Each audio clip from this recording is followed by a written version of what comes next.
Good morning. Welcome to the Santa Cruz County Regional Transportation Commission. We're going to start right off because it's going to be a long meeting tonight.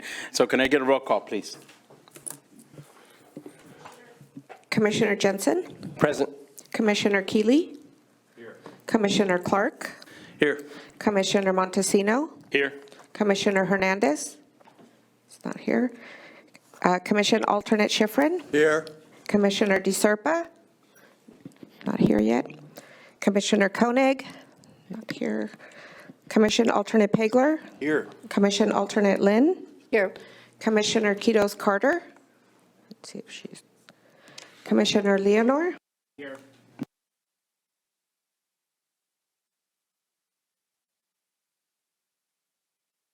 Commissioner McClendon? Here. You have a quorum.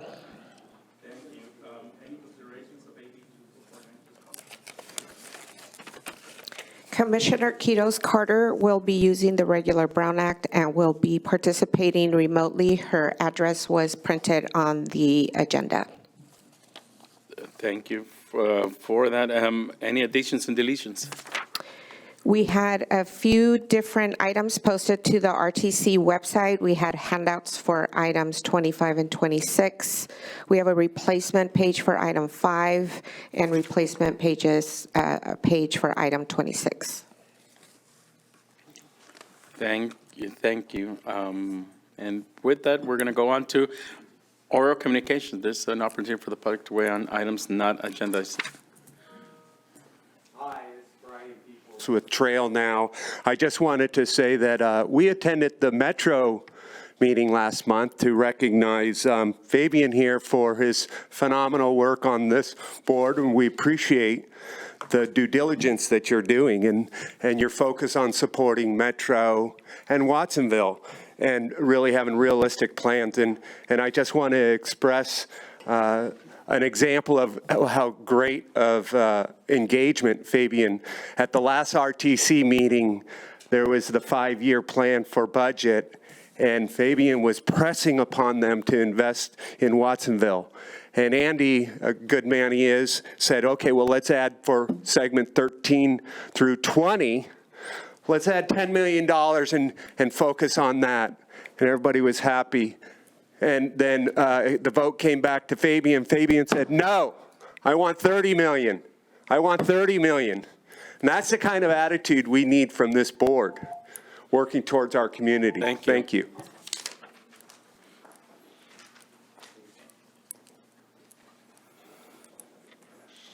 I'm Saladin Sale. For this December meeting, I'd like to express my appreciation to you all. For Sarah and her amazing staff, both those on stage and those serving behind the scenes, public servants all, working to make our county a better place. For you commissioners and alternates, each hoping to leave some lasting evidence of your time on the RTC, even while wondering why no one told you how much work it would be. For the members of the public, including Nadine, Jack, Brian, and others who read and write and comment, working for your vision of the common good. And for my friends of the Rail and Trail, I know your hearts, your integrity, how hard you work, and give thanks for the opportunity to serve alongside you towards a better future. I wish you all a happy holiday season and a constructive new year. Thank you.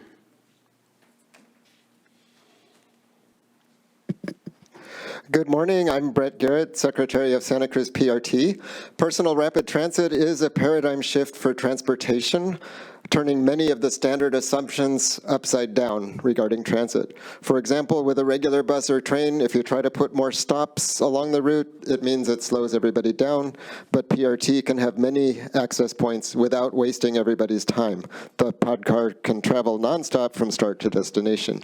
Schedules, normal transit, you have to be very careful about the schedule. PRT runs on demand. It can even be 24/7. Funding ordinary transit requires subsidies. PRT can often be built without subsidies. I suggest determine the best locations with high demand, offer a right-of-way, publish an RFP, maybe with restrictions like we want to find a way to get public ownership. We cannot put money in, whatever restrictions, and I think it's likely to generate some very interesting proposals. Would be another way of providing transportation for our county. Thank you. Thank you. Morning. Fred Geiger. I am also here to encourage you to consider getting with the 21st Century Ideas at PRT. I drove out in a carpool electric car from Santa Cruz. All the widened parts going the other direction were stopped, completely stopped. I see no difference between that and the two-lane sections that haven't been widened yet. We're going to spend $500 million by the time we finish these widenings. If we'd have put that money into PRT at the beginning with the Fishhook project, you would have the problem already solved now. Cutting down 1,100 trees, spending lots of money is not going to do you a bit of good.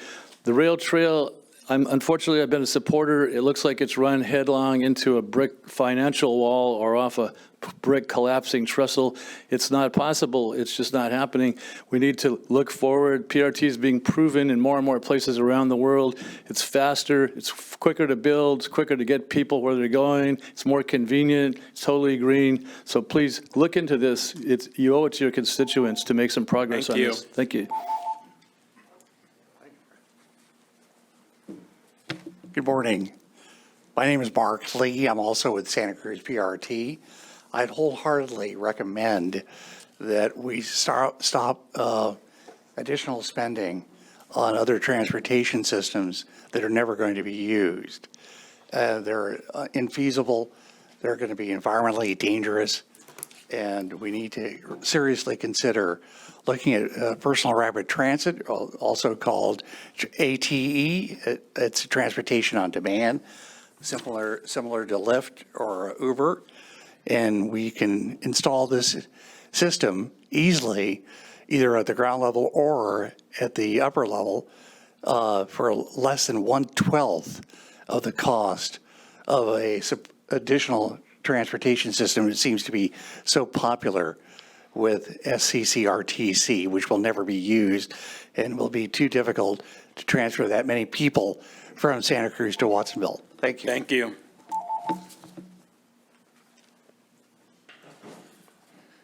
Good morning and happy December. Joe Jordan, west side of Santa Cruz, worked for decades over the hill at NASA Ames.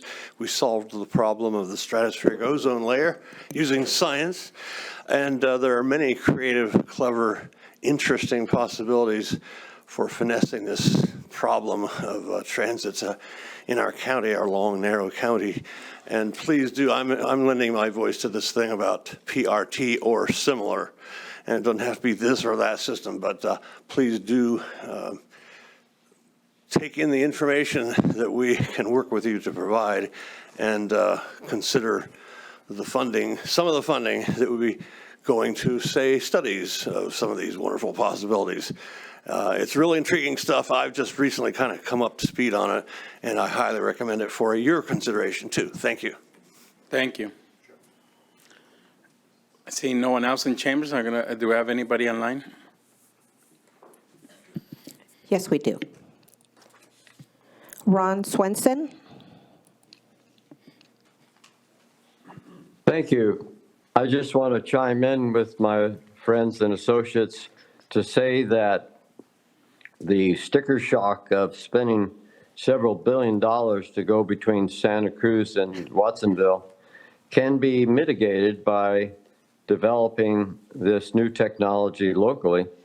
And I want to say that in addition to the other comments that have been made, it is readily possible to power such a system with renewable energy. And since I've installed a number of large-scale systems of solar here in the community, I can lend that to the cause.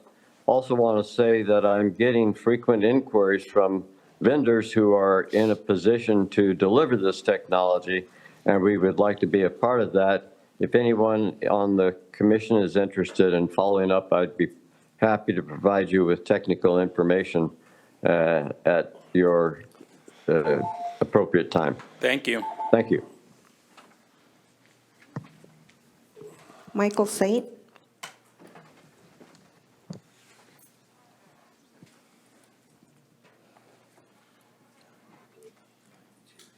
Yes, good morning, Commissioners. Michael St. Aptos, Santa Cruz PRT. Let me start out today with a question we should all be asking ourselves.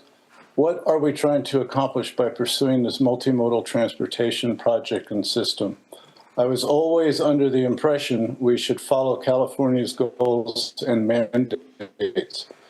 A reminder of these are safety, which reduces fatalities and injuries, climate action, we reduce greenhouse gas emissions and vehicle miles traveled. Equity, we focus on reducing burdens of disadvantaged communities. Mobility, create connected, seamless multimodal systems. Innovation, foster new processes, systems, and technology. It has always been my choice to emphasize a transit system that would help Santa Cruz County fulfill and eventually meet all of these California sustainable goals. PRT needs to be seriously considered to help attain these goals. Thank you. Thank you. Nazia?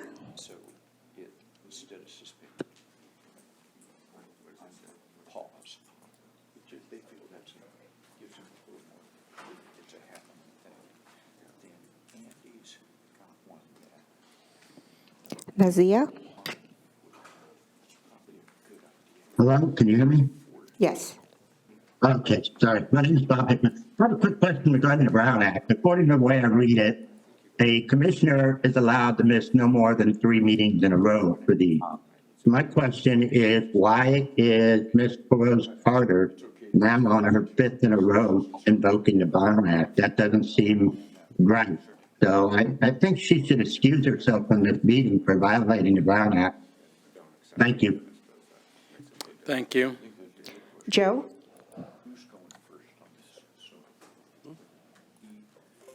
Hey, Joe Rosenquist here. I'm a resident up in the mountains. I'm gonna try to keep this brief here. I've seen the plans to I don't know, try to divert the trail from a corridor next to the tracks to being more on top of the tracks. And you know, while I see that as a valid solution to the narrowness of the corridor, I'm almost wondering if our city and county planners would be more willing to shift that corridor from our only rail corridor to one of our hundreds, if not thousands, of street corridors in the county that parallel the rail route. And that way we could, you know, lessen the burden, I guess, on the upcoming train project that many of us want to do in 20, 30 years, whenever that's possible, while also, you know, taking a bit away from, I guess, the car infrastructure that we have so much of, and maybe barely making a dent in that even. That's all I have to say. Brandon Quirk?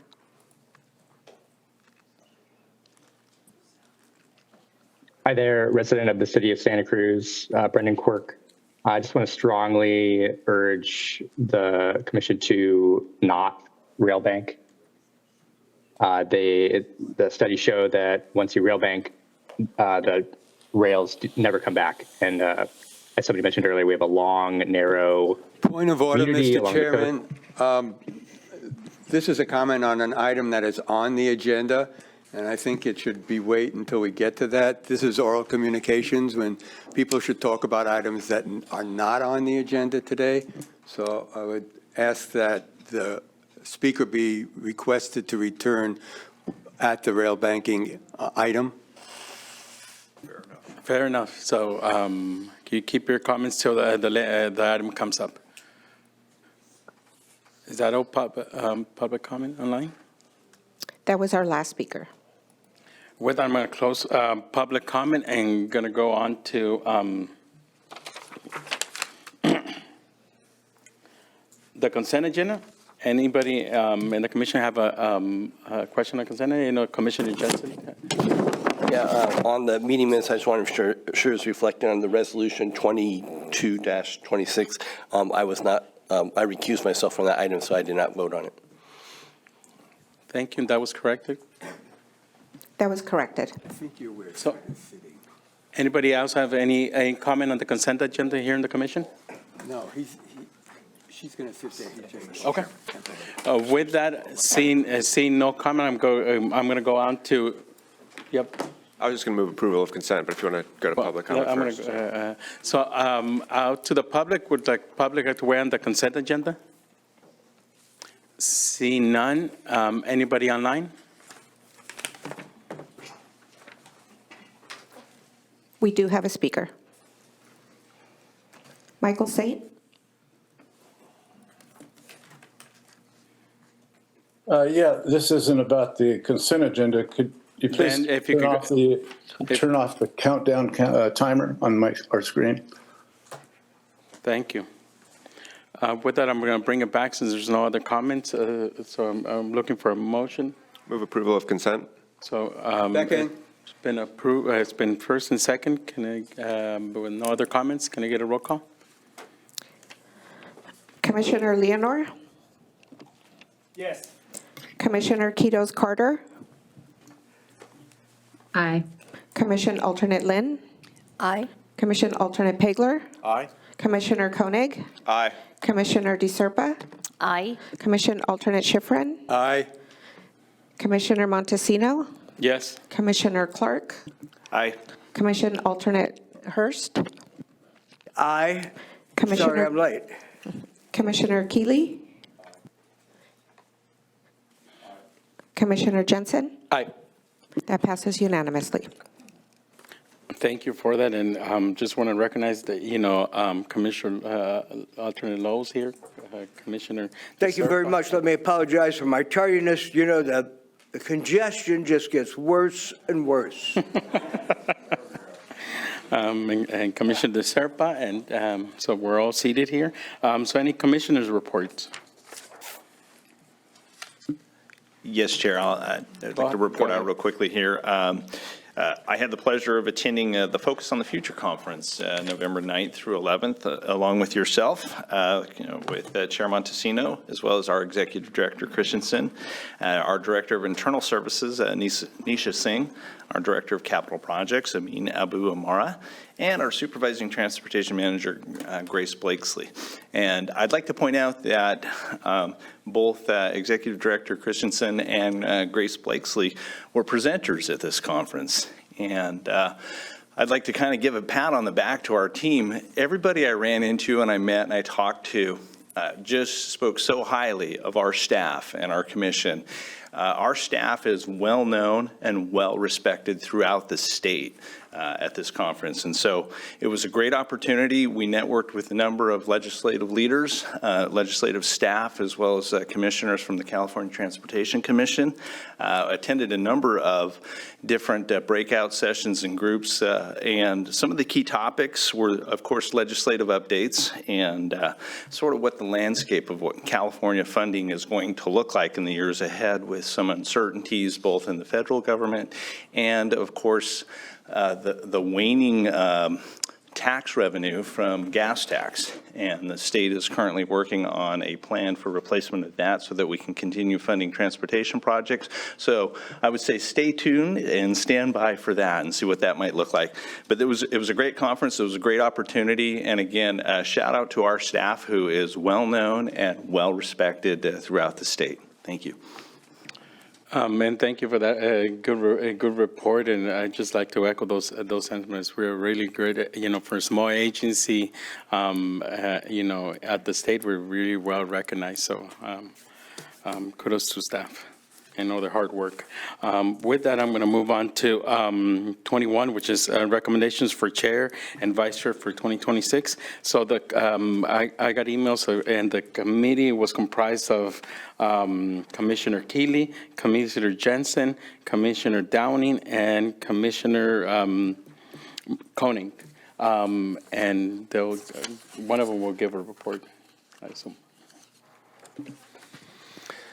Yes, the committee decided to nominate Chair Montesino for another year as our chair again, and Commissioner Clark as vice chair. So with that, it's been first and second. I'm going to go out to the public to weigh on this item. Hi, Brian, people from the Trail now. I just wanted to recognize both representatives from Watsonville for their work they've done this year. and the lessons that we've learned about Watsonville being shortchanged on funding. And that's what you did, is you drove that message. And we learned that Santa Cruz got 70% of the funding for the trail while Watsonville got 8%. I was actually surprised by that as myself. So I just want to give you a lot of credit, and Felipe as well, for driving that and continuing to drive that. And as we go through and we do this rail trail, whatever we do, let's keep driving that. Let's get segment 13 through 20 moving forward, and don't let them push South County around. We need to get the money moving down south. And so I credit you for that work. Thank you. Thank you. See no one else in the public. Anybody online? We do not have any speakers. With that, I'm going to bring it back for, it's been motion and second. So seeing no other comments, can I get a roll call? Commissioner Leonor? Yes. Commissioner Quitos Carter? Aye. Commissioner Alternate Lynn? Aye. Commissioner Alternate Pegler? Aye. Commissioner Koenig? Aye. Commissioner DeSerpa? Aye. Commissioner Alternate Schifrin? Aye. Commissioner Alternate Hurst? Aye. Commissioner Montesino? Yes. Commissioner Clark? Aye. Commissioner Keeley? And Commissioner Jensen? Aye. That passes unanimously. Thank you, and thank you for the opportunity, Commission, and, you know, and welcome, Commissioner Clark, being the Vice Chair. Make a great team. So with that, we're going to move on to the next item of the agenda. Just lost my place. Director's report. Thank you, Chair Montesino, and congratulations on being next year's chair as well, and congratulations to Commissioner Clark on being vice chair next year. Looking forward to working with both of you. Next slide, please. Okay, we have the notice of availability of the draft regional transportation plan, the 2050 RTP, as described in item 7 on the consent agenda, is nearing completion and is scheduled to be published for a 45-day comment period on, December 15th. The RTP is the long-range plan for transportation across the county. The plan collects the goals and policies, revenue estimates, and project lists of all the transportation needs of the region. All of these elements have come before the RTC for approval over the last 2 years. And the plan also measures progress towards performance targets. So please be on the lookout for its publication and stay tuned for a public hearing at the January 15th RTC meeting. We'll have an item on the regular agenda. Next slide. The RTC staff has been very busy. The planning department has been busy with pulling together a few grant applications for upcoming planning efforts. We recently submitted 3 applications to Caltrans for Sustainable Communities Planning Grants. If the applications are successful, the work produced will develop options for improving transportation in Santa Cruz County and help secure funding for implementation of such options. The first application was for the Watsonville Area Trucking Efficiency and Multimodal Enhancement Study. And the idea behind this study is to assess existing truck traffic impacts on disadvantaged communities along state routes throughout Watsonville, and then analyze options for multimodal enhancements or alternative routes connecting State 1 and the inland US 101. The second application is for the Santa Cruz County Multimodal Corridor Plan that will provide a performance-based evaluation of next-generation multimodal transportation improvements consistent with state corridor management and congestion plan guidelines. The plan will update the Unified Corridor Investment Study, which was completed in 2019. This previously guided over $450 million in multimodal investments. Focusing on geographically constrained Watsonville to Santa Cruz corridor served by Highway 1, SoCal Freedom, arterial route, and other major cross-county routes, as well as the branch line, will identify implementable projects that improve travel times, expand mobility options, and support equitable access. The third application is for climate resiliency. We're already taking on a few select locations on the branch line to look at climate resilience project concepts. And this application is to add and supplement to those locations. So it would add Galligan Slough area and the Pajaro River floodplain and farmland along the branch line in North Monterey County. We should hear back on these applications in the spring, the spring of 2026. Next slide, please. Included on today's consent agenda was the RTC's first Transportation Equity Action Plan. The equity plan documents transportation disparities in Santa Cruz County, updates the regional definition of equity priority communities, and identifies transportation priorities and engagement strategies that can reduce disparities, and includes an assessment of RTC policies, procedures, and practices. Implementation of the Equity Action Plan, including ongoing staff trainings, project and program evaluations, more robust outreach and engagement, and policy updates will be integrated into the overall RTC budget and work program.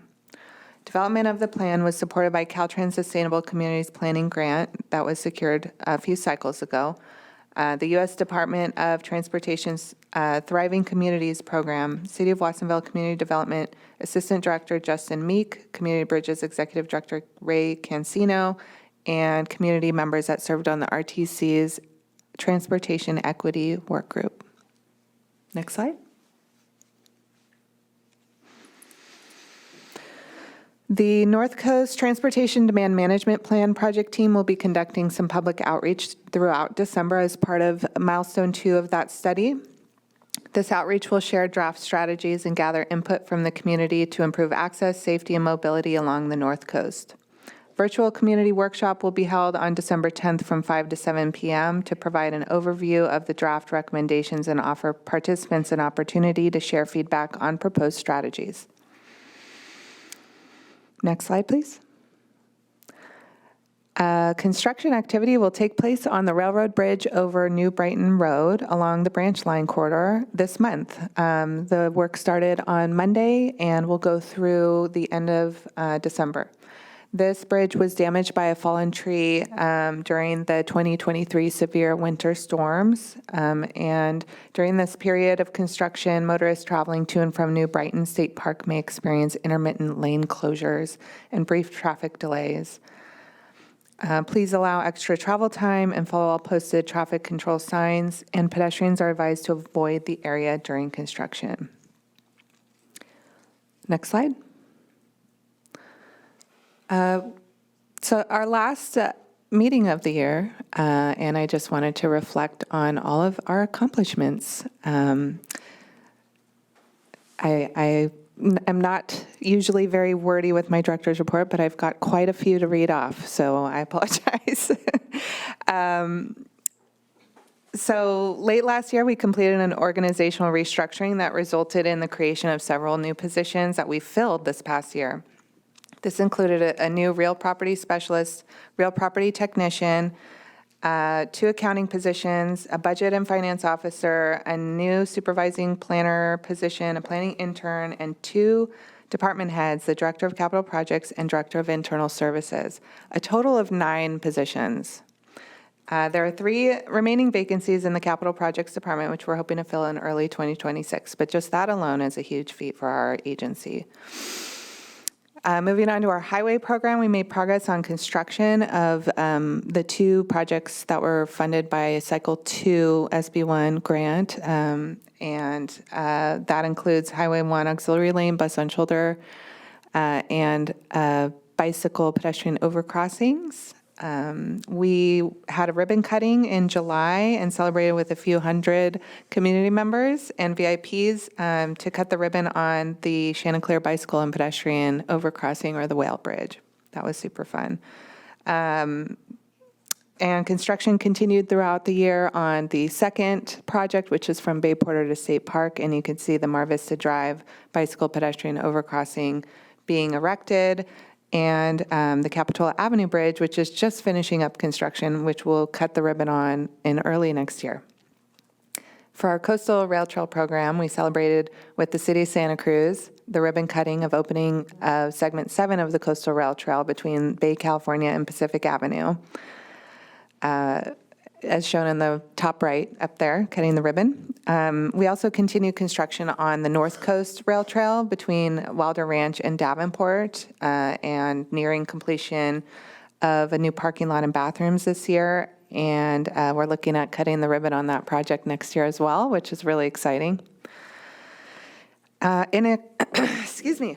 In October, the Zero Emission Passenger Rail and Trail Final Concept Report was released, which marks the completion of a robust community and stakeholder engagement process over the past 2.5 years to answer the major questions the community had about what passenger rail looks like for our community. This is a huge feat for our agency. We were awarded $128.7 million in funding in June for the Watsonville to Santa Cruz Multimodal Corridor Program. We developed our first equity action plan. We launched our new Go Bike bicycle incentive program, which was highly successful, provided eligible applicants with vouchers to purchase bikes.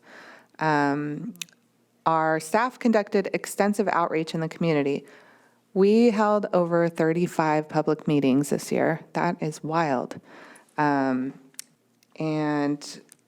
Including Watsonville's Open Streets, Bike to Wherever Day, Cabrillo College Earth Day event, a Week Without Driving event, many farmers markets, and I would just like to express my sincere gratitude to our hardworking staff of professionals who made these accomplishments possible, and we're looking forward to many more accomplishments in 2026.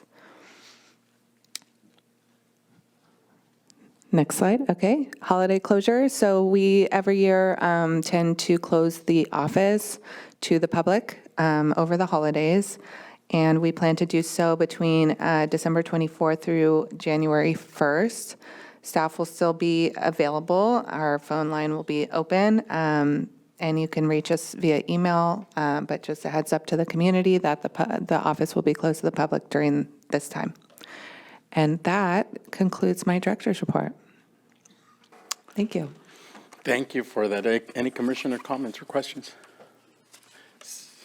Commissioner Clark. Yeah, just I'd like to revisit those accomplishments, and just the comment I have is, wow.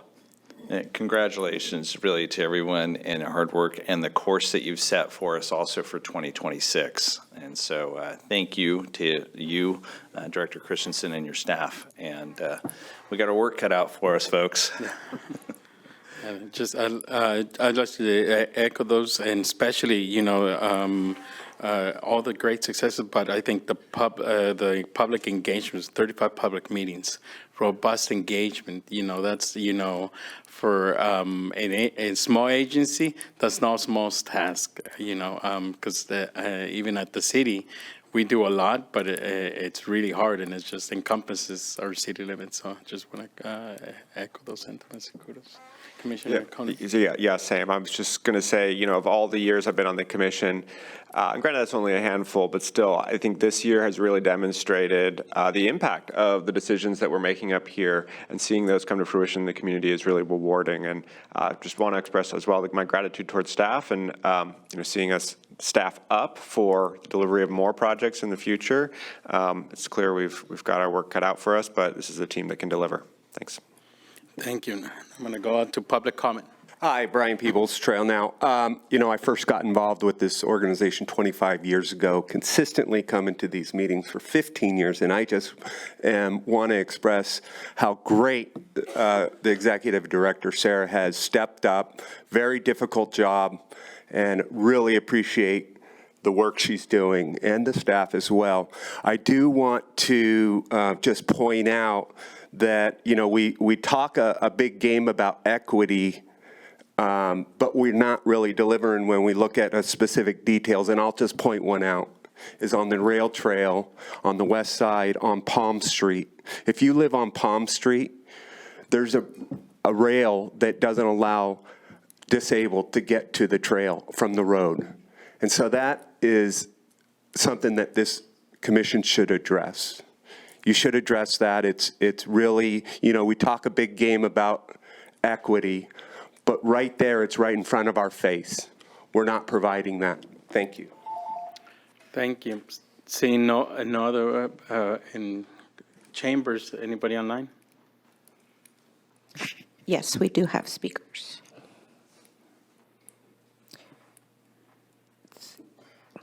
John Will? Hello, folk. Very exciting day, isn't it? Why are we here right now? I just want to, F it. We are here right now because a city councilor in the city of Capitola told a man that he was not important enough.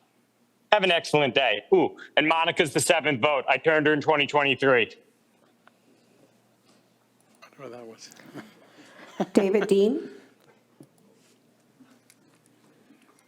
Yes, it's not typical for me to agree with Mr. Peoples, but there is a technology called a flange filler that can be used at railway crossings that makes it easier for the disabled and for pedestrians and cyclists to get across Could rail you crossings. keep it to the comment of in regards to the executive directors? I'm just suggesting an addition to something that so people that said. would be in a public comment, and we already passed that. So if you don't have any You just comments. said it in this to this section. All right, we're gonna move on. Anybody else? We have no other speakers. With that, we're going to close it up, and we're going to move on to the next item at the agenda. So it's Caltrans report. Thank you, Chair Montesino. Good morning, Commissioners. My name is Kelly McClendon, Senior Planner from Caltrans District 5. I have two announcements this morning. The first, as Director Christensen mentioned, Caltrans held the open application period for our Sustainable Transportation Planning Grant in October and November. The deadline closed late November. We received 168 applications total statewide, including 5 from Santa Cruz County. Thank you to all the applicants from Santa Cruz County, and as Director Christensen mentioned, we expect the awards to be announced by next June. The second announcement is on a recent town hall that we participated in San Lorenzo Valley. This was a town hall hosted by Commissioner Martinez and was a great opportunity for our teams to share information about upcoming and current Caltrans projects in San Lorenzo Valley along Highway 9, share information with the community, and then receive input from the attendees. We also talked a little bit, in addition to the projects, we talked a little bit about our efforts for winter preparedness going into the winter season. Thank you to Commissioner Martinez for facilitating that meeting, and also thank you to your team, Ray Spencer Hill and Megan Renfrew, for moderating and organizing everything. Those are my announcements. I'd be happy to take any questions. Thank you. Any Commissioner questions? I don't have a question in regards to those projects, but I do have a question. I'll follow up with an email later with you because equity's in the air, and one of the equity things I see around the county is all throughout the county and highways, Caltrans has been putting reflectors around the lights, except in Watsonville. So it's it's a simple, hopefully fix, an oversight, but it seems everywhere I go, because I travel throughout the county, that we're missing those reflectors around the lights, the yellow ones in Watsonville. So like I said, I'll follow up with an email. With that, public comment. Hi, Brian from Trail Now. I want to bring this up every time I get the opportunity. Caltrans, when phase 3 project begins, we really need to make sure that the Aptos trestles over the highway get opened as temporary trails. It's going to be similar to the experience we had at Seabright and Harbor.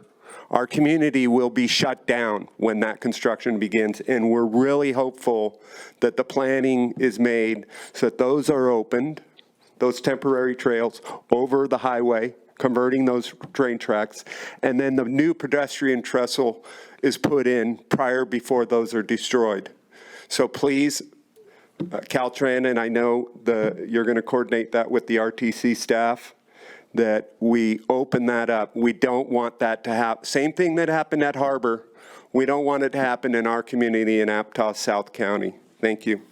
Thank you. Hi, Jack Brown, resident of Aptos. Wanted to thank Caltrans and RTC staff for the excellent work on the overpassing, especially at Chanticleer. I use that regularly as a bike commuter. I'm approaching 2,000 miles this year bike commuting. And I'm really looking forward to the Mar Vista overcrossing. But we have a serious issue at the Mar Vista overcrossing with construction safety for bicyclists. On McGregor, it's a 40-mile-per-hour road, which nobody does 40, they do 50, 60. And the bike lane disappears right at the construction zone for those going westbound and creates a very dangerous condition. I have filed a hazard report. I have talked somewhat with Public Works, but it says that Caltrans does have a good solution for doing a detour on Sea Ridge to Mar Vista for the bicyclists. If we can please act with a sense of urgency to get that in place, I would deeply appreciate it. I think it's with Caltrans and love to hear back from them. Thank you. Thank you. With that, see nobody else in chamber. Anybody online? Yes, we do have a speaker. Joe? Hey, with the person who just mentioned the bike trails along McGregor, I agree with that, and I think that's a problem that's faced kind of in other spots in the county, and just the fact that bike lanes appear and disappear are kind of just painted on the side, and that drivers regularly go over the speed limit on a road that's kind of designed so that they can. I'm kind of on the side of bikers here, where I'd like to see maybe some more attention taken towards that before we start, pushing for a big trail that goes across the county. Maybe like along McGregor, adding a dedicated bike trail similar to what we would want to do in the main rail trail might be safer for bikers than having some bike lanes just tucked on the shoulders there that appear and disappear kind of on a whim. That's all. I just want to build off that. Thank you. Sean?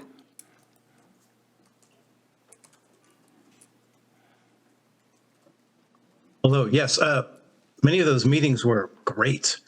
But I want to remind you at one in Capitola, there were two men calling themselves part of a concerned citizens group, were blocking the entryway. They're blocking the door, and they had nothing but a blank piece of paper with a QR code they wanted people to scan. They didn't introduce themselves, nothing on the piece of paper other than the QR code. When I went back to City Hall and told them about... Point of order, I don't see how this is related to the Caltrans report. Well, this is they asked for peace officers to be, if that was possible. But is that under the Caltrans comment? If not... Well, this was really about about who was appointed. Oh, wait. Thank you. With that, I want to bring it back, staff.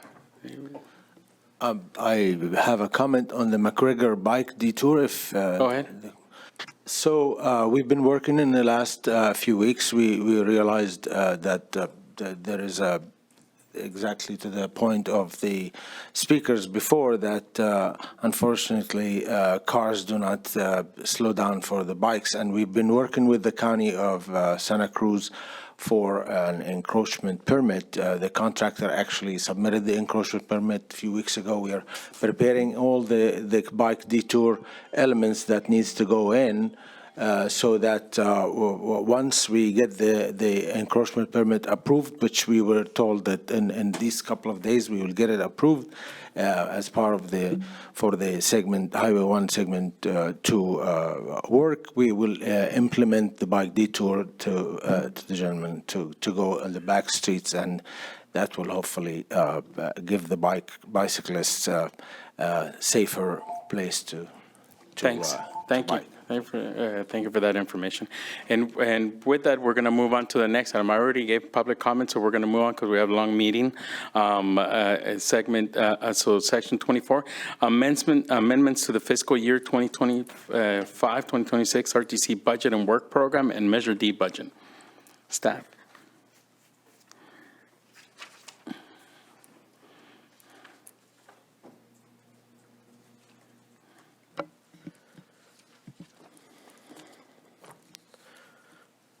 Good morning, Commissioners. My name is Italo Jimenez, your Finance and Budget Officer.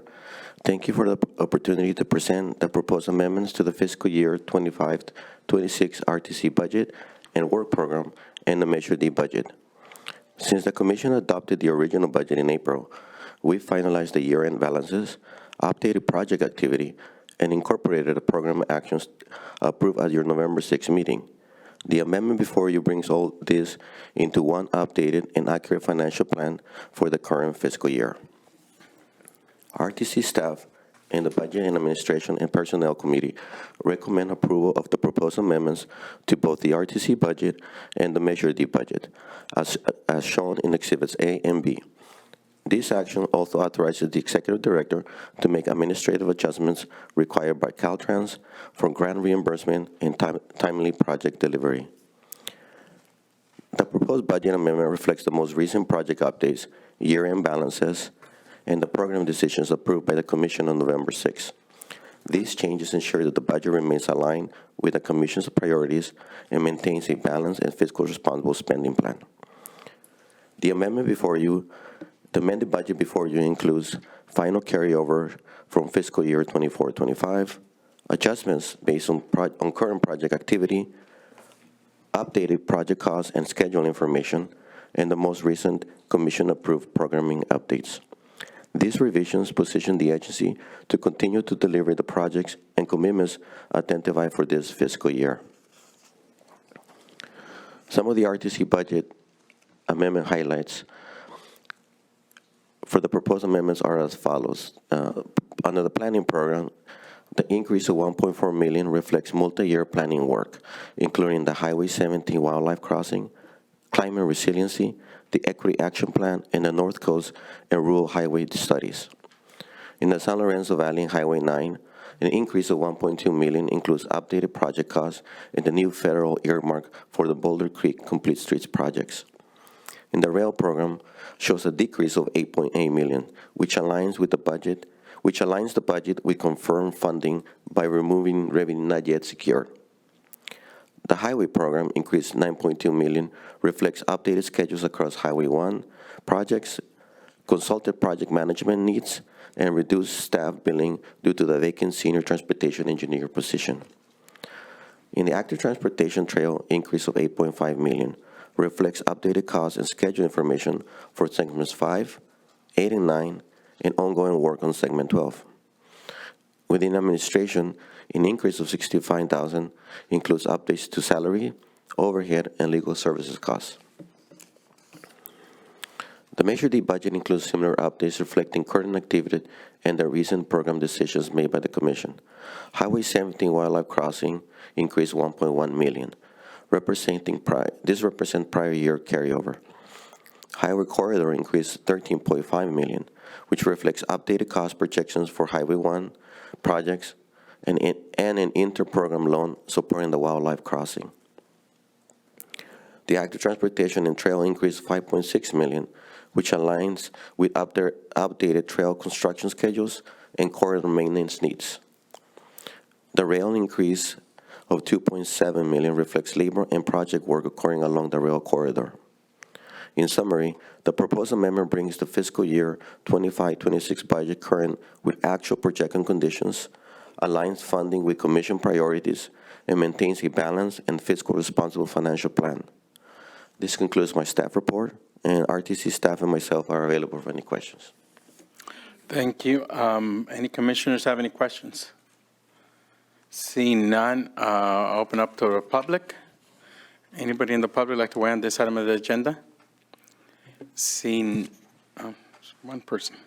Move approval of the recommendation, Mr. Chairman. Yeah. Excuse me. Are we here for Public input? Go ahead. Dear Commissioners, we need to really seriously set aside funding for PRT. We repeated this many, many meetings. We need to get real about this. The cost of any other source on the train sighting is inadequate. Please, let's set aside and adjust our budget to include $1 million set aside for the PRT investment study, as well as practical engineering. So those are my conclusions. I would not approve this budget until we include PRT funding. Thank you very much. Thank you. Anybody online? We do not have any speakers. With that, I'm going to bring it back for a proper motion, and Commissioner Keeley was about to make a motion. Move approval as recommendation. Second. So it's been moved in second. A comment, Commissioner? I just wanted to say that the Budget and Administration Committee is recommending this, the staff report, the staff recommendations here. And I wanted to personally thank Commission staff for meeting with me to talk about some of my concerns about the reserve fund. My questions were answered, and I do appreciate them taking their time to answer them. So I support the motion and Thank you. Thank you. And with that, can I get roll call? Commissioner Jensen? Aye. Commissioner Keeley? Commissioner Clark? Aye. Commissioner Montesino? Yes. Commission Alternate Hurst? Aye. Commission Alternate Schifrin? Aye. Commissioner DeSerpa? Aye. Commissioner Koenig? Aye. Commission Alternate Pegler? Aye. Commission Alternate Lynn? Aye. Commissioner Kitos Carter? Aye. Commissioner Leonor? Yes. That passes unanimously. Thank you. We're moving right along. So 25 is rail banking overview. Staff report. Thank you, Chair Montesino. I'm going to be giving this staff report today on behalf of Bella Cressman, our real property specialist who is still out on maternity leave. I just want to thank her for all of her hard work setting me up for success for this presentation. Next slide. So this was a request made by the commission back in September to come with an informational item today at the December meeting to talk about rail banking and educate the commission and the public about what rail banking is about. And today I'm going to give some background, give the definition of rail banking, go through a simplified version of what the process looks like, and talk a bit about how rail banking could apply to the branch line. And then we'll have time, obviously, for questions and discussion after that. Next slide.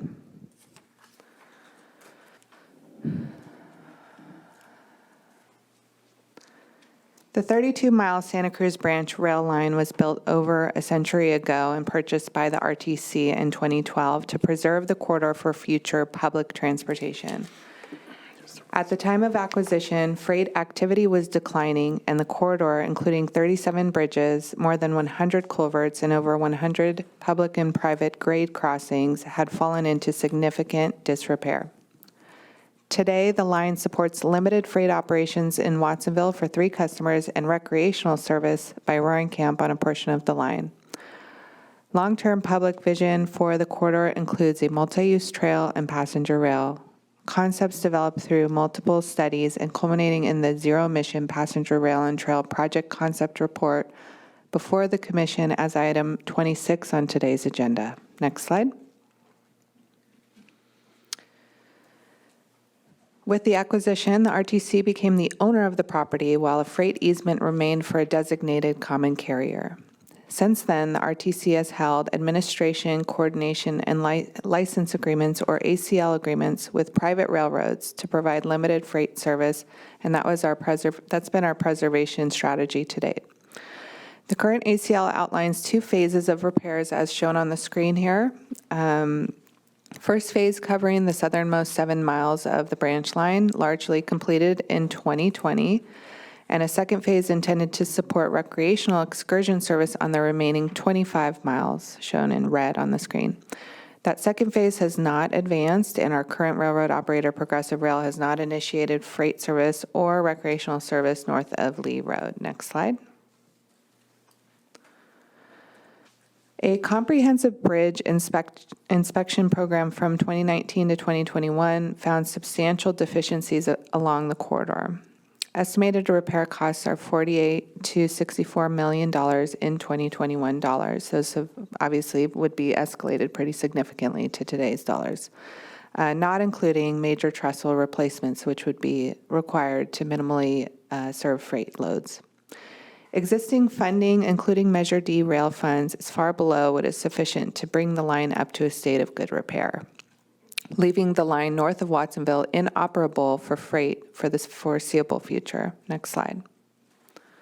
Just want to illustrate a bit because before I was the executive director, I was the engineer who was out on the line trying to make these repairs. Of the 37 bridges that we own for the branch line, there are 20 timber trestles. These structures originally meant as temporary stopgap solutions until revenues from freight service were sufficient to replace these bridges with a more permanent steel or concrete structure. These trestles require frequent repairs to serve freight operations and would ultimately need full replacement for passenger rail. Examples shown on the screen, there's a Capitola trestle where major pile and bracing replacement is needed as shown. And the wrought iron section, which is not shown, over SoCal Creek needs to be replaced in order to serve freight loads. Another timber trestle that isn't as visually available in part of our rural parts of the line is on the right side. It's near Harkins Slough. And what's shown here is a vertical pile, which is supposed to be supporting the weight of the bridge, and that pile is dangling in the air. And this was my tape measure. I was measuring how deep the scour was, and this actually, the bridge was in danger of collapsing under its own weight, and we had to do a emergency repair in 2020, right about when the pandemic hit. Next slide. The corridor is also vulnerable to coastal erosion and storm damage as seen during the 2017 and 2023 storms. We've got a washout shown on the screen from 2017, and we continue to seek disaster relief funds, reimbursement of those funds for these repairs. And then on the left is one of the most vulnerable parts of our line at Manresa State Beach near La Selva area, showing the coastal erosion and some of the challenges that we have in preserving our corridor out there. Next slide.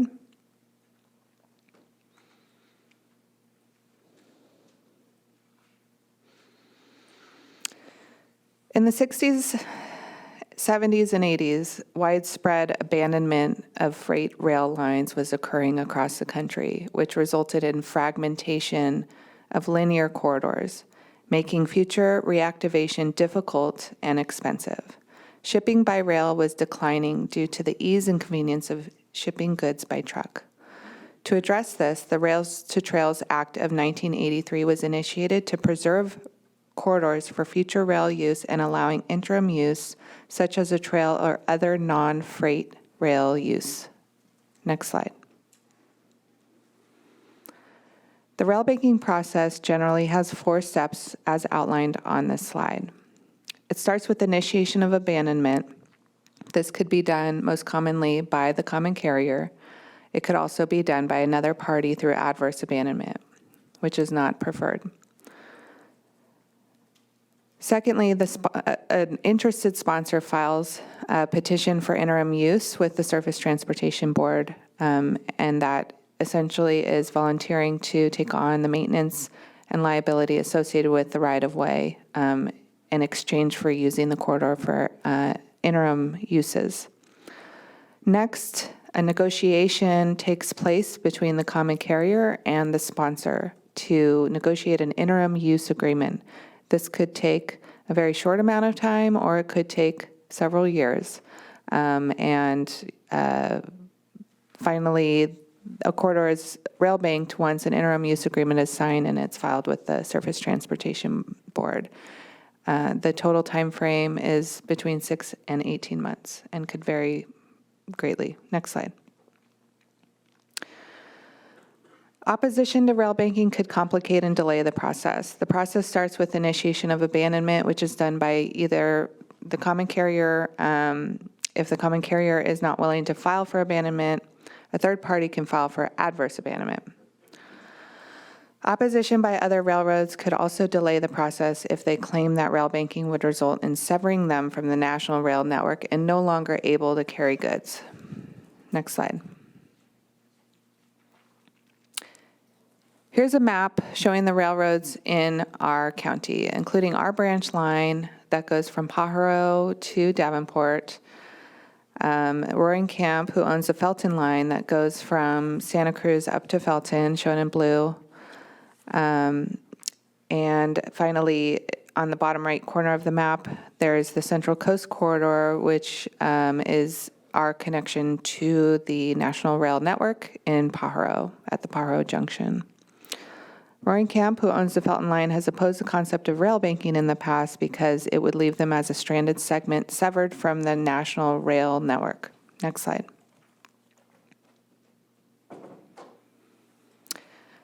Roaring Camp is currently not connected to the National Freight Network from the Felton line because the branch line is in poor condition and the RTC does not have the funding needed to fix it.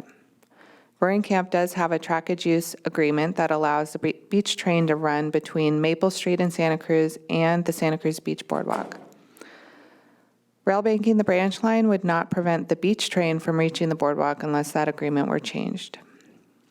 Rail banking also would not affect Roaring Camp's common carrier status on its own tracks. Next slide. Some potential benefits, it would allow RTC to use railroad easements for other public transportation purposes when freight service is no longer active, and it resolves recurring property disputes over the right-of-way. Rail banking keeps the corridor intact, allows for an interim trail to be built in the near term, and still preserves the right-of-way for future passenger rail. There's a lot of ideas out there. We heard a lot today already from the personal rapid transit folks. There's ideas about, enhanced bus service on the branch line or some sort of trolley concept. All those things share one thing in common. They are not compatible with freight. None of these options can move forward unless freight service is formally discontinued through rail banking or another process. Next slide. Here's a map showing the level of ownership of the RTC rail right-of-way. Without rail banking, the RTC would need to acquire additional rights in the form of easements to build the trail within the branch line right-of-way. From time to time, the RTC's level of ownership is disputed, which results in lawsuits that can be expensive and that risk delaying our projects along the branch line. Going through the rail banking process would eliminate disputes regarding level of property ownership and the need to acquire additional easements to build the coastal rail trail. Next slide.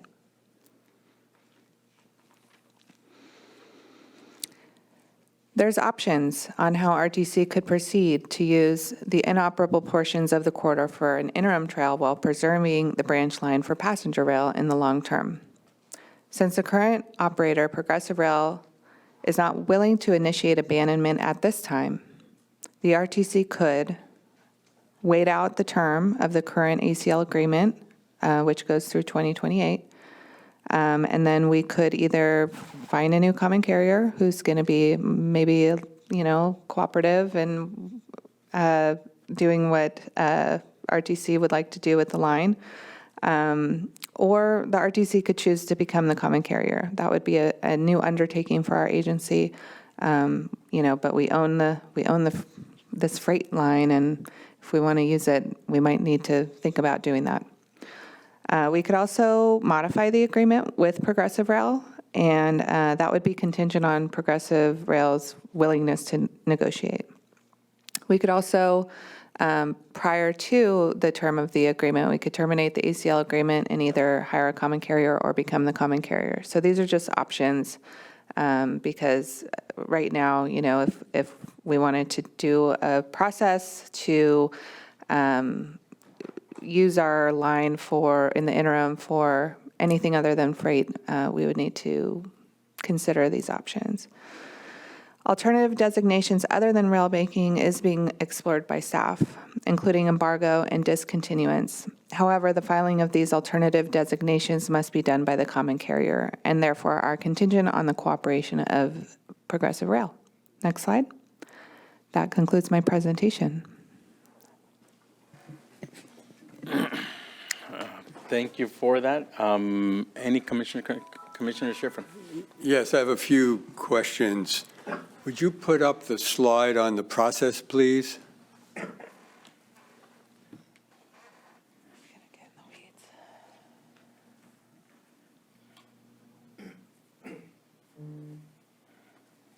So the first stage is abandonment initiated by either common carrier or another. Whoa.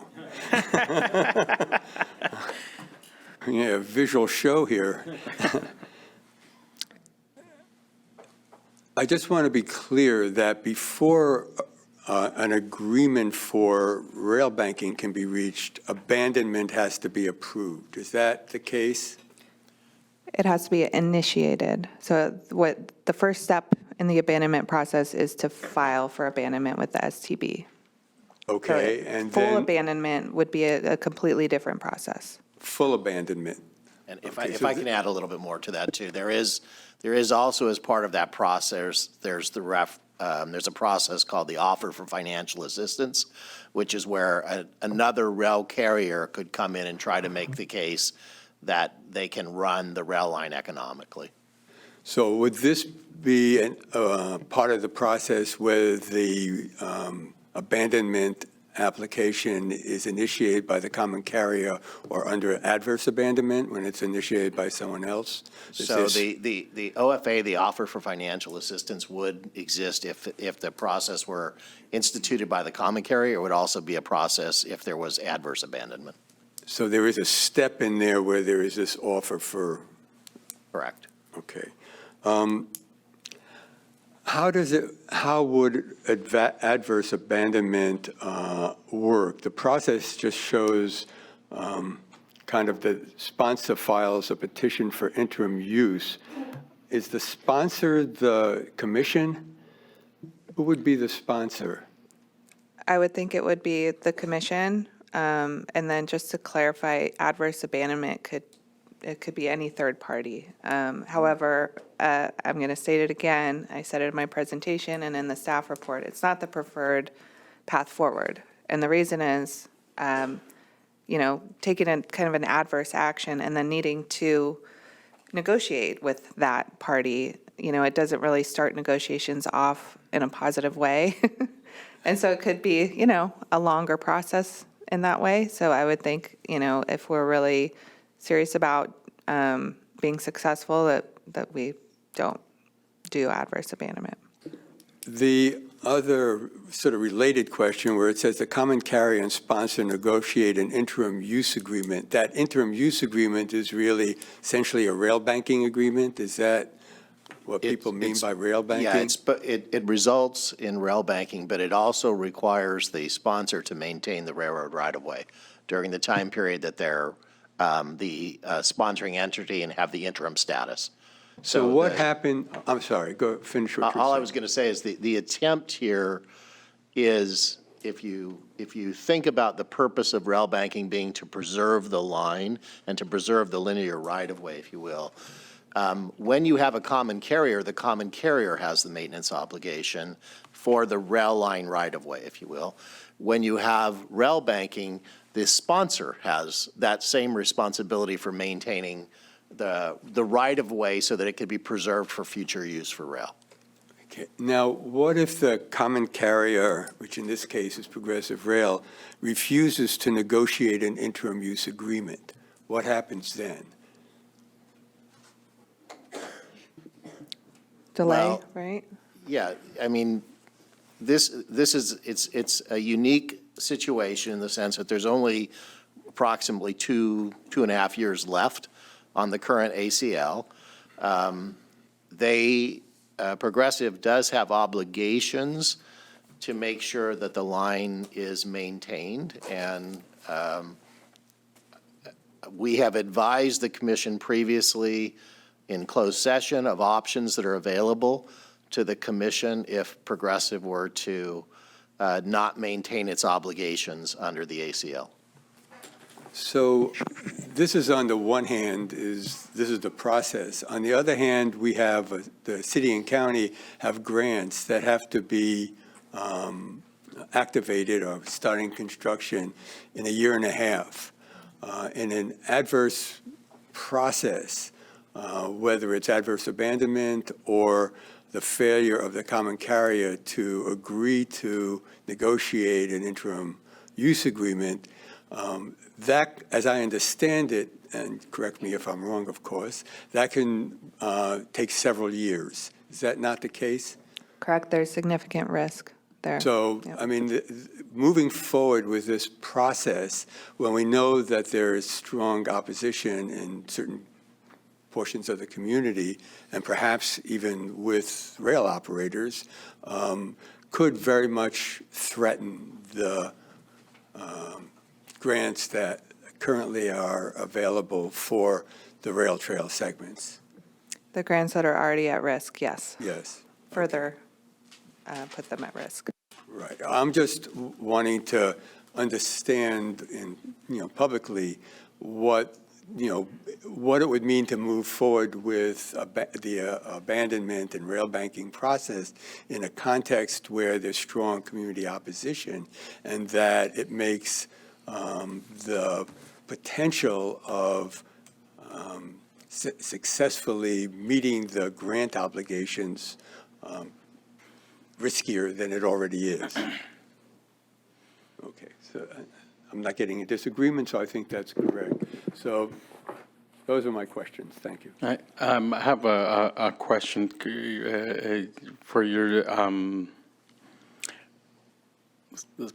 not recommendations, but options that we have. Can you put out that slide?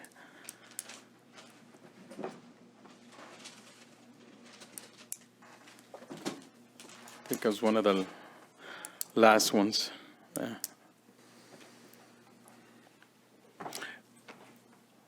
How long, it seems like it's beneficial for us to become the common carrier.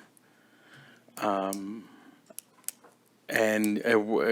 how, whether, we terminate or we terminate or we come to an agreement with Progressive, how long would that take? Well, if you were to come to agreement, that would not take very long to do. That the approval process for the transfer of a common carrier, according to RTC's Railway Council, is about 30 days. That's after you have agreement. You would have to come to agreement though first, so you'd have to negotiate with Progressive Rail and come to that agreement. But the process for approving it is relatively short at the STB. Thank you. That was my question. Commissioner Clark. Yeah, thank you, Chair. Just a couple questions, most likely directed towards you, Director Christensen. First of all, thank you for that report. I thought that it was well written. I thought that it answered the questions that we had and provided a good base understanding of the process. So thank you for your time and attention on that. Taking a look at the current freight operations that are happening down in South County area, do we know the current volume or frequency of the freight service on the southernmost 3 miles and how many customers are actively served? Yes, we get updates quarterly from the railroad. I believe the last quarter there were 28 carloads, and the quarter prior to that were 14, and so I think they're averaging just under 100 carloads per year. And there are a couple of active customers, 3, and that can change, obviously, as demand changes. You know, sometimes there's new customers, sometimes customers decide to ship different ways, but currently, there's 3, yeah. Give or take in that ballpark at least, right? So if we were to rail bank, how would that affect existing freight customers in South County? Well, it would be done for the section of the line that's north of Watsonville. So our line is 32 miles long, and it goes by mileposts, right? So milepost 3 is Lee Road approximately. So I would think that any kind of official, you know, either rail banking or other kind of halting of officially of freight service would be from milepost 3 north, and not affect the existing freight operations in Watsonville. So essentially, freight can carry on as it is currently and perhaps even expand down in that region for any potential customers. Correct. And also, I mean, I showed a slide with a map that showed the current use of the line. I think it was one of the first slides, but that those current uses would be unaffected by rail banking. Okay. Yeah, the portion in blue there on that map. Correct. Right. So is there a freight load quota in the ACL between the RTC and Progressive Rail? Remember what it is? There is one, and I'm looking up the numbers right now. Okay. And do we believe that they are meeting that freight load quota? My recollection is that they are not meeting that right now, but I'm confirming that. Okay. And that would concur with my information. What I believe is that the current carrier is not meeting the quota that's in the ACL. So based on that, couldn't that essentially put the carrier in default of the terms of the ACL since they're not meeting that quota that we agreed to? Again, Commission, if I may answer that, we've advised the Commission of these issues in closed session, and absent the consent of the board, I wouldn't recommend that I be answering those kinds of questions. That's fair enough, and I won't ask you to answer that then. So taking a look at our definition of rail banking, as I looked at this, and just kind of help me understand this, but in your report you indicate rail banking provides the opportunity to repurpose rail rights-of-way for transportation uses with the stipulation that the corridor may be converted back to freight rail uses at any time.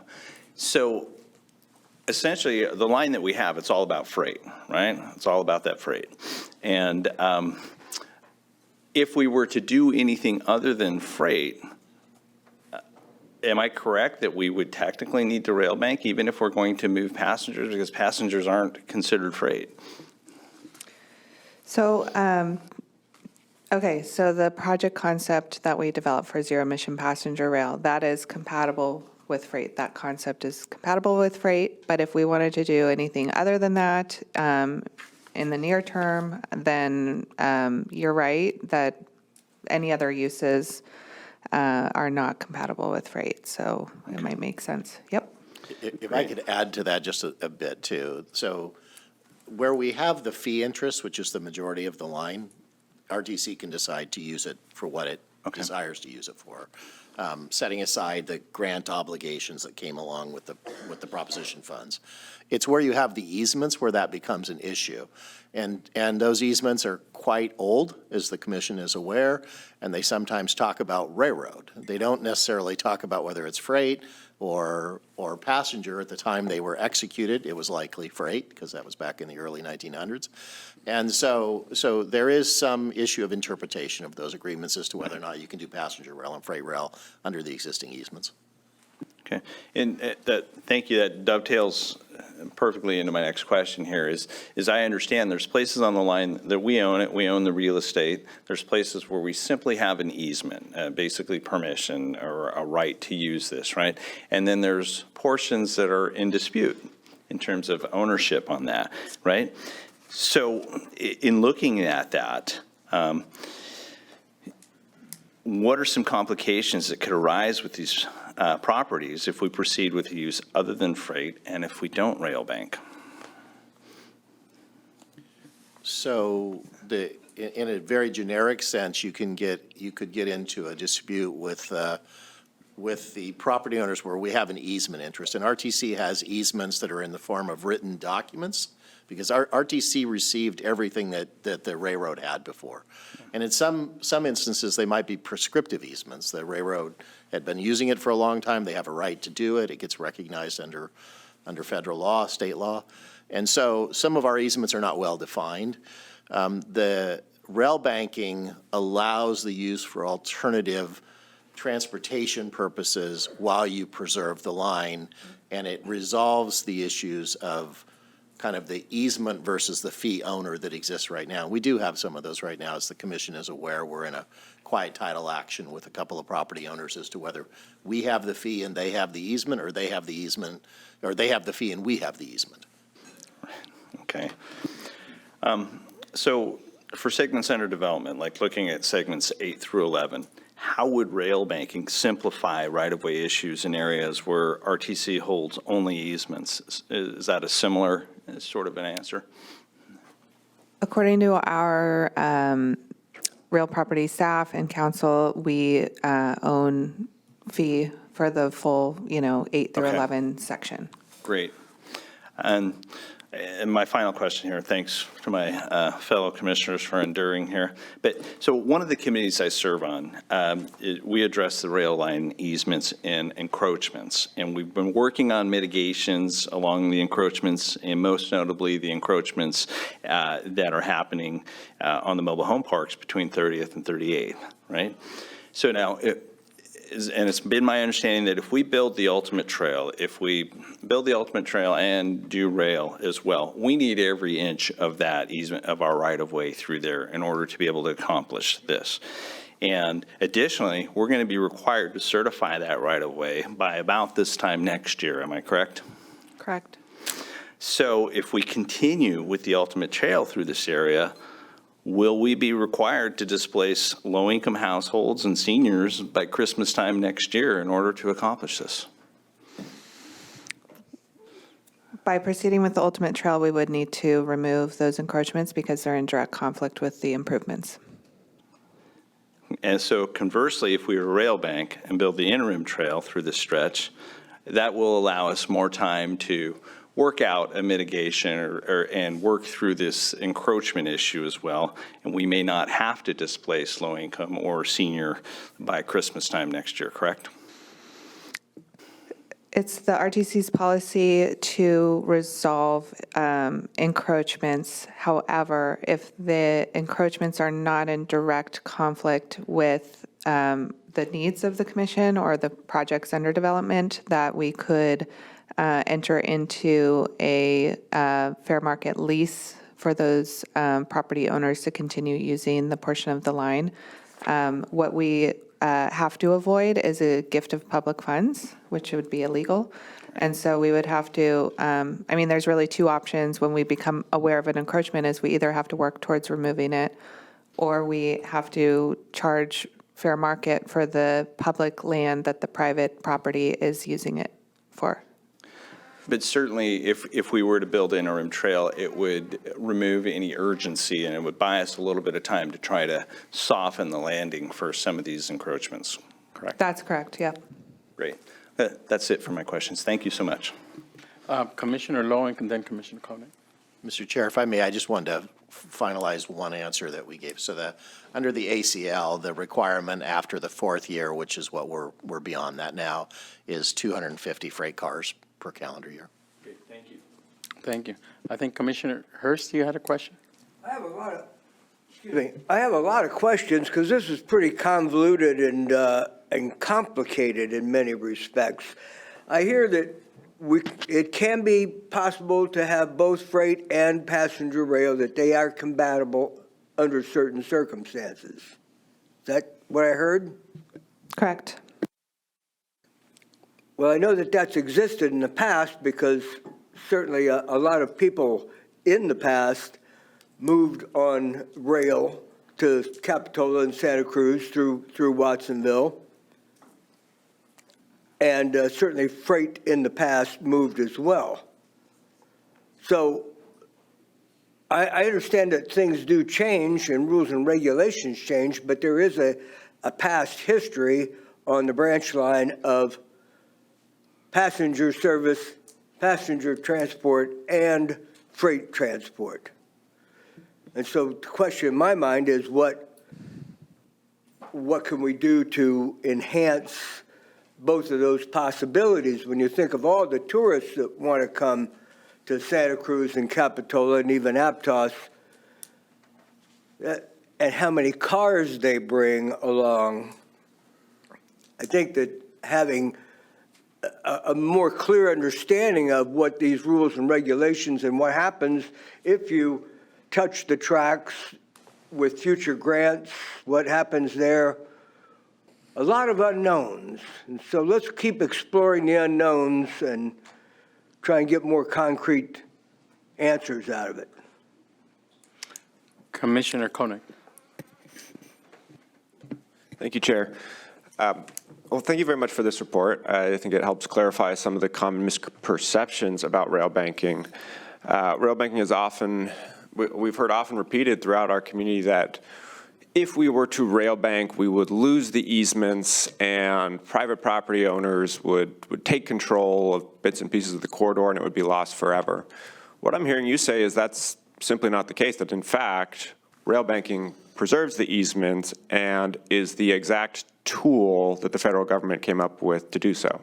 Is that right? Correct. Right.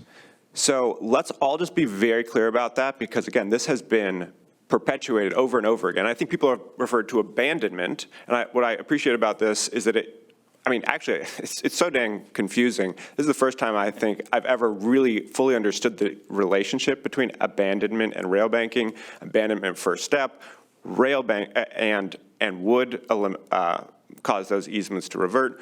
Rail banking solution that maintains those easements.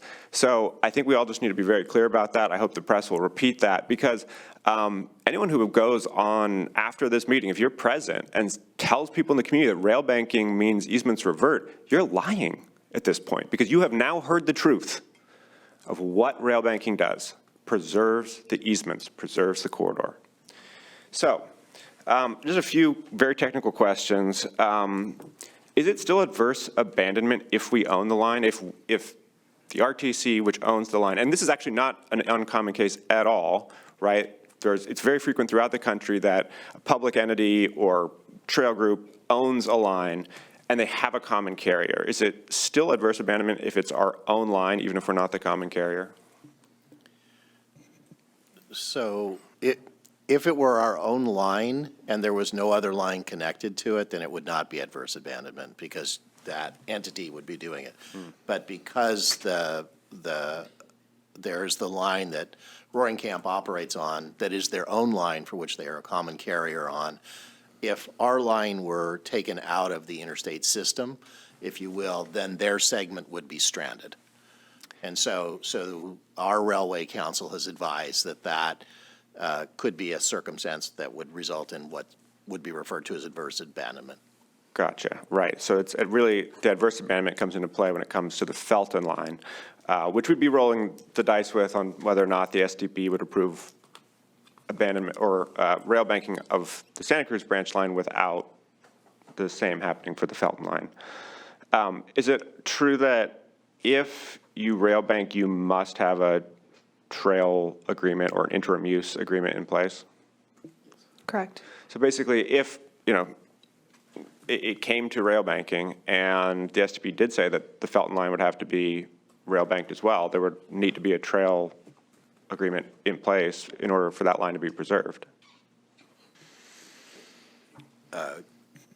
Correct, but even if, as Sarah indicated in her presentation, even if you rail banked a portion of our line, they remain common carriers on their line, and their line can continue to operate. It doesn't have to be rail banked. It could continue to operate.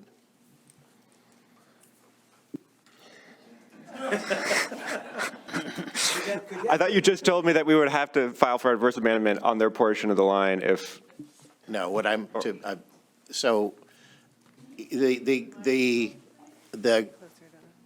the creation, so If you create a stranded segment, our Railway Council has advised that that may require an adverse abandonment situation that relates to the Felton line, because this hypothetical assumes that we have permission from Progressive or we're the common carrier and we're making the decision on our line. And so under that circumstance, there is the potential that the SCB would look at that as an adverse abandonment, and they would have to make a determination on that. Okay. How certain are we that we own the corridor and fee for segments 9 through 11? Certain. Okay, I mean, that's good. You know, I appreciate you sharing that. I'm not 100% certain. I mean, having, well, first of all, actually, I want to thank the Mid-County Democratic Club. They had Megan S. Largent of Lewis Rice, who specializes in rail banking and takings cases, come and speak to the group. And, you know, she basically analyzes deeds for a living and helps property owners then get their, you know, just compensation from the federal government for takings when rail easements are converted to trails, which of course is the whole point of the rail banking law. And she said one of the things that she looks for in there is right of reversion, which I have seen in some of the deeds, as right of reversion being indicative of an easement being in place. So I'm glad to hear we have some level of certainty. It seems like there's still a chance that issues could come up, which leads me to my last question. If we don't rail bank, build a trail, and someone files a takings case, and then we say, shoot, wait, they actually have a good case, and we decide to start the rail banking process, maybe even get it done, but the case precedes the rail banking application, will the federal government still pick up the tab for the taking? So we haven't asked Railway Council that specific question, that there may be exposure to RTC in that circumstances because you would have effectuated the use of the right-of-way before the rail banking. On that hypothetical, I mean, and that hypothetical assumes that you don't have the right to do that. Right. Okay. So it might be a temporary taking issue. Mm-hmm. Right. So maybe it's the less, the damages or the taking is considered less. And then, actually, sorry, I lied, or I misspoke. I do have one last question, which is, if we don't rail bank, is it true that if it's not, the line's not rail banked, you cannot remove the tracks? That's not necessarily true. I don't know if you want to weigh in, Steve.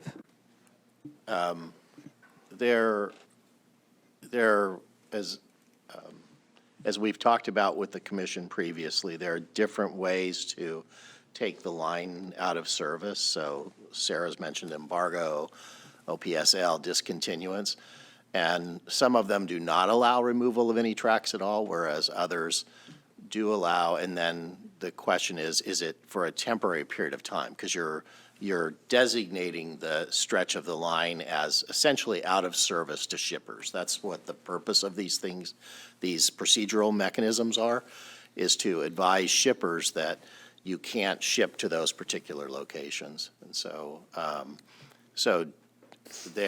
you may be able to remove tracks through some of those procedures. Okay, thank you very much. Follow-up questions?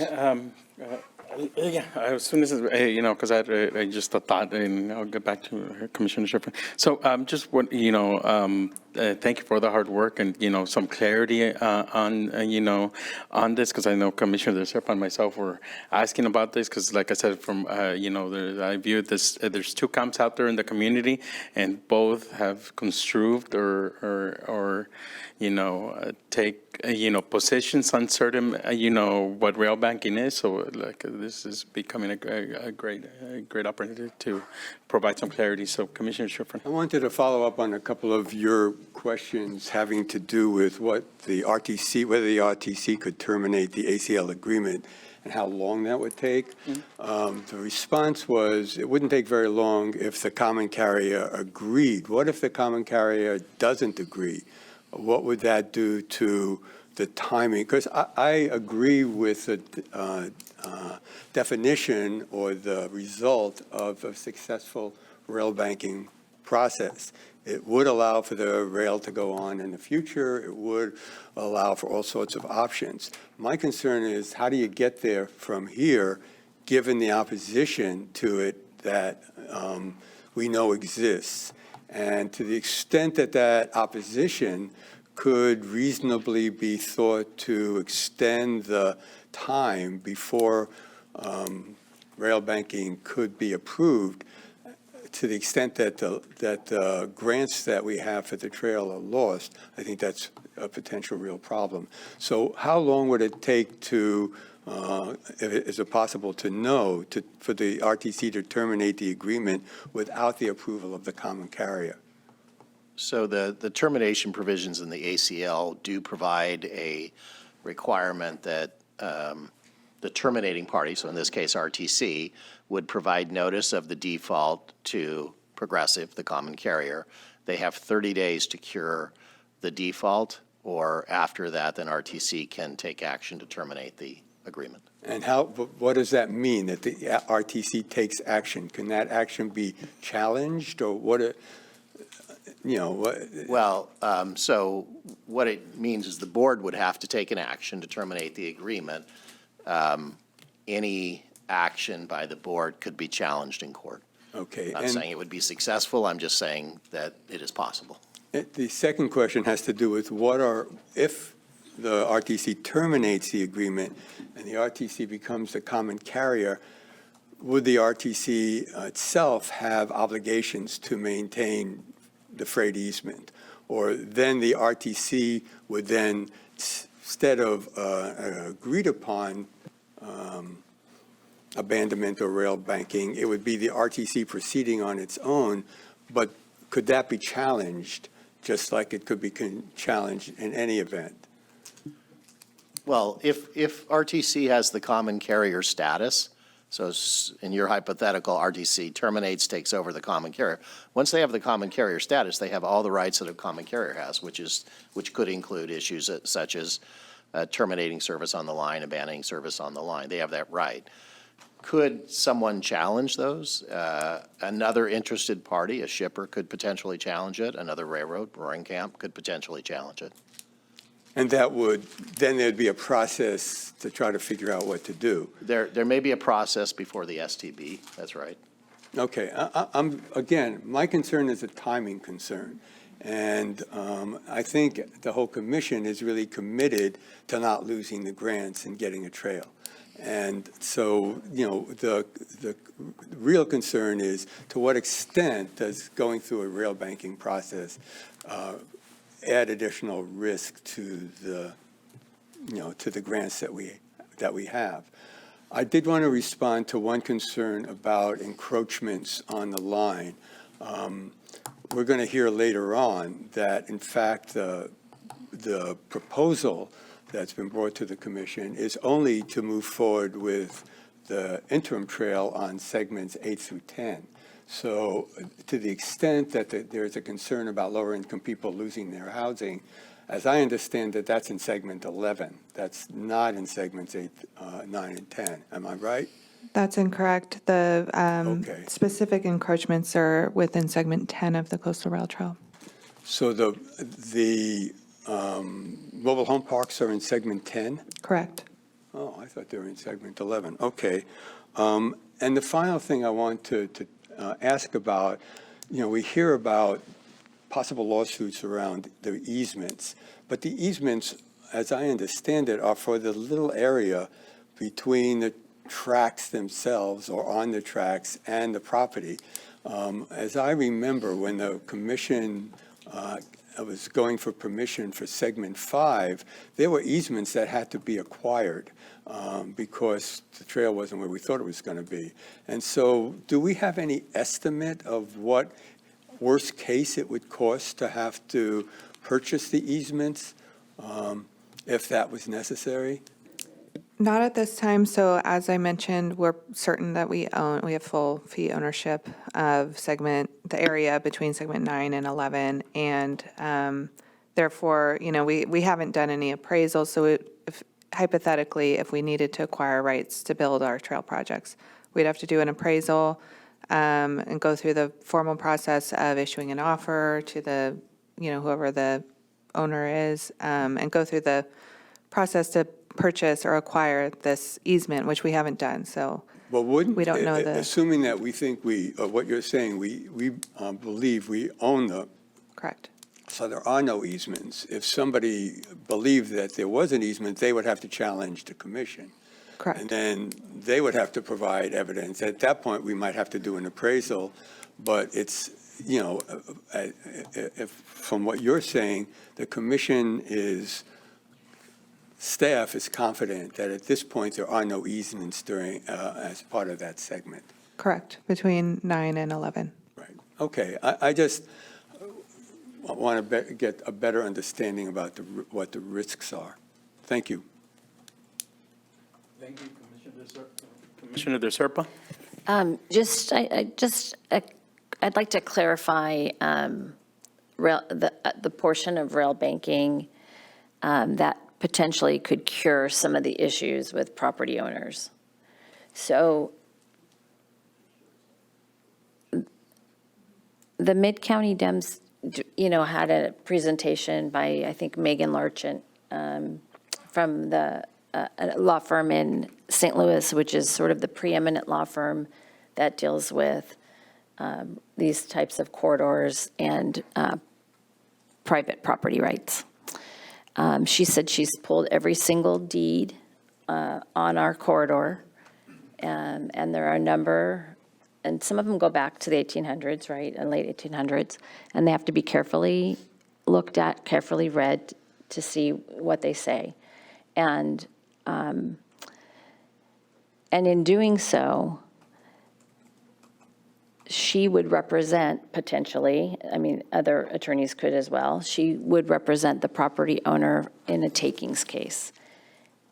If the line were rail banked, the RTC, my understanding from her presentation is that the RTC would not be responsible for the cost of the taking, that there is an apportionment within the federal government that is set aside specifically for these things, and that the federal government pays for not only the attorney's fees, also pays for the takings. Is that correct? That is my understanding of how rail banking works as well. So that's a benefit of rail banking. That is, I think, very important to protect the RTC from future costs in the event that there are takings that need to be paid out. Correct? That is correct. I agree with that. Okay, I just wanted to sort of break that down a little further. So I see I know this is a very political issue, but rail banking, to me, not only does it preserve the line for future rail, it also protects the RTC and the county from these types of takings actions. I don't really see any downside here to rail banking. Are there any cons that you can talk about? If the process were opposed, it could delay the process significantly. And, if we're trying to finish the process before we build a project, like Coastal Rail Trail project, then it further risks the grant funds that are already at risk of being lost because of our cost overruns for the ultimate trail. So Understood. I will say that in that same presentation, Megan, who's had a lot of experience with rail bank corridors, said that if we had started, like in October when she made the presentation, the rail banking would be successfully completed likely by the summertime. That is what she said. And I understand if there are objections or, there are other complications, but I was surprised to hear that because the narrative has been that it's going to take forever. And I was surprised to hear her say that it would take just a few short months to get something like that accomplished. So thank you. Thank you. Commissioner Jensen. Yeah, thank you. Just one follow-up question. First of all, thank you, Commissioner Clark, for highlighting the timeline that we're looking at for the encroachments. One follow-up question: with the RTC becoming the common carrier in the contract, is there a buyout clause or a clause of for us to get out of that agreement with the ACL right now? The ACL agreement does have some provisions that anticipate a potential buyout. This particular set of circumstances doesn't exactly fit that, but it did. There wasn't. The agreement does anticipate what could happen if certain things didn't happen under the agreement. So, for instance, there's a whole second phase of transportation that has never happened under the ACL. And so when that agreement was negotiated back in 2018, they anticipated certain circumstances that had a buyout, and it was in the order of about $300,000. But it doesn't cover absolutely every situation. Thank you for that. Thank you. With that, I'm going to go out to the public. Would like to weigh in this time of that community. If you can line up so we can gauge. Hello again. Seems like you're in a bit of a bind here. You've got a binding initiative with overwhelming public support to provide transportation on the rail line.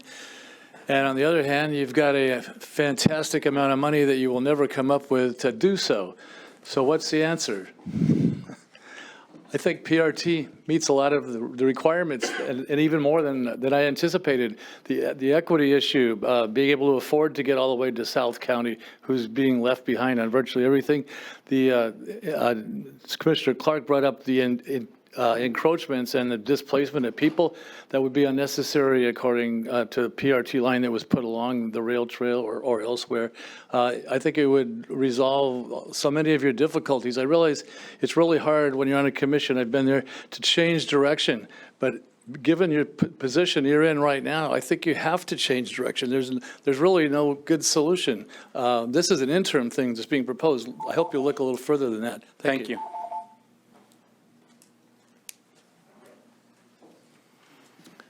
Commissioners, Jim Weller here. Let's be clear. Rail banking is not within the power of the RTC to invoke. Rail banking can only happen after an application for abandonment has been filed with the STB, either by Progressive Rail or adversely through an action by the RTC. In the event of an adverse action, there can be no rail banking agreement. The rail banking agreement is a voluntary contract entered into under provision of federal law between two parties, the rail operator and the trail sponsor.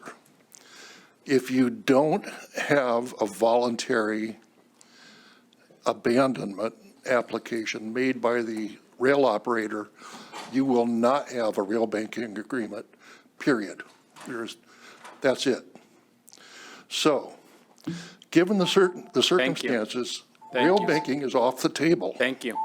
Not going to happen. Ryan Sonataro from Santa Cruz.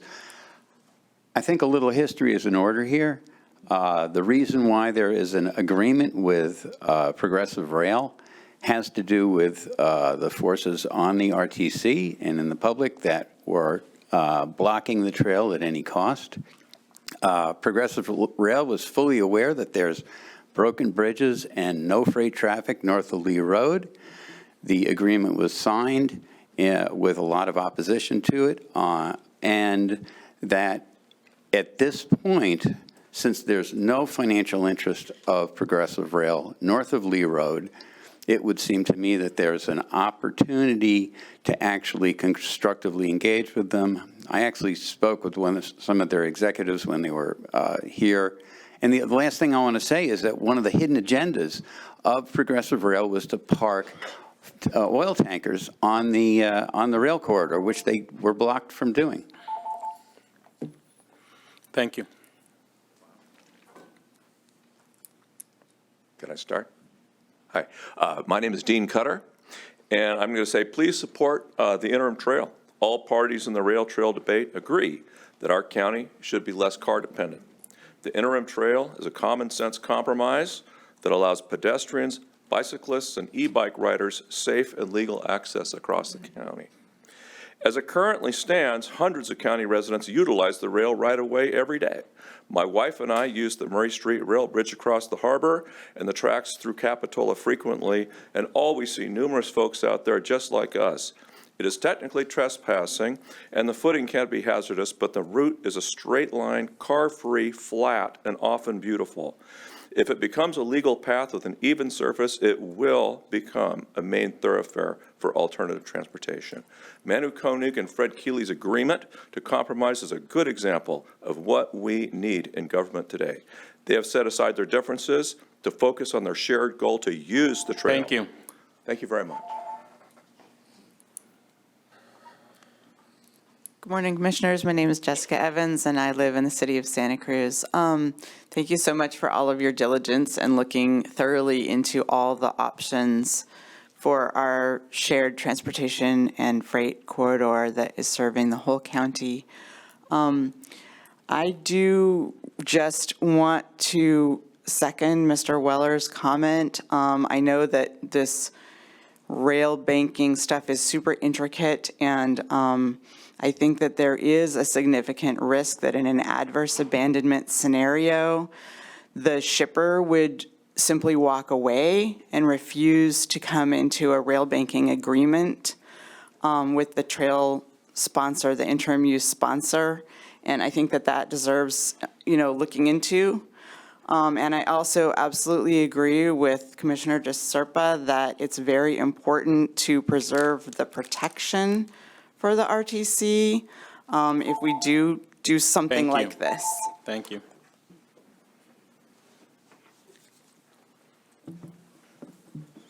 Good morning, Commissioners. My name is Charles Hicks, and I'm a long-term resident and business owner in Santa Cruz County. Voters rejected Measure D in 2022. They told this commission clearly that they did not want a trail-only corridor. Rail banking would reverse that mandate, and I think erode the public trust.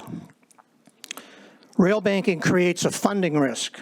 Major scope changes signal to the California Transportation Commission that the multimodal project that they funded is no longer exists. That can jeopardize the millions that have already been invested. Rail banking does not reduce trail costs, but it does add legal exposures. The STB issues, title challenges, and litigation, they're not hypotheticals. They're documented outcomes. Thank you. Thank you.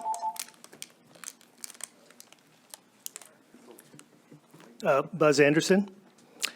There are some people here who believe building a continuous trail down the center of our rail corridor is the great Satan.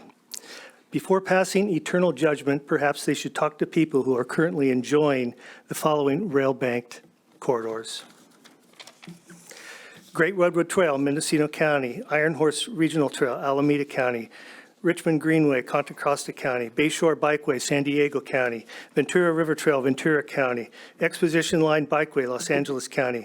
Great Allegheny Passage, Pennsylvania. Frisco Highline, Missouri. Marcus Pinellas Trail, Florida. Sauk Rail Trail, Iowa. Cardinal Greenway, Indiana. Virginia Creepo Trail, Virginia. Silver Comet Trail, Georgia. Island Line Rail Trail, Vermont. Illinois Prairie Path, Illinois. Paul Bunyan State Trail, Minnesota. Adirondack Trail, Lake Placid, New York. Empire State Trail, New York. Great Western Trail, Illinois. Farmington River Trail, Connecticut. Banks Veronica Trail, Oregon. You get the idea. I could go on for an hour. Thank you. Good afternoon, or is it afternoon yet? No. I just want to clarify that the personal rapid transit would not depend on the rail corridor at all. In fact, the rail corridor probably is not the best place to to put a personal rapid transit system. There's other places that need transportation more than the rail corridor needs it. Having said that, I want to support the interim trail.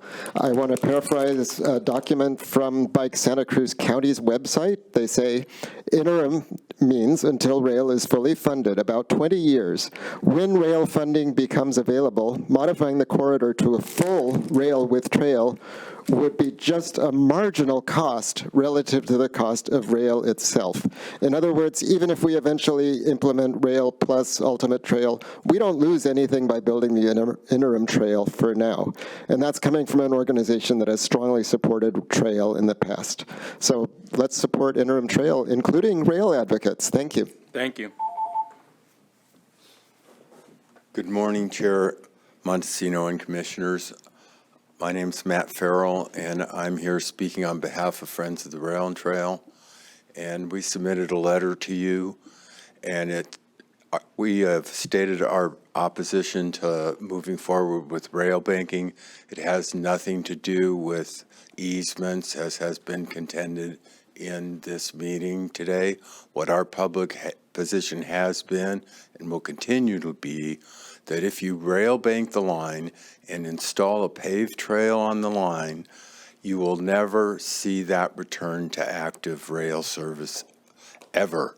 That has not happened any place in the country. Thank you. Hi, Jack Brown, Aptos. Where it has happened is Capitol Crescent Trail is now the Purple Line in Maryland, and the Denton A train in Texas is also a commuter rail line now. So a little bit of clarification there. I want to thank Sarah for the excellent presentation on rail banking. I think it's taken a lot of the vilification out of what rail banking is and would really protect our area because of that. And I know we can't vote on it today, but please consider taking over Common Carrier from Progressive Rail. They have not been a partner of the communities. We saw what happened with the Murray Street Bridge. They have no interest in what's for Santa Cruz County. Really would like to see us take over, and it would definitely clean up the rail banking process for us. They've already threatened to abandon the line once, which would have broken everything up and would have made things impossible for us. And it, even with the damage that's been on the line, Roaring Camp's disconnected now for 3,276 days and yet highly profitable. I think they'll survive. Thank you. Thank you. Hello, my name is Jesse Jarvie. I grew up in Aptos. I have an 8-year-old son who lives on 30th Avenue, and I would absolutely love to see him have safe transportation to my house in Aptos. I'm here to support the interim trail and also fall in accord with preserving the grants that have already been secured, proving to the younger generations that we can come together and raise money for the good of our community. Thank you for your time. Thank you.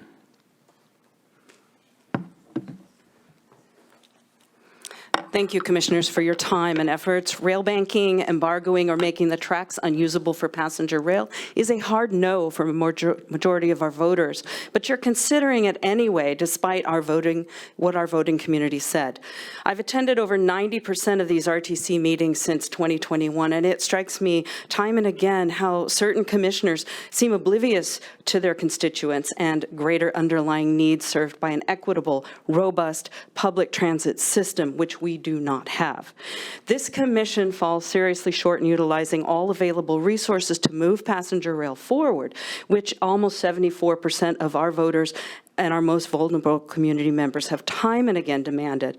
Putting in an interim trail is a huge waste of money if the vision is to rip it out in 20 years.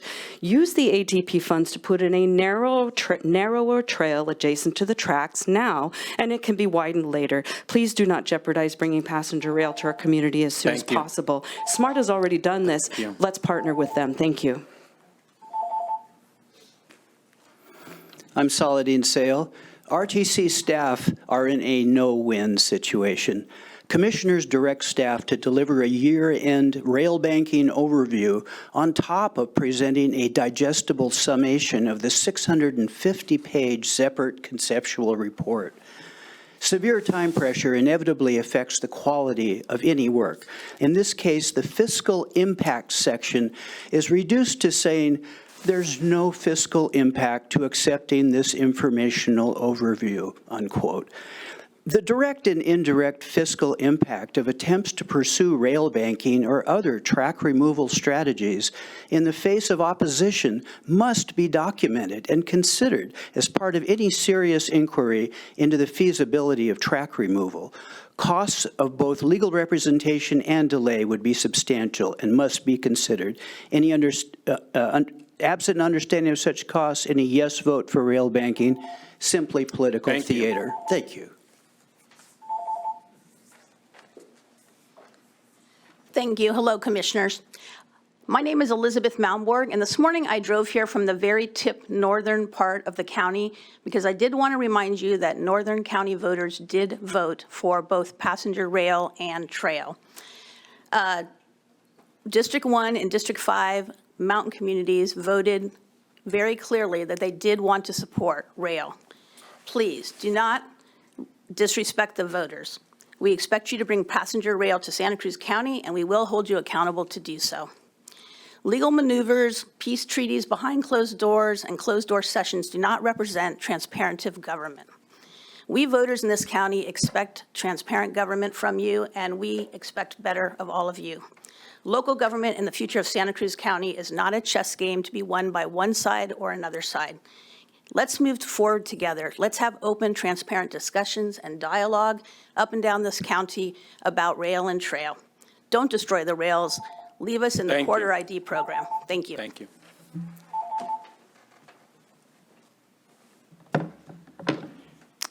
Commissioners, my name is Mark Lee. I'm from Ben Lomond. Actually, I've been here 30 years. My question to the director and also council is, what is the total responsibility of becoming the responsible sponsor in place of Progressive Rail on an annual basis? That's an important financial question I think we need to address. Personally, I think PRT is not affected by the rail decision. However, it's important to have an interim trail established. That's what the people in this community have always wanted. My major concern, being a member and a resident of Ben Lomond for nearly 30 years, is what are the impacts on Roaring Camp? We want to maintain our right-of-way and operational ability. I don't see by if we abandoned that trail, we might have a difficult time repairing our freight cars. Thank you. Good morning, I'm Paula Bradley. There's great news nobody's talking about here. Our passenger rail line was accepted into the Biden's Corridor ID program, which is still fully funded under the current administration. The Corridor ID program purpose is to expedite a unified process for intercity rail across America. Inclusion in the Corridor ID program means that the work of refining our rail plan is being done for us in the next 3 years. Our rail project is receiving 100% federal and state grants for Caltrans to value engineer and fully design our passenger rail service. We've completed step 1, and step 2 includes another 80% federal grant for the environmental and preliminary engineering work. At the end of the 6-year process, our rail service plan will be shovel-ready and eligible for 80% federal construction funding.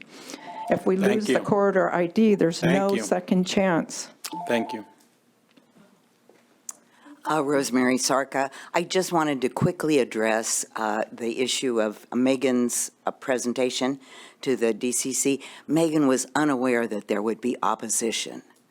I did email her afterwards, and she said her calculations could have been much more clearly expressed. So the issue there is very much, as Andy points out, timing, because that pushes it past that time frame. Thank you. Hi there. I totally agree with what Paula Bradley said about the Corridor ID. We're not talking about it. Your job is to take care of everybody, not the people who have properties that I see here along the rail corridor. And your job is to include poor people, middle class. They're not here. They're out working. So I'm just blown away. We're even at this point, again, by the delays of certain parties who have a heck of a lot of money. It's a disservice, and you cannot rail bank. And I'm saying go forward with the train. Since that's our primary focus, and with whatever money we have right now for the trail, finish that and then start working on the train. Thank you. Thank you.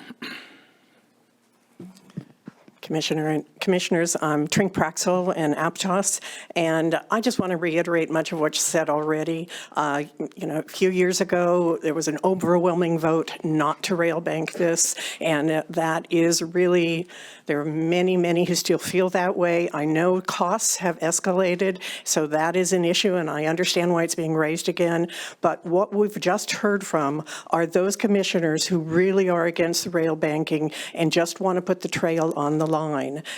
I know we're going to hear next about an agreement, and let's discuss the Corridor ID program. Let's talk about other alternatives that we can look at rather than going forward with rail banking at this point. I look forward to further discussion. Thank you. Thank you. Good morning. Becky Steinbruner. I want to raise the issue that two commissioners have brought forth information from a Mid-County Democratic Club presenter that the public had no access to, and it really should not be weighing in here. And I wonder if it violates the Brown Act, actually. But that aside, I think that you should be looking at alternatives such as a bus on rail.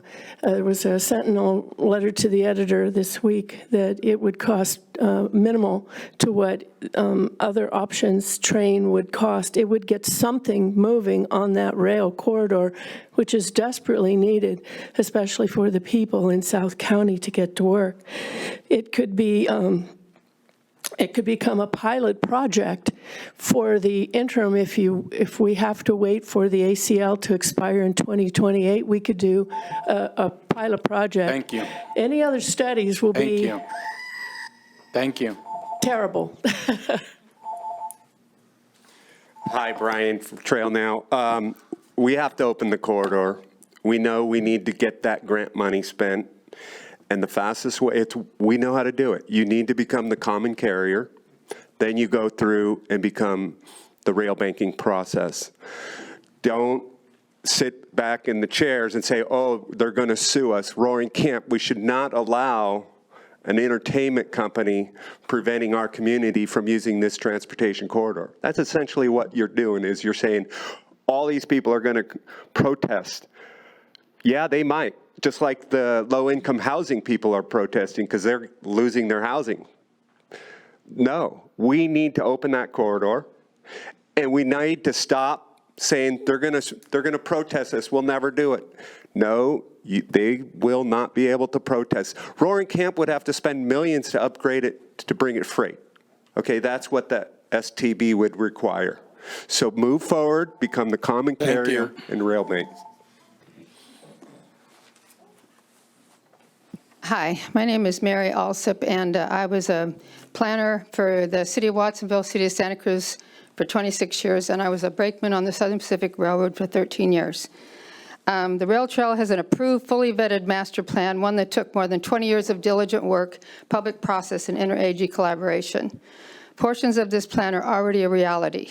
With completed segments in both Santa Cruz and Watsonville, the residents are actively enjoying. I'm also a cyclist.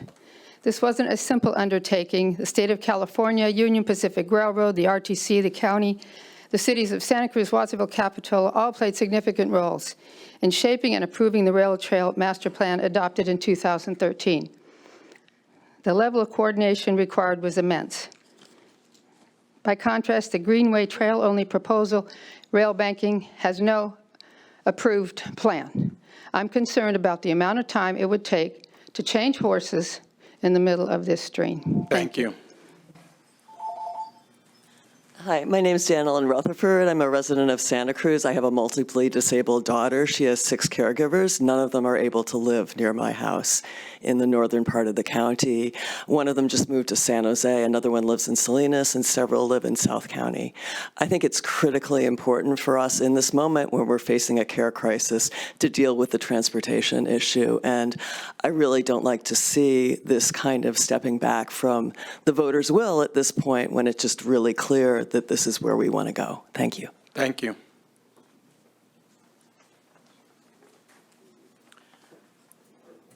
Yeah, transportation from South County into the North County is a mess. By pitting the rail people against the trail people, you're seeking to divide and conquer, setting one side against the other as part and parcel of authoritarian playbook. You are doing the bidding of Silicon Valley tech bros who seem to want to turn this county into an oceanside private club. You're giving precedence to leisure and bicycle activities over the will and needs of the workers and businesses of this county. Over 70% of the county's voters have chosen to move ahead with the rail project, and yet you choose to ignore that and pursue the route laid out for you by your moneyed benefactors. If you vote to remove the tracks, you will both hurt the county workers and county businesses as well. You have purportedly manipulated the system for the benefit of your backers. For a change of pace, try doing the right thing. Thank you. Good morning, Elizabeth Bertrand. I just want to thank you so much for doing such a wonderful presentation on rail banking and really informing people about the good sides of rail banking and how it can support the actual liability for our RTC. And I would really encourage you to follow through seriously on looking at rail banking and bringing this forward. And one of the things I'm hearing most is just fear, fear, fear. And at the beginning of our presentation, we had our executive director give her presentation on all the unbelievable successes this management team has had. They can have that same success through the rail banking process if we just give them the chance. Thank you. Thank you.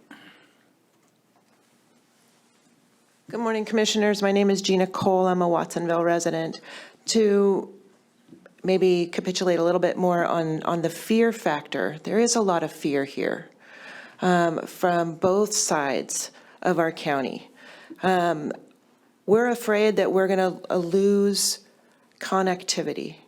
We have one way currently to get from Watsonville to Santa Cruz, from Santa Cruz to Watsonville. We have an option coming soon where Pajaro Station will become active again. That will make Watsonville a hub. That will make Watsonville a place where we can connect across the valley over to Gilroy. It will connect us down south over to Salinas. And it will become a place for people to launch north. And it will bring income down to Watsonville. New hotels, new services. Thanks so much. Thank you. Good morning. My name is Ava Bruner. I live in Santa Cruz. I would just ditto what Gina said. I think our corridor is not just about recreation. It's truly a transportation corridor, and the train is what is going to provide that. I know it's not going to happen quickly and soon, but we have to look past our timeline. None of us here are 20 years old. And I believe that there's certain commissioners who are utterly committed to rail banking regardless of what the voters overwhelmingly supported in 2022, which was a no on Greenway's Measure D, and respecting the voters is your job. Thank you. Thank you. Good morning, or let's see, is it morning still? Yes, okay. Thanks, everybody, for what you do and all the courageous democracy supporters out here for their wisdom. What they all said, that's what I say. I mean, but I'm still here one time more to put in a good word for this new thing which can really beautifully finesse a lot of these problems if it's given attention and some serious funding. And I think that's what we're here about today, is serious funding for this and that. So PRT, and you haven't heard anybody talking about against that. That's mainly because hardly anybody knows anything about it, but we can help fix that, and we should be doing a better job maybe of publicizing that. I plan to work on that, but that's part of why I'm here. Anyway, please do take us seriously, learn with us more about how to do this stuff. Thanks. Thank you. Good morning. I'm Sally Arnold, and I want to talk a little bit about the description of the ACL that was given earlier. I heard this circular logic. Oh, well, you know, the shipper isn't, Progressive isn't fulfilling their contract to ship a certain number of cars, and so, you know, therefore we don't have to fix up the line or even keep them on.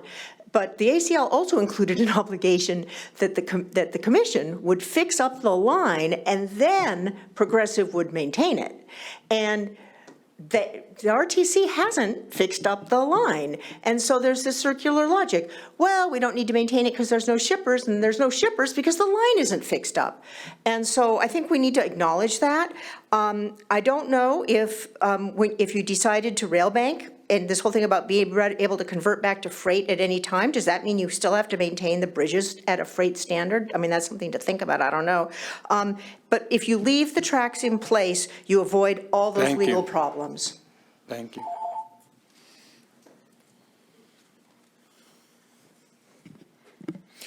Members of the commission, my name is Ilya Balaich. I'm a long-term Watsonville resident and a stakeholder. There were several thoughts I wanted to share with you. When the county was considering acquiring the railroad, I supported that. When Measure D came up, I gave it thought. I was opposed to the idea of placing those type of constraints. But that brought us to this year. I attended the workshops that presented the cost figures on this. And for all the people that were opposing Measure D and use that as defense of going ahead with the rail, what I would say is to everybody, a reality check. Go present what those costs would be to everybody and ask them if they want to do that.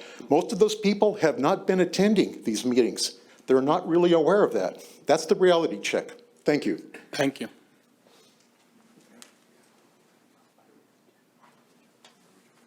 Good morning. My name is Barry Scott. I live in Aptos. I'm the one that invited Megan Largent to come and talk to the community because we need more information. And I'm concerned that commissioners, especially newer ones, don't have the tools they need to make the important decisions that are before you today. For example, can passenger trains run on freight lines? Oh my God, yeah, absolutely. Those of us that have followed it know this, clearly. So I think we need more information before decisions can be made today. I think we need to include the Coast Rail Coordinating Council, TAMC, the STB. I think we need to hear from Caltrans. I think our commissioners need that information before these permanent sorts of decisions are made. And I thank you for your work. I love the staff. I'm proud of all the work that gets done. But this is a monumental change in direction that must be taken seriously. Thanks. No, anybody online? Yes. David Dean?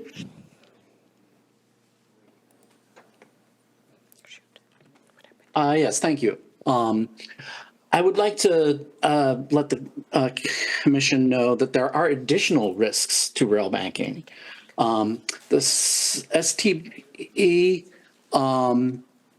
and Congress are both unsatisfied with this Rails to Trails Act. There is legislation in Congress now to upheave all of this. The Purple Line is the perfect example of how it failed. The Purple Line is not on the original right-of-way. There had to be negotiations with a country club, and they had to move the right-of-way. Even though rail banking was supposed to protect it, it failed. We don't want that here. Thank you. Thank you. Michael Saint.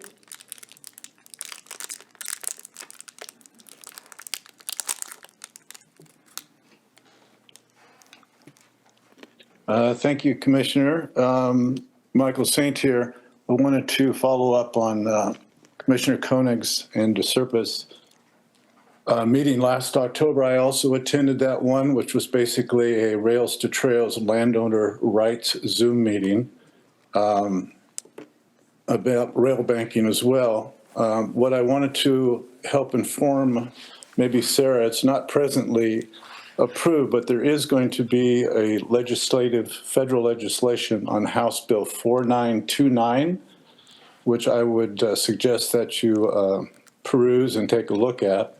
This could cause or create more burdensome requirements that could effectively halt use for creating trails on abandonment rail trails. Thank you. There is one other legislature Thank thing. you. This is Okay. Nazia.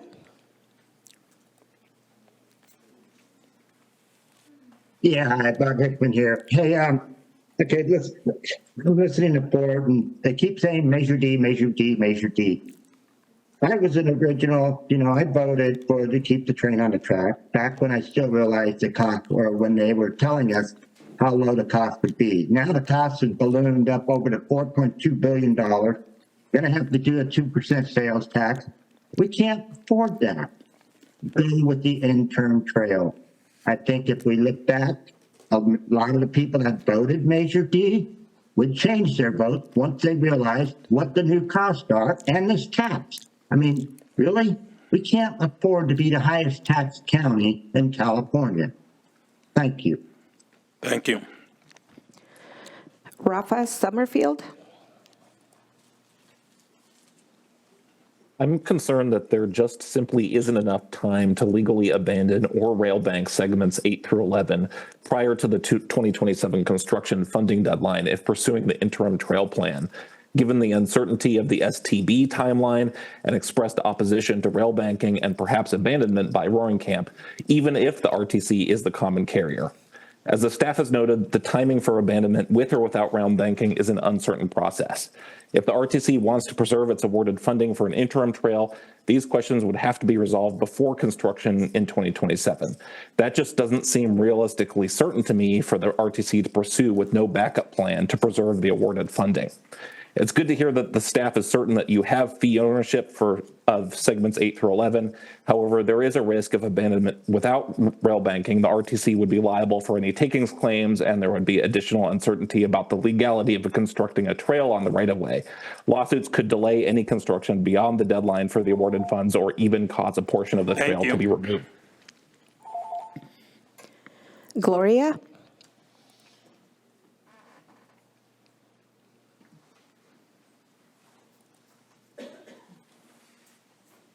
Gloria?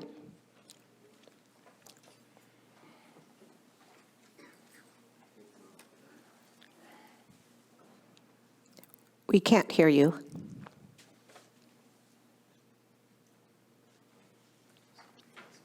Yeah, go to the next person. We'll come back to you. Jim's iPad?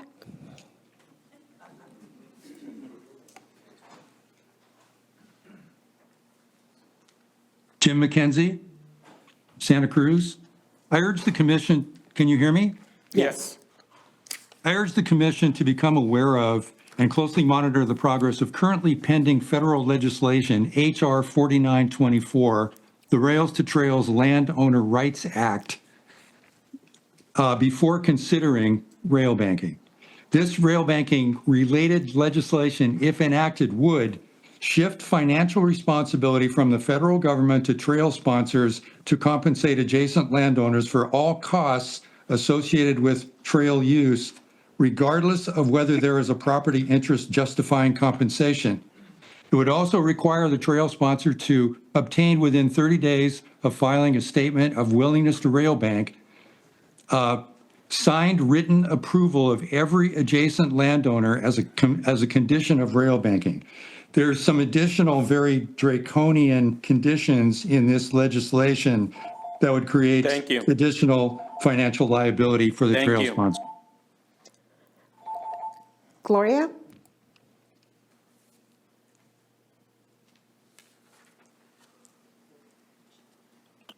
Gloria, I'm sorry, we still can't hear you.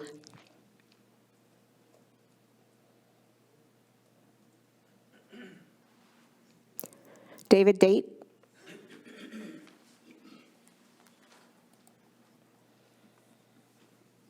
Yeah, hi, commissioners. I was introduced to this, the idea of putting a trail on the rail corridor when I was 21 years old. I was expecting my firstborn. She's now 16 and a half, running around town, 2 jobs, doing classes at Cabrillo. An entire generation has missed out on the opportunity to have active transportation in our community. We've been locked in La Salva. Our bus service was suspended for 5 years. We are a truly vehicle-locked community. And it's a tragedy that now, after all this time, we're finding out that rail banking was not the evil, impossible thing that Fort and their supporters have told us it is. So I'd just, I'm just grateful that we're actually getting beyond this and we're going to move forward on it. Thank you. Thank you. Sean?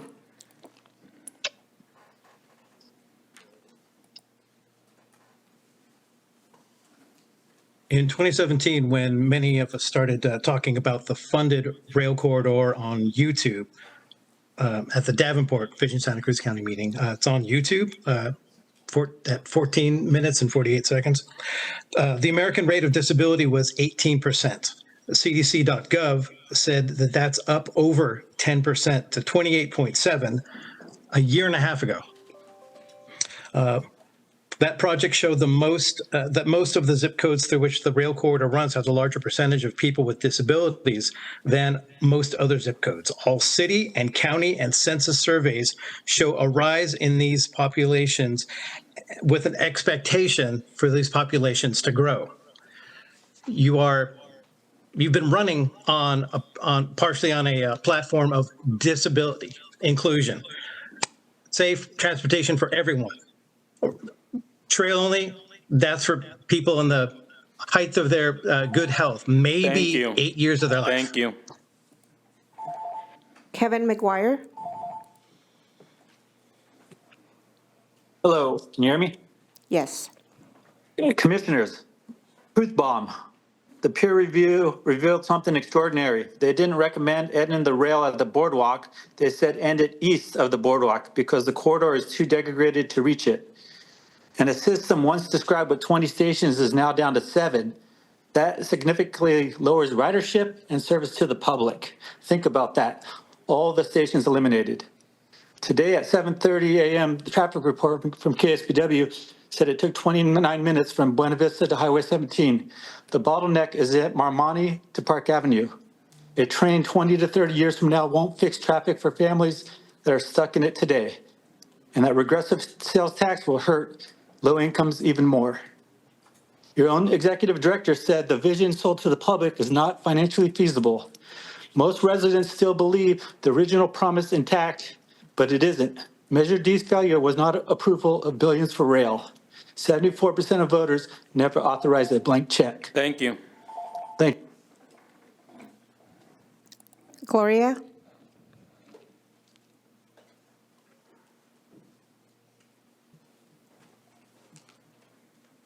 I'm sorry, we still can't hear you. Patrick?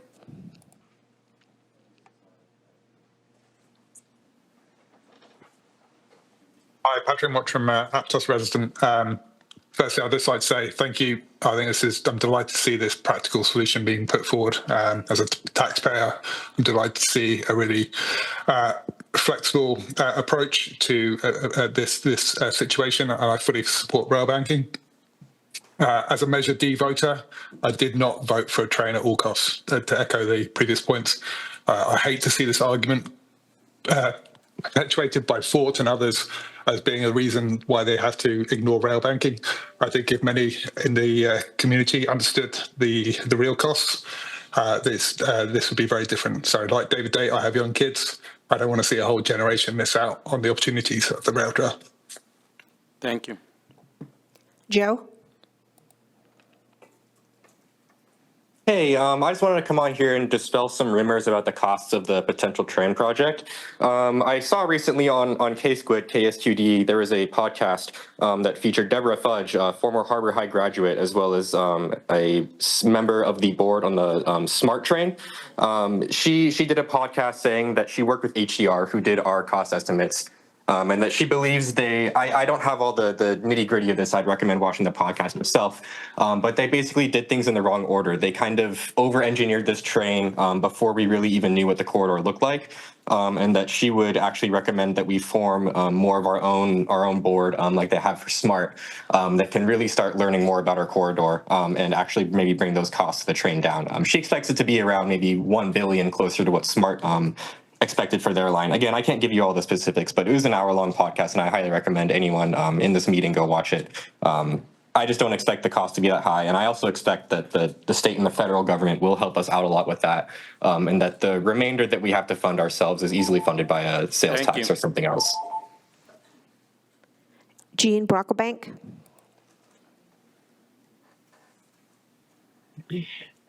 Good morning, commissioners. My appreciation goes to RTC staff for the excellent informative presentation on rail banking, which both my husband and I support if it's necessary and doable. Absolutely. That's my appreciation. My outrage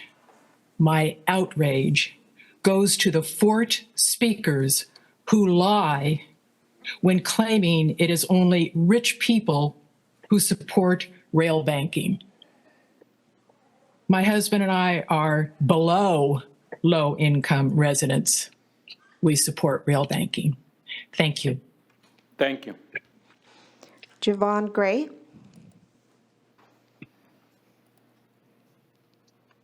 Hello, yeah, I'm Javon Gray, Santa Cruz resident. I'm trying to stay informed on these things, I think, and the cost. I hear a lot of people like that. I voted no on Measure D, and I actually still strongly support keeping the rail despite the cost increases. And I think there's a lot of conjecture and people calling in. The people spoke then. If we should, I'm lucky to be able to call in today, but I think this is a small sampling, and I think we shouldn't. Yeah, maybe people's opinions have changed, but we should get a broader perspective. If we really want to, make conclusions based on that. So thank you. Thank you. James Polizzi?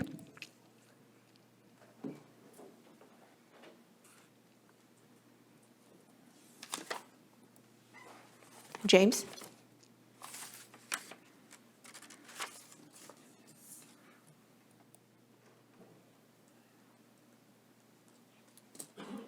Okay, we'll come back to you. Zoom user?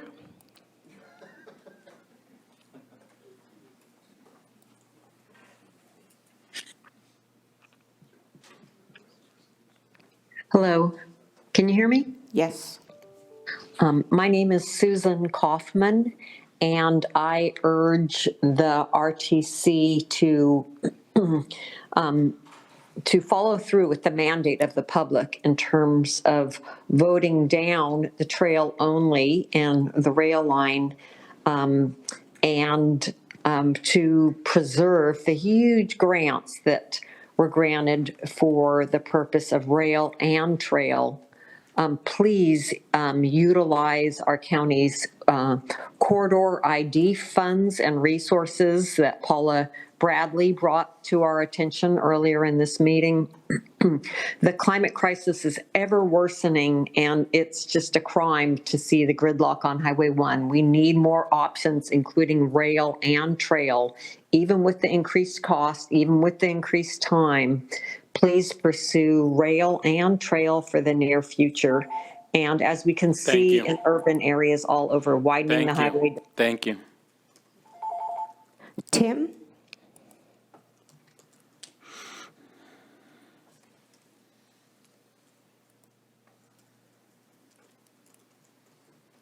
Hi, good morning, Commissioners. Tim Bratton from Santa Cruz with a question and also supporting rail banking and the use of the ATP funds. Could it be possible to, under the Keeley-Koenig plan, begin construction planning and construction of the trail at the same time, since rail banking, based on the report this morning, is so beneficial, so positive, moving forward through other sections of the corridor? Could we do both? Could the council say, yes, we can, under these other options, begin building the interim trail at the same time we become the common carrier, the RTC, and look at rail banking moving forward for other sections? Thank you. Thank you. John Will. Hello again, folks. I was in a hurry earlier. So the Bob Jones Trail in San Luis Obispo County, I think it was $12 million a mile, built in 10 years, something like 99% of Rail Trails Rail Bank. It's the obvious move here. And I just really want to say to everyone in the room on both sides, we don't need a train, we need housing. Build housing. Focus on housing. We've wasted 20 years of two groups of really old people arguing about something that isn't our pressing issue. We need to house our neighbors. We need to house our essential workers. We need to house our young people. We need to house doctors. We are the worst county in the nation for housing. Why are we still talking about this nonsense? Thank you. Tom Brady.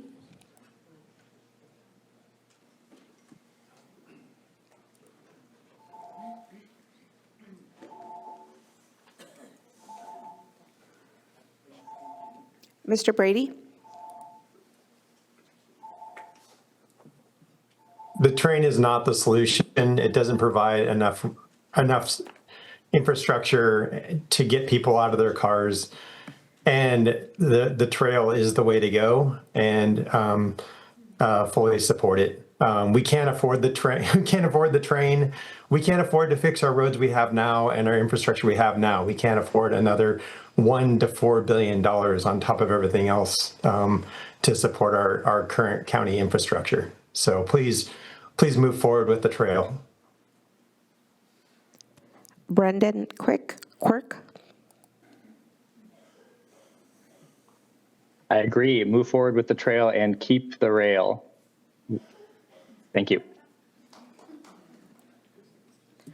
Gloria?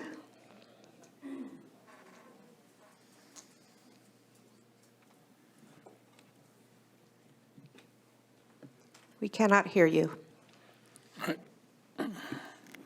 Was that? James Polizzi?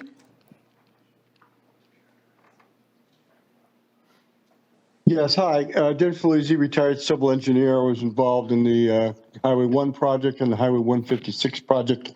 I just want to say that it seems to have a general consensus that this rail banking is a panacea for this project.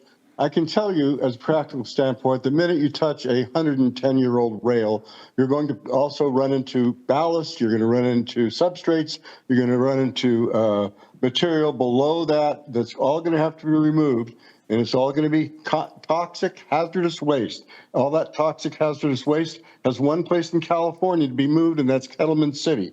Each one of those loads is going to cost a manifold of the amounts of money that you plan on spending just to bank those rails. I didn't vote for this rail banking. What I voted for was a train.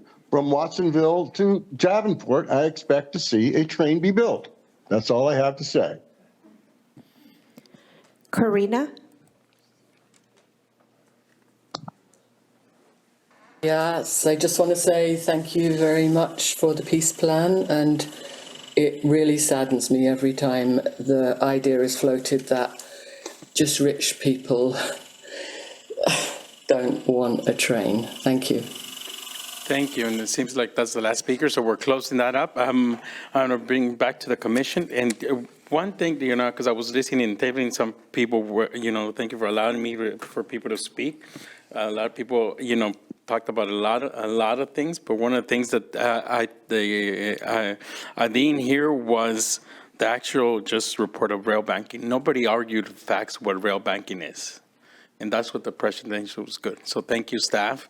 Everybody, put their opinions about whether they liked it or not, whether trail or train, but, the facts are the facts. And, that's what we wanted this presentation. So with that, I think, I would move the staff recommendation. Second. So it's been moved in second. So Commissioner Kitos Carter has her hand up. Okay, Chair. Commissioner Kitos Carter, go ahead. Thank you, Chair.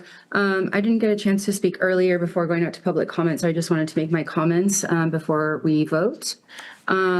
This is not a Fort versus Greenway issue. This is not a rich versus poor issue, but what this is a public good versus private interest issue, okay? So on one hand, you have the trail-only people who are concerned with their property values, their investments. They want to have e-bikes that they can rent out on that track, and we have significant legal risk. If we remove those tracks, what is rail banking? Rail banking means we pull up the tracks and that's that.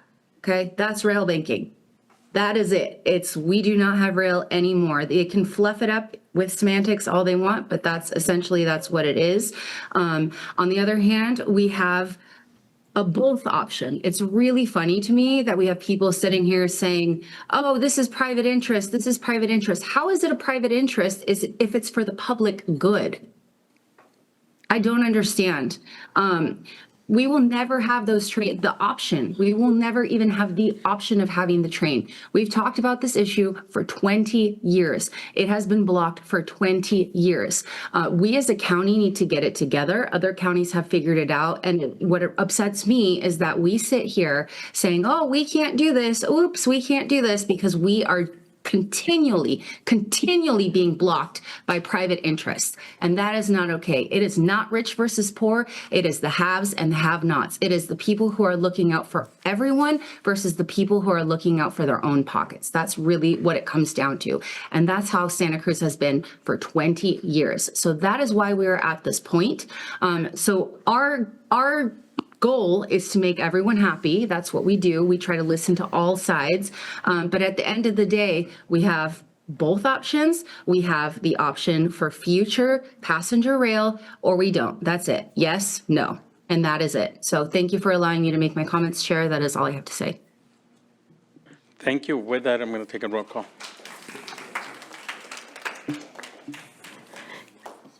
Commissioner Leonor? Yes. Commissioner Kitos Carter? No. Commissioner Koenig? Aye. Commissioner DeSerpa? Aye. Commission Alternate Schifrin? Aye. Commission Alternate Hurst? No. Commissioner Montesino? Yes. Commissioner Clark? Aye. Commissioner Keeley? Aye. Commissioner Jensen? Aye. That passes with 2 noes. Mr. Chair, Go ahead, Commissioner. could I just clarify that the motion was to accept the staff recommendation? And It's not I to think, either people approve or deny rail banking. It said, we got this information, we've heard a lot of input, and we're accepting the information. That's all that's been done. I hope that the recent applause is not an indication of where we're going. I really wanted to compliment the people in the audience for listening respectfully for everyone who spoke, whether they agreed or not. There's a lot of disagreement here, but everybody's been polite and a lot of applause. This isn't a popularity contest in the end. I hope that as we continue through this difficult meeting, that courtesy will be continued. So just wanted to clarify what we're really doing Thank here. you, Commissioner Schifrin, because that's duly noted. Commissioner Hurst? Thank you, Chair. I think there's more questions than there are answers, and that's why I voted no, because I think there's more information that needs to be dug out. It's a highly politicized environment. Yeah, go ahead. Just have a question of what we're on right now. Yeah, okay. Are we on an item or we're? No, we're just- Randomly going to have comments? Yeah. No, Just we're- my comment about the past vote and explaining my We're already- negative point. Yeah, okay. Well, so we're going to move on and. Commissioner Montesino, I apologize. I skipped Commissioner Lynn. Oh. Thank you. Okay. We were just wondering that. Yeah, we were just checking. So. Aye. And Pegler, did you get? Aye. Yeah, good job. All right. My sincere apologies. Okay. All right, well, with that, it passes, so we're going to move on to, because it's going to be, the next item is going to be a long one, so we're going to take a 15-minute break to, or in my assumption, 17-minute break till 12, so we're back at 12 sharp.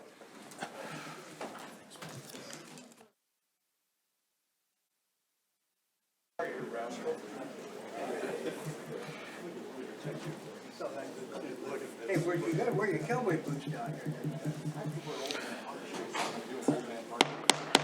So we're going to start item number 26, accept zero emission passenger rail and trail final report, concept report. We're here? Yeah. All right. Staff report. Perfect. Well, good afternoon. Thank you, Chair. Thank you, Commissioners. My name is Riley Gerbrandt of your staff, Associate Transportation Engineer, and we'll be providing you an update on the Zero Emission Passenger Rail and Trail Project, also known as ZEPRT. I have Mark McLaren, our consultant, project manager from HDR Engineering, also available. He'll be helping provide the presentation this afternoon. Next slide. So in the next slide. So in August, at the August 7th Commission meeting, we provided a presentation and the Commission held a public hearing and heard a financial analysis report on the ZEPRT project. And as a reminder, the ZEPRT project as shown on the screen is looking to provide new high-capacity passenger rail service on 22 miles of the branch line, as well as 12 miles of new coastal rail trail segments 13 through 20 and the Capitola Trestle. And the objective of this afternoon's presentation and update is to return to your Commission with responses to the direction that you gave to staff on August 7th. Next slide. So as you know, the ZEPRT project has gone through 4 different milestones as part of its project engagement process.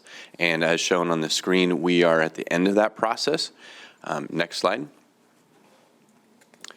And as I mentioned, at the August 7th meeting, we held a public hearing and provided a presentation on the draft project concept report. During that meeting, your Commission provided staff with some direction to return in December with the final project concept report, releasing the report at least 2.5 weeks prior to today. And also with the final report to provide feedback from the Coastal Commission about inputs that they have that would add cost to the project, provide discussion about constraints in the Beach Flats area of Santa Cruz and the downtown Watsonville area, as well as a financial analysis of cost per passenger mile comparing our system with other systems, and also to conduct a peer review of the report. Since August, our team has been working diligently to provide information on these items and to complete these requests, and we're returning with an update to you today. Next slide. So the first update, next slide, is that the final project concept report was posted and released October 24th. Next slide. The final report considered feedback that was received during the Milestone 4 engagement period, and also we released an engagement summary to the project website with the link there on the slide. The key updates to the final report were twofold. One, we included a preface in the final concept report, which adds a more clear description of the purpose and intent of the final report.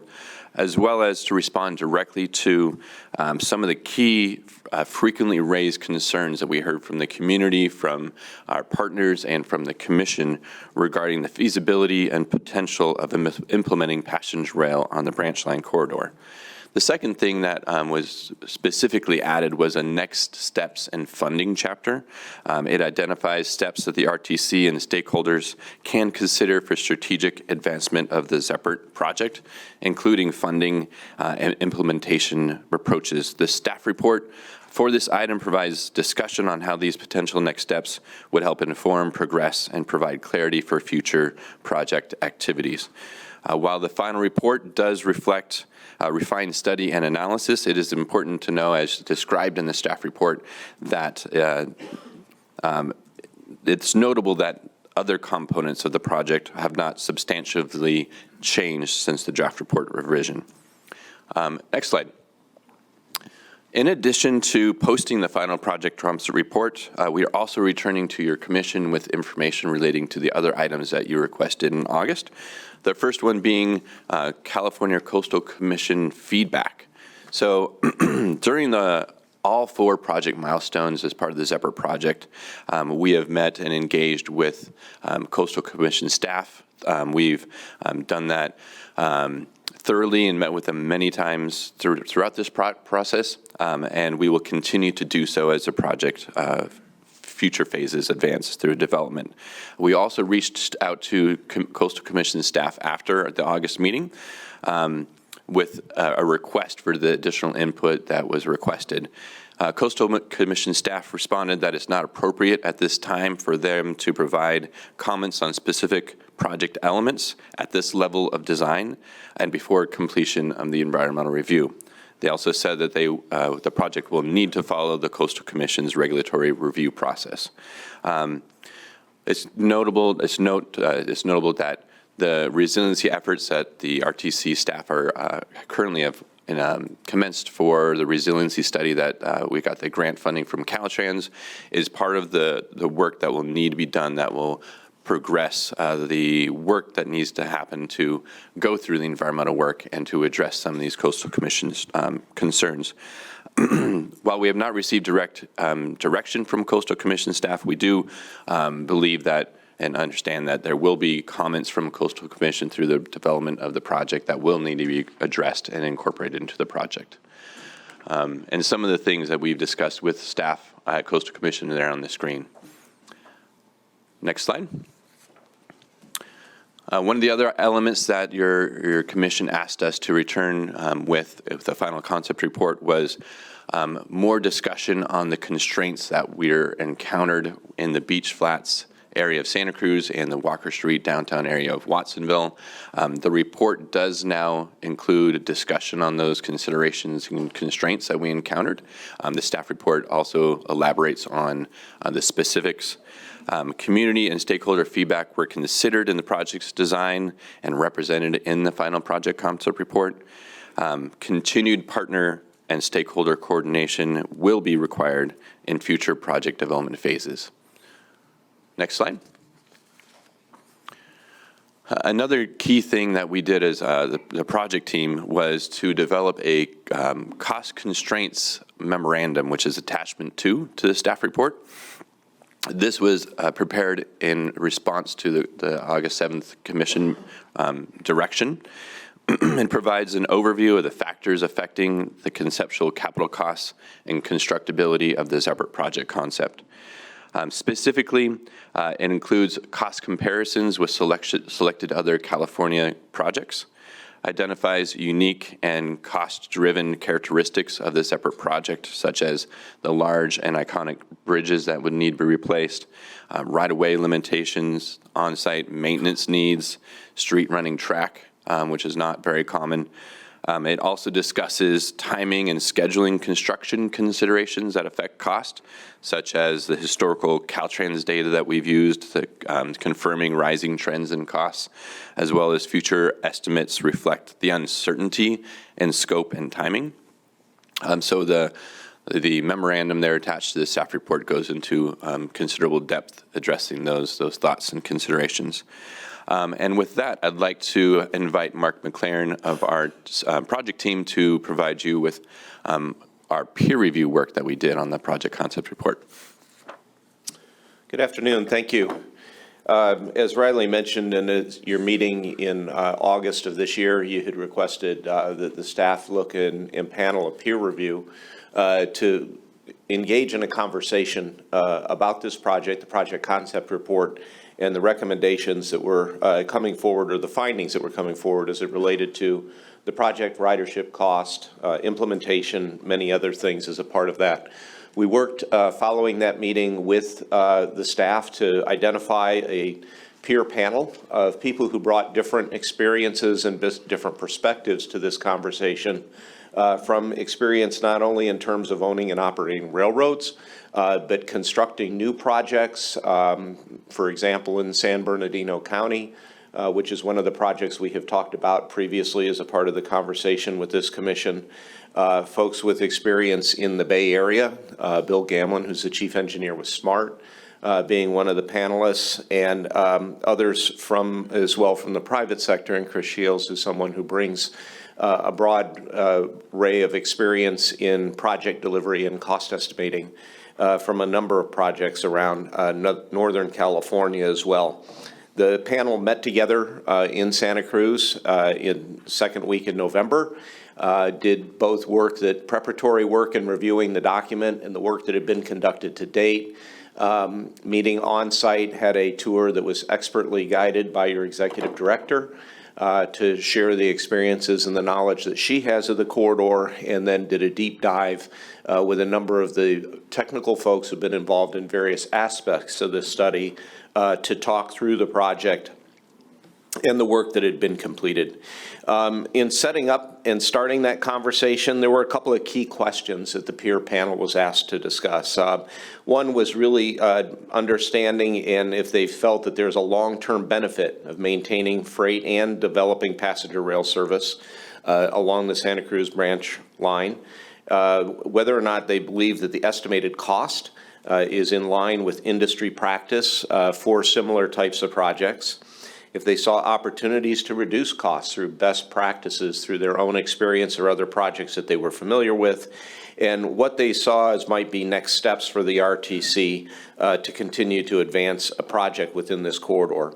There were a couple of key observations and recommendations that were provided in response to that. I think most notable as an overarching comment is that they saw the value of this corridor to Santa Cruz County and the need to maintain or preserve that opportunity for passenger rail service along the corridor. However, they also understood that it's a very constrained corridor, and that narrow right-of-way and some of the other things that affect the width of it are things that not only affect ultimately operation, but also construction and maintenance of that corridor as well when we talk about costs for both capital and operations.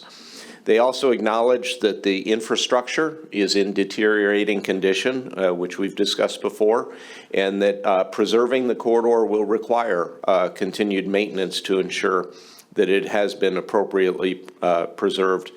There was also a discussion about specific recommendations regarding costs, operations, as well as the idea of phased implementation of passenger service within the corridor. And that was culminated in some recommendations on next steps as to how the RTC could look at advancing a program within the corridor in the future. Thank you. Thank you. Thank you, Mark. And with that, that wraps up the presentation addressing the comments from August 7th that you directed staff to come back and return to this commission here in December. The recommendation from staff is on the screen. So staff recommend that the commission approve the resolution, which is attachment 1 to the staff report, which would accept the final project concept report. Would direct staff to continue pursuing eligible state and federal funding to complete preliminary engineering and environmental review, And thirdly, to direct staff to continue coordinating with state and federal partners to pursue passenger rail along the Santa Cruz Branch rail line. And with that, that's the end of our presentation, and we're available for questions. Commissioners, questions? Commissioner Hurst, and then. Well, thank you very much, Mr. Chair.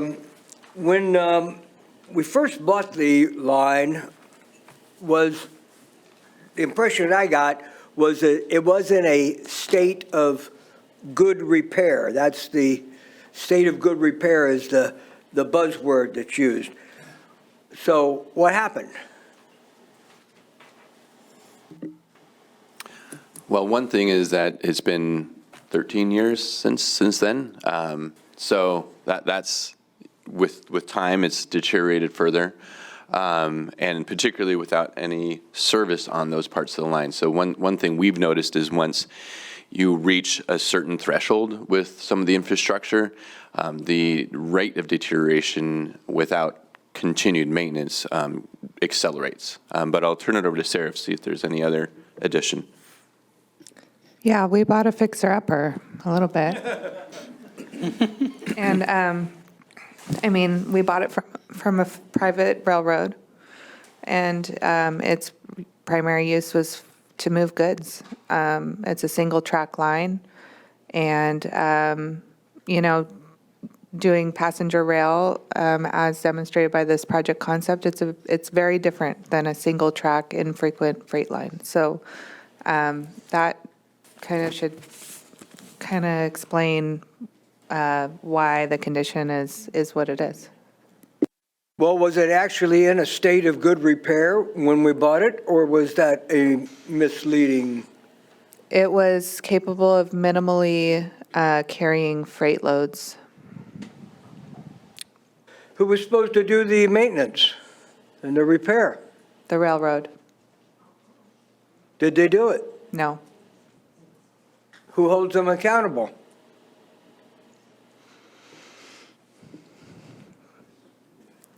Us. And I mean, that was history that I was not necessarily a part of, so I can't really speak to that. But we did have an agreement with them similar to the agreement that we have with Progressive Rail. That required them to maintain the line. And railroads tend to only maintain parts of the line that they're using. And so when, say, the cement plant in Davenport closed, there was no revenue coming from that part of the line. And so as a private railroad, they tend to not maintain it unless they're using it. So I suspect that's what happened. Well, that's a real chicken and egg scenario and a circular situation where it doesn't get repaired because it doesn't get repaired. And nobody held them accountable. That's it for that question. Thank you. Commissioner Clark. Yeah, thank you, Chair. Just a couple questions here. I just want to focus on a couple areas here. So Beach Street and the boardwalk, right? The cost estimate still assumes it's at grade. And the peer review panel and everyone else knows that an elevated or relocated track is most certainly what's going to be required there. Do we have any estimates on what the delta in capital costs between at grade and an elevated scenario on the Beach Boardwalk line might be? They're an order of magnitude higher. We did a rough calculation, a back of the envelope calculation. Sure. If you just assume that X is your per dollar at grade version, 10X is what an elevated would be. Okay. Yeah. So, and I understand there's a lot of unknowns in that, but we have at least some idea of where a ballpark might be in that. So, and moving on now to Walker Street in Watsonville, and it's still got unresolved vehicle traffic and limited right-of-way, and kind of a conceptual east side shift to it. And similarly, Beach Street with its at grade. if these add, say, a 20 to 50% as hinted, do you believe that pushes us further into an infeasibility situation similar to like what delayed the SMART extensions, for example? Well, specifically with Watsonville, looking at extending service into Watsonville, that is obviously closer to Pot Road, Watsonville Junction. The connection there is a lot easier from that perspective. And one of the key things coming out of the peer review recommendations was, okay, we've looked at what's kind of like the best for Santa Cruz, like county. Sure. What can we achieve? What is an optimal service look like? Now we're in the situation of if we want to bring service to Santa Cruz County, how can we effectively do that within the budgetary constraints that we have for ourselves? So that might be looking at phasing and implementation. There's recommendations in the peer review slides that are part of the attachment for that. It's discussed in the report, in the staff report as well. But one key thing that came out of the peer review panel is if you want it and you commit to pursuing passenger rail, you can find a way. It may not be what's in the final concept report in the full package right now, and you may take a while to get there, but they think that is feasible. Okay. Yeah, thank you. And I just want to touch on the Coastal Commission feedback. I'll admit I was a little disappointed in their vague response. I felt they could have given us a little bit more there. So with all these mitigations, with the entire project in the coastal zone and erosion risk, Pajaro River, Harkins Slough, Capitola Bluffs, are we assuming at all that we're going to get past their recommendations or their approval on this? They've blocked similar projects, over the red-legged frog and the steelhead and whatnot. What is our confidence level that the Coastal Commission is going to accept this project? I'll take a stab at it, and Sarah, you back me up. Yeah, I appreciate that. Thank you. It's really difficult at this point, as you said, to get any clarity from Coastal Commission staff on what would be required, because kind of to Commissioner Alternate's Hurst's comments, it's kind of a chicken and egg thing there. They're not going to provide you that response until you give them a proposal to comment on. But from the conversations we've had with them, there's a lot of value that the staff see in this concept, bringing coastal access to the community, reducing reliance on greenhouse gas emitting transportation. So there's a lot of things in there they like. There's also challenges that they've obviously addressed and brought up. I think the intersection of those two, the constraints and the benefits, from the conversations with staff, it seems like there's a desire to get to that intersection. Okay. Great. And just my final question here is, I want to focus a little bit in one area of the peer review. And there was one comment in there that said, securing enough grant funding coupled with a setting of a feasible tax measure target is challenging to fund both capital and operations and maintenance. And some of the railroads we've been compared to or have been thrown at us as examples that could be done are San Bernardino and SMART. And I'm wondering if we're aware of the difference in what our tax revenue would be towards this project versus what, say, SMART gets or San Bernardino gets to fund their operations and maintenance. Sure. I could. Well, I'll say one thing, and you'll fill in the gaps. It was definitely noted in the peer review process. Sonoma Marin has a very different tax base than Santa Cruz County. Same with San Bernardino. Like the amount of population there is different. So one of the key things was also look at your operations. And fundamentally, you could probably fit in a tax measure to fit whatever capital cost you're going to need, given enough forward thinking and strategic planning. However, with the operations, you're kind of like limited, right? It's going to cost year over year that amount all the time. They're more of a fixed cost. Yeah. So that becomes more of the limiting factor of what operations can you sustain ultimately. And so that was one of the recommendations too, like how can you scale down some of the maintenance requirements, such as, some of the recommendations they had looking at shared maintenance and things like that, to reduce that ongoing burden, which is a key driver in the tax measure. Great. Just to sprinkle a little more numbers at that. Thank you, Mr. Gerbrandt, for your answer. SMART has a 1/4 cent sales tax measure, and that is enough to, maintain and operate their system. They generate between $55 and $60 million per year with their 1/4 cent measure.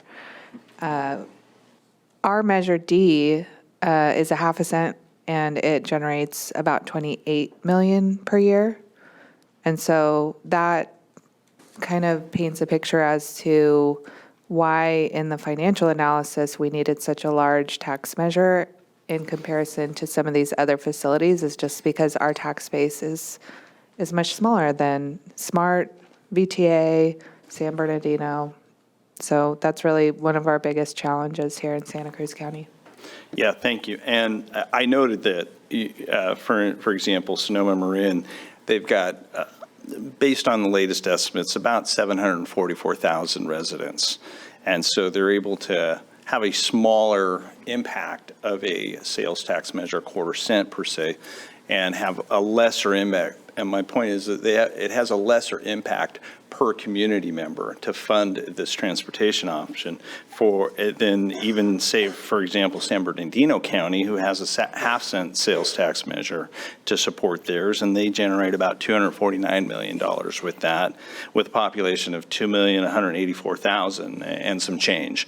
And so there's a significant disparity between those organizations and agencies that can successfully fund an operation of this magnitude because they have the population to absorb that with lesser of an impact per person and not having to reduce the community's spending power as much in order to achieve this, is my point.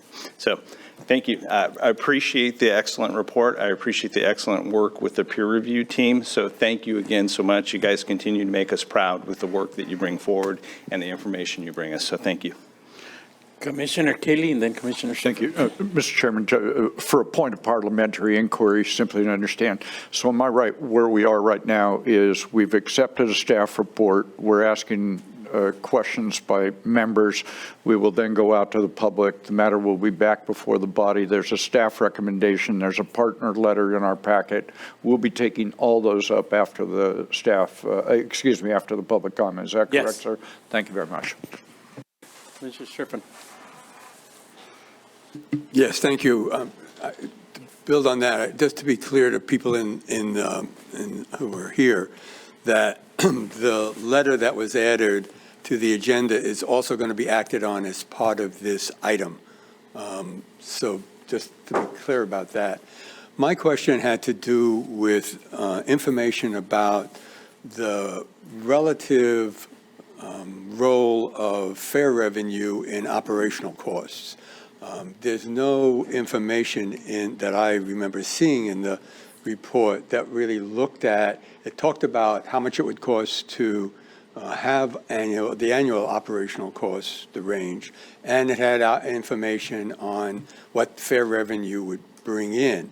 But it didn't talk about what other revenues might be available to a rail service that would help fill that gap, so that, I'm not aware of any public transportation system where 100% of the cost of operation is being paid for by fare revenue.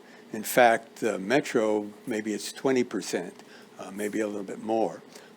So do we have information about, for these other systems, about what percentage of their operating costs are covered by their fare revenues? Yes, we do, and I believe Mark has that answer for us. Members of the commission, in response to your question, Commissioner Schifrin, the fare box recovery, as we refer to it, as what fares account for as a part of the operation of the system, varies a lot by system, from system to system. There was some initial evaluation done by your financial consultant when they were looking at the conversation about what a tax measure would require to cover operations, where they looked at an assumed fare. I think the question had been raised about what the basis of that was, because each agency has policies on how they set fares that are very different. There's no consistency from one county to the next in this conversation. But in a lot of those cases, within the industry, 25 to 30% recovery of that operating expense from fares is not an uncommon place for an agency to be in their overall operating budget. There are other ways that they also look at generating revenue to come in to cover that operating cost, whether it's through advertising that they do on their systems, whether it's other promotional things that they do that give visibility to the system, and or do different things with the real estate and the property that they own also as revenue generation back to the operation of their system. We did not do a real deep dive in what the other opportunities are specifically to this project at this point in time. That wasn't the intent of what we were doing in the operational analysis. It was just typically to identify what the assumed operating cost would be, and then, as I mentioned, your financial consultant did some evaluation. I do think it's worth noting on the capital side, we didn't do that analysis either. That can be a pretty extended effort and really have to have a project identified to get interest from the outside. But there are, within some of the peers that were here, examples where there has been private funding through public-private partnerships that has come to help in the capital cost of the development of the system as well. So, for example, in San Bernardino, on their Redlands line, there is a station that serves the campus of Esri, which is the global software company that does geographic information systems. They were a supporter of that project and wanted that access, so they took responsibility for the station that serves their campus. So that was a reduction in the capital costs that had to be undertaken by the agency to implement that project. Okay, thank you. Thank you. Commissioner Koenig. Yeah, just a few quick questions. I also, well, like Commissioner Clark, want to express some disappointment that the Coastal Commission did not give us a more substantive answer. But on the flip side, want to appreciate the peer review that was pulled together. I mean, San Bernardino, VTA, SMART, Metrolink, Caltrain. I mean, these are pretty much the systems that we frequently compare ourselves to, admire what they've done, and want to emulate. So getting this group together, I think, is really helpful. And I just want to make sure I understand correctly. I mean, they were surprised by the high cost per ridership, but they didn't significantly question the actual estimates themselves, right? I mean, we've heard people say, "Oh, this is the Cadillac plan. You know, we want the Pinto plan or whatever." I mean, did they significantly question the estimates that our consultants have come up with here? No, they did say, you know, overall the cost did seem high. And in the cost analysis memo, there's discussion about unique factors in Santa Cruz. One of their recommendations was, you know, look at that a little bit more closely. But on a whole, they didn't see any red flags on the cost estimate. Right. They didn't say, like, hey, this should actually just be $1 billion project. I mean, you're way off. Okay, we're in the ballpark with $4.3 billion. I also noted that, I mean, there was sort of shock and outrage at the idea of just stopping the passenger rail at Depot Park. And here, the peer review group is actually saying you actually, to save money, you might want to stop the line farther east. Could you explain their rationale in that recommendation? Sure. We did a tour for one of the mornings, part of the morning in the Beach Flats area. And everybody after walking that was acknowledging that there are significant constraints there. And in order to implement service and get something going, it makes a lot of sense to stop before that. There's a big cost delta once you get over the river. So they were looking at how could we do something that could get service to Santa Cruz, and so that was one of the key things they said. If you're looking at what can we afford, these are types of questions like how do we kind of make it fit with what we have in our checkbook. Got it. So maybe end at Seabright or something like that. Yeah. And then I was also interested to see that the peer review group also suggested we explore rail banking. Is this, again, maybe you could provide some color on where that's coming from. Is this the SMART group saying, geez, we wish we had done that because now we're dealing with these lawsuits, or what? No, it wasn't from that angle. It was more of acknowledgement that we've got a very constrained corridor. We've got two very ambitious programs that the commission wants to deliver for Santa Cruz County, the trail component, the rail component. There are challenges with doing them both at the same time, and that was definitely acknowledged by the team. They also acknowledged that when you look at the state rail plan, when you look at the federal priorities, we are not first on the list in terms of those priorities. So there's a lot of work to be done yet on this corridor in terms of the service planning.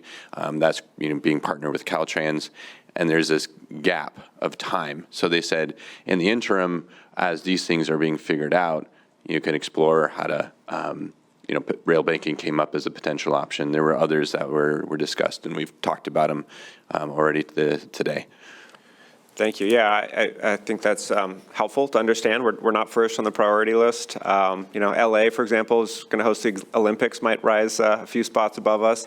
And also the numbers that you shared, Executive Director Christensen, just about this capacity for a sales tax measure are pretty instructive, right?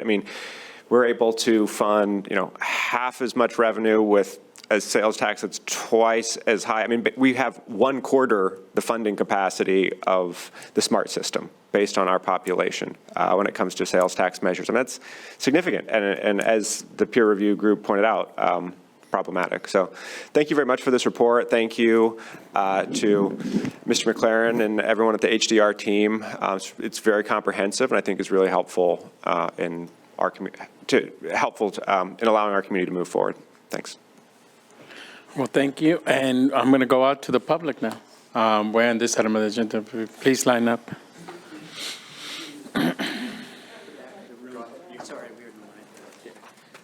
Sorry about that.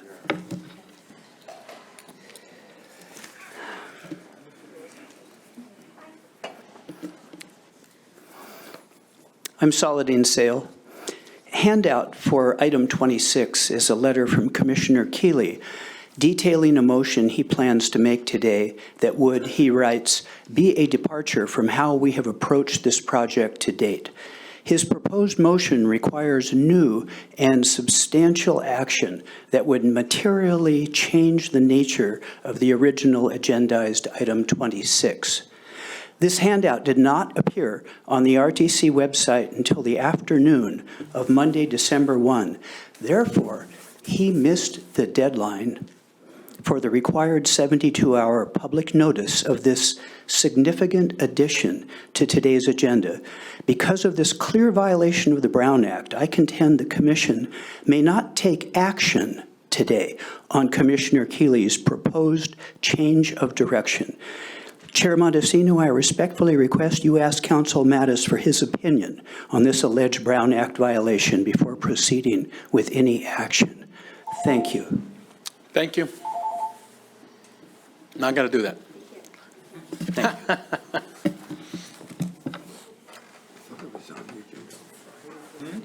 Hi, thank you.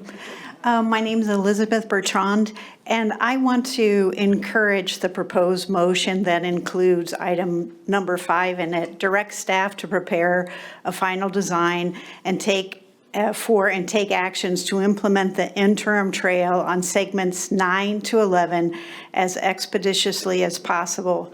Suspend project activities on the ultimate trail on segments 9 to 11.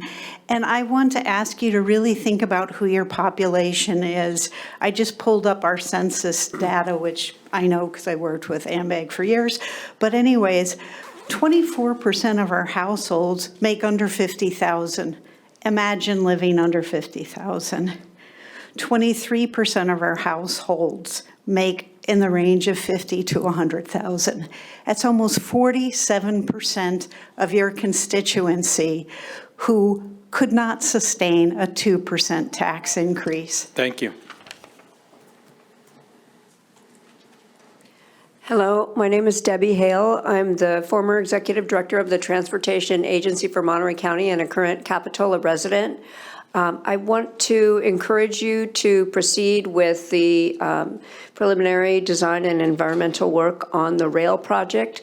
Funding opportunities come and go, and the reason why we are building the auxiliary lanes now on Highway 1, which I never thought we would ever get over $100 million for, is because we were ready when the funding opportunities came.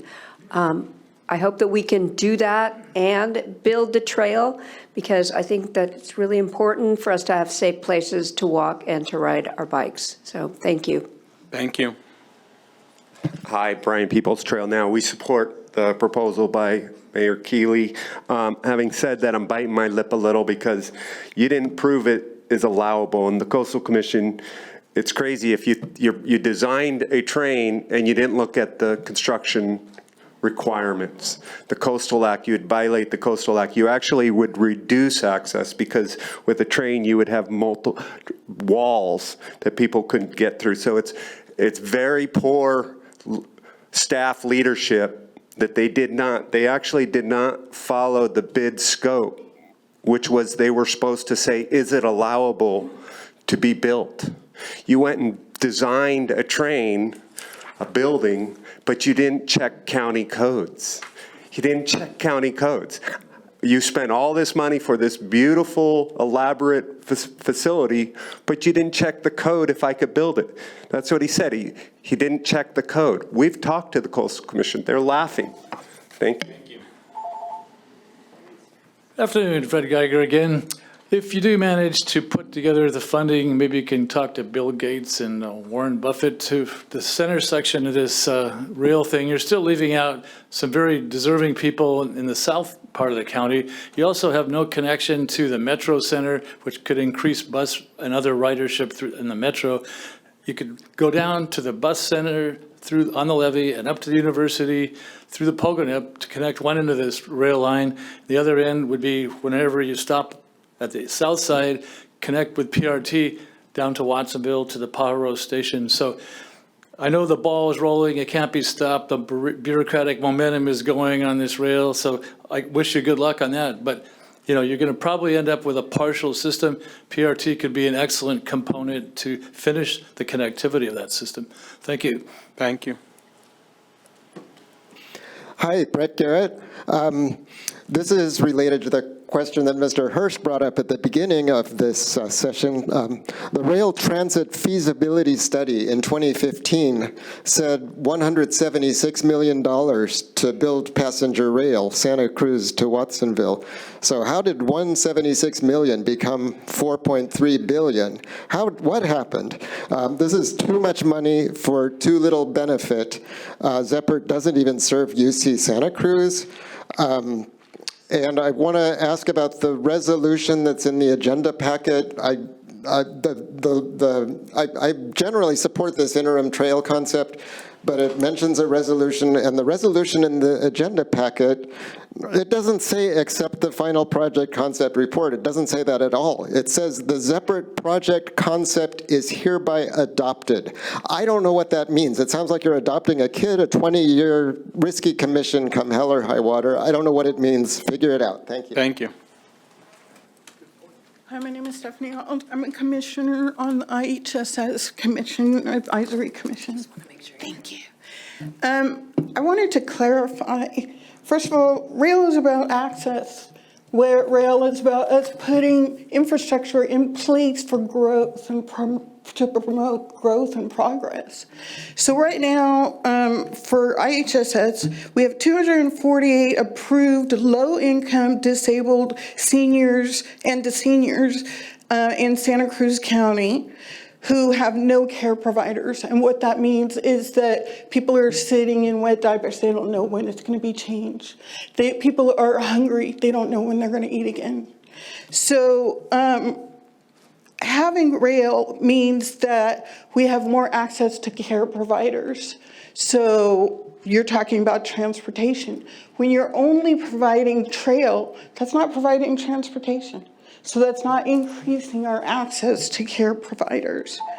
Let's see, Thank you. Okay, thank you.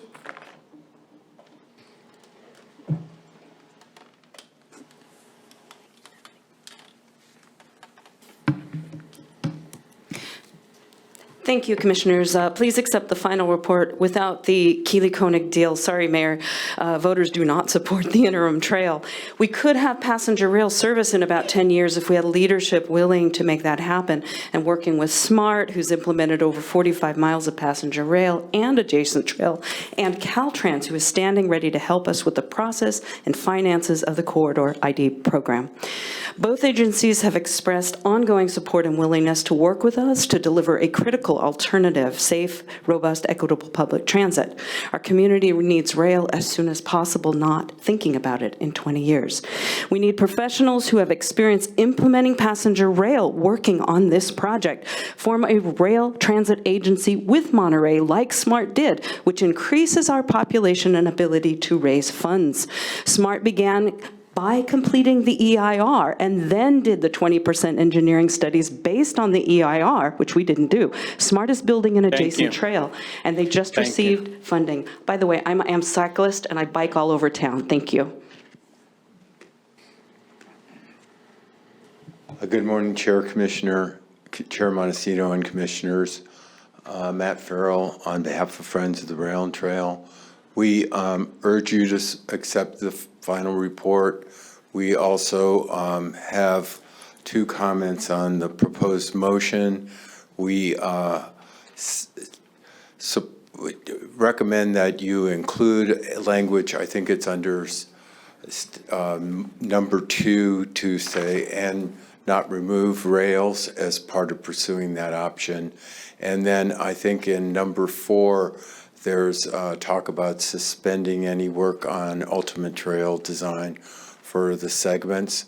And we support continuing ultimate trail design because in portions of the rail line, we think that design is still possible. Thank you. Thank you. Thank you. This is Mark Lee again from Ben Lomond. I am very concerned about the decision you're about to make. It's going to have long-term effects. You are literally going to bankrupt this county. You're looking at a 23-mile train rail that will not serve the public. It is going to be a slow transportation system costing $217 million per mile. Let's get real. People are not going to be able to afford this at all, even with a 12% sales tax. Look at your population here. They cannot afford it. Sure, let's go ahead with the trail, the interim trail, to save some kind of financing. But this is ridiculous. I'm looking at the PRT as an alternative, and we're finding that the cost for per mile per passenger train is $12. The cost of operations is 5 cents, literally 50 cents. Thank you. Please wake up. This is ridiculous. Thank you. Good afternoon. I'm David Van Brink. I've lived in Santa Cruz for 37 years now. The partner letter sounds a bit like a replay of the extremely rushed Murray Street Bridge fiasco, in which time and attention was spent on an implausible plan to real quick pave over the tracks. It would be better to move forward, not backwards. On today's so-called partner letter compromise motion, if there is one, please amend to include the phrase, "without disabling the existing rail tracks." Thank you. That's all. Thank you. I'm Paula Bradley, a resident. I haven't heard any mention that our rail line is included at this critical time in the federal corridor ID program. Caltrans has completed step 1 design and value engineering of a rail line. Step 2 in the next 2 to 3 years would complete to 30% engineering and shovel ready. Do not proceed with anything that would jeopardize the corridor ID program, which is designing our rail service plan. The corridor ID program, please support the corridor ID plan and the ultimate trail. The coastal rail and trail benefits the entire community, the economy, and the environment by reducing greenhouse gases as we are mandated to do. Thank you. Thank you. Ryan Sarnataro, Live Oak. One of the things that would be helpful in these reports would be some context in terms of per capita use of the trail compared to per capita payment of the sales taxes. We all know sales taxes are incredibly regressive. If you've got a train that's carrying 1,000 or 2,000 people per day, and the UCIS study is kind of along those lines, and you've got the rest of the county paying for them, the amount of subsidy per rider is huge. And the amount of utility per sales tax paid by the average taxpayer is zero or close to zero. So what you're really talking about when you're talking about train is you're talking about something that's incredibly inequitable, incredibly unfair to the low-income people in this county, most of whom would never even take the train instead of taking the bus, which will always be cheaper and more convenient. Thank you. Thank you, Trink Praxel again. I want to raise the question of whether there will be comments from the public after the letter from Fred Keeley and Schifrin. To not have any discussion of that before we make our comments is rather difficult, but I do think that it has some very good points in it in terms of committing to rail in the future, and I really appreciate that. But I do, like others, feel like it, and it does mention the corridor ID program, but there's also, as Matt mentioned, a couple of elements that we'd like to see changed. I'd like to include also a commitment to perhaps work with some of our elected state and federal officials to look at the possibility of working with Caltrans, both the rail side and the trail side, to look at ways in which we can combine or maximize funding from this year or future years to address both. Thank you. Rosemary Sarga. These are really difficult times. I am hoping that we won't need to make decisions that cross off options based on the assumption that this kind of social, political, economical chaos is going to continue indefinitely. I just want to call to your attention that in 2023 and 2024, the Federal Railroad Administration distributed each year $2.4 billion in CRISI grants. That's the Consolidated Rail Infrastructure and Safety Improvements. That's going to happen again, and perhaps sooner than we expect. I am very hopeful. I hope you are too. Thank you. Hi, Jack Brown, old person, Aptos. Commissioners, today Santa Cruz County faces a simple choice: act now or lose the opportunity to finish the coastal trail in this decade.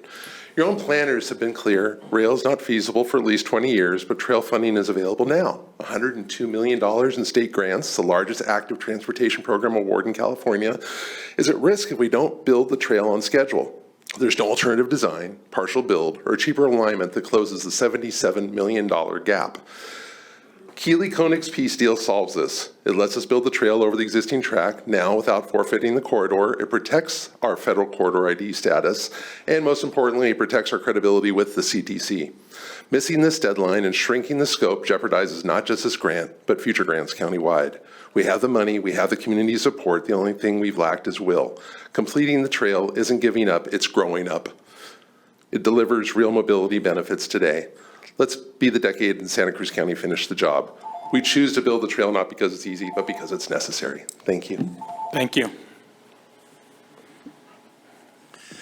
Jim Weller here. I'm older than he is and wiser. We're going to have that contest, are we? The Keeley-Konig proposal we're going to hear today to demolish the railroad tracks and replace them with a so-called interim trail is an affront to the will of the people. We voted by a huge margin in June 2022 against precisely that. Second, the section of the ZPERT concept report on construction costs is baselessly exaggerated, not credible, and should not be adopted. For the RTC to proceed in direct contravention of the expressed will of the voting public would be wrongful and is not to be countenanced. The only right course now is to follow the long-established plan. Conduct environmental review and preliminary engineering. Carry on. Thank you.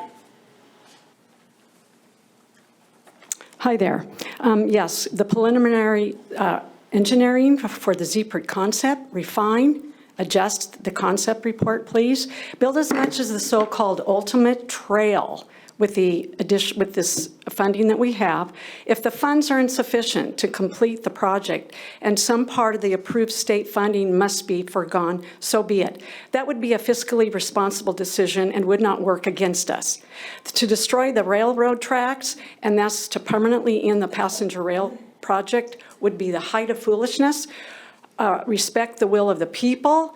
Our population is growing. In 2050, we're going to have a hell of a lot more people. Look how much housing we're building. Where are those people? How are they going to get from point A to point B? We can't all just have self-driving cars like Waymo. And I agree with Paula Bradley. The corridor ID program is super important. And thank you.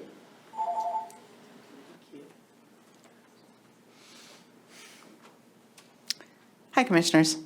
I think that I just want to encourage you to thread the needle.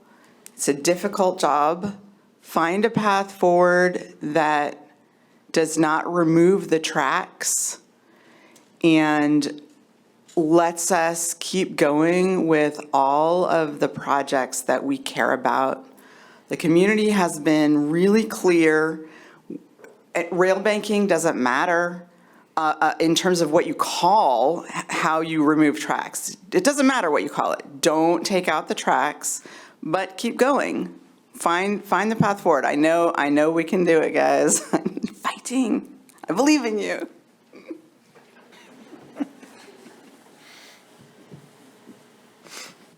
I believe in you too. Becky Steinbruner. I want to also say that I think if you act on the Koenig-Keeley letter today, it will be a violation of the Brown Act. So please do not. I want to say that the corridor was purchased for rail. The Monterey Bay Scenic Trail was added later. It should not be driving this decision. It's possible to have them both. I don't think the trail has to be a 14 to 18 foot wide trail, which is wider than some of the country roads. It can still exist. So I also think you should be talking a whole lot more about the state corridor ID, and that can help bring us funding. We are in high priority on the state rail plan. I've seen those maps and documents. So it is possible, and we just have to move forward in a united way and support the people who need this rail service every day. Thank you. Thank you.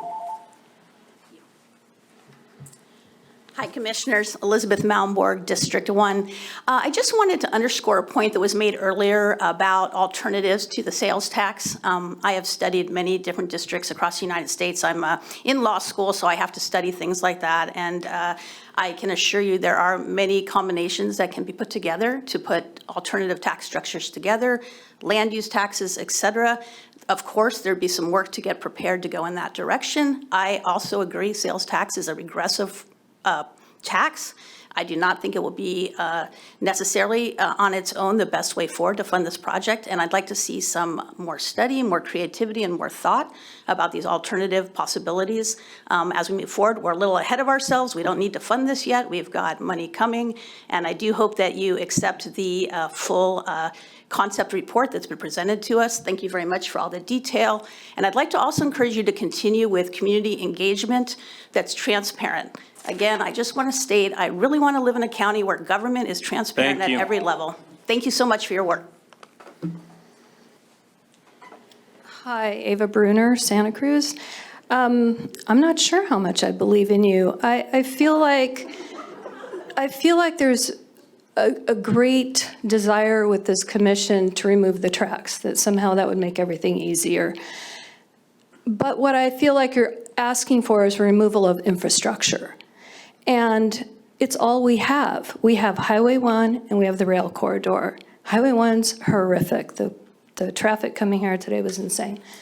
To take that away is taking away an option for a lot of people. Not everyone is going to ride their bicycles from Watsonville to Santa Cruz, and you know that's true.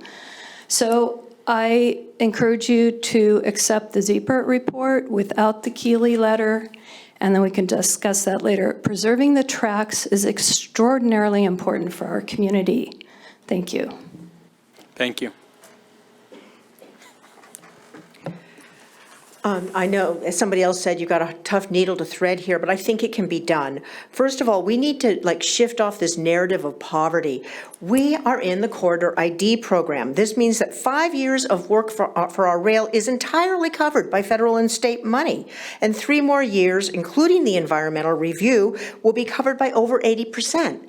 So we need to really look at that carefully and shift the way we're thinking about this project. I urge the Commission to invite Shannon Simons to present. She's with the Division of Rail, so you can learn more about this. Also, as to this proposed motion, I urge you to seek a solution that leaves the rails usable. There's ways to build something temporary or interim that will allow the rails to be usable, and that will eliminate all the potential legal delays and costs that you're inviting with considering embargoes and rail banking and all the other things. You can just dodge that bullet as long as you leave those tracks useful with whatever rail design you decide you want to go with. Thank you. I mean, trail design. I just wanted to point out the peer reviews report mentioned comparing to Smart Train. The Smart Train costs taxpayers $56 per ride. That's the total cost of capital costs and operation cost, and they have 3 times the population. The passenger rail as proposed, if you count ridership over 20 years, would cost $300 per ride. So that would make our train 6 times more expensive than the Smart Train. And it wouldn't be high capacity. It's actually low capacity because it's a one-way train. If you've ever driven your car on a one-way road where you have to wait for people to pass, that's not high capacity, that's low capacity. So I would urge the Commission to remember your fiduciary responsibility to the taxpayers to prevent waste. And this would be the most expensive rail system in the entire country if you build it. So I really urge you to consider your fiduciary responsibility to taxpayers and consider, yes, we need transit, but let's come up with a better option. Thank you. Thank you, Barry Scott, Aptos. Except the ZPERT report, I would love to see a condition that mentioned that there's an understanding that this is still a preliminary price point and to continue work with this. Regards to Peace Plan, the line that bothers me is where it directs staff to present the final design and take any other actions to implement the interim trail and suspend project activities on the ultimate trail, segments 9 to 11. This plan is scarcely 3 days old to half the commissioners and to the public, and it just has to have more time. We need to hear from Shannon Simons or others from Caltrans. We need time to investigate this and evaluate this, and we can get behind it perhaps. But I don't think that changing today our direction to an interim trail on any part of this line is wise or even appropriate for the public. Thank you.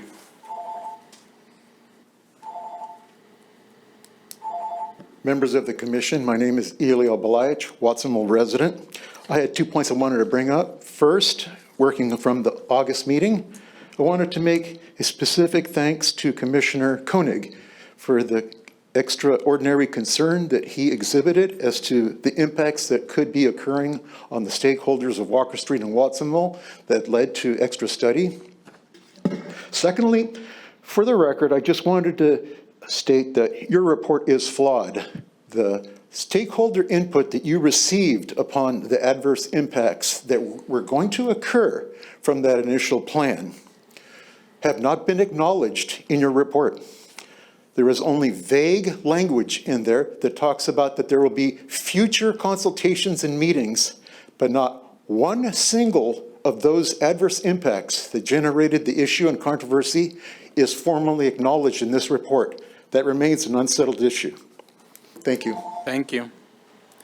With that, anybody online? Yes.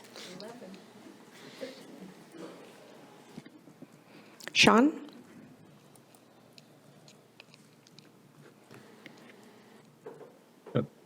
Healy ran saying that he would work with anyone, but he's negotiating with a former officer of a Greenway, an organization that sued the RTC after it bought the corridor. Keeps tying up RTC every chance it gets. Allies today saying things like, "Oh, there needs to be an elevated platform by the boardwalk." Is that the plan? Is that the design? I want to know. Saying things like, "There's limited right-of-way." Every intersection and every crossing of every kind has limited right-of-way. It doesn't mean it's non-negotiable. And RTC also says that visitors to the county will end up paying 40% of a tax. So that makes a 2% tax a 1.2% tax.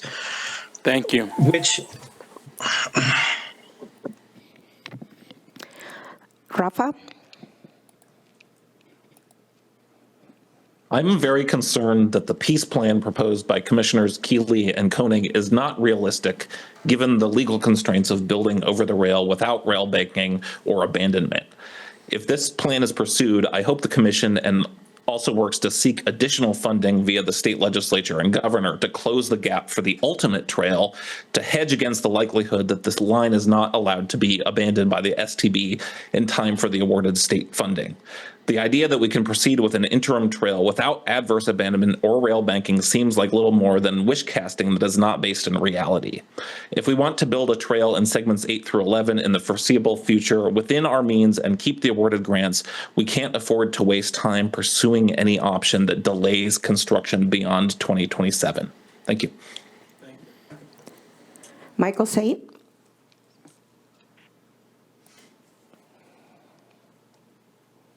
Thank you.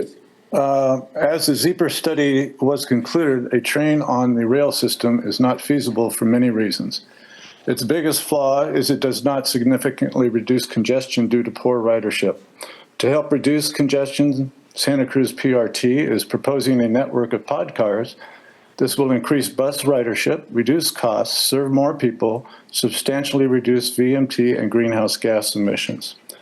A good start to this alternative option would be to map out a long-term network plan, identify 8 popular destinations per square mile, select routings between these destinations, and at this time, call in a PRT consultant would be very useful. Please vote no on adopting any more funding or studies of the ZEPR projects. Staff's time and expense would be better spent on lower-cost alternative transit modes that do a better job. Thank you. Thank you. Kevin McGuire? Yes, can you hear me? Yes. Yes, Kevin McGuire. I'm with Coast Coalition for Options, Access, and Sustainable Transportation. The writing's on the wall. My mother, she's disabled. She lives on 38th Avenue. That 41st Avenue station was eliminated. Now there's talks about eliminating Depot Park Beach Street. That would also eliminate natural bridges. That's 30% of the ridership there being eliminated. And that reduces all the ridership. No one's going to be able to get from Watsonville down to Santa Cruz for work. So what is it really serving if we can't serve the people at these locations? District 3, you have one stop at the edge at Seabright. District 5, you have nothing. District 2, one stop. District 4 in Watsonville, you only have one stop. Anybody that works in Watsonville cannot take the train to their job in Watsonville. If the only way to keep a project alive is to make it smaller and smaller, it's telling you not to move forward. Thank you. David Dean? Yes, thank you. I urged Commission to accept this report, but to reject any interim rail options. I'm a bus commuter. I want public transportation. I need public transportation. The anti-rail forces are fighting against any future public transportation. We need better solutions than the bus that takes 90 to 120 minutes to get between Watsonville and Santa Cruz.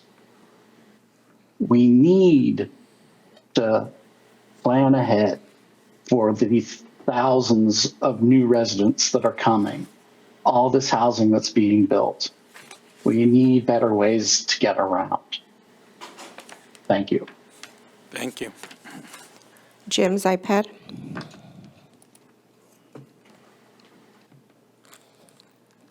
Jim? Hello. Jim McKenzie, Santa Cruz. Can you hear me? Yes. Thank you. The actual cost of bringing 43 miles of new passenger rail service to Sonoma and Marin counties in 2017, inflation adjusted to $2025, was $20.1 million per operational mile. According to the Ziepert report, the cost to build out a similar passenger rail service in Santa Cruz County would be $195 million per operational mile, higher than SMART's actual inflation-adjusted cost by a factor of 1,000%. Multiplying SMART's actual per operational mile cost of $20.1 million again in 2025 dollars by 22 miles shows that the cost of bringing a new passenger rail service to Santa Cruz County would be more in the ballpark of $422 million, not $4.2 billion as the Ziepert report estimates.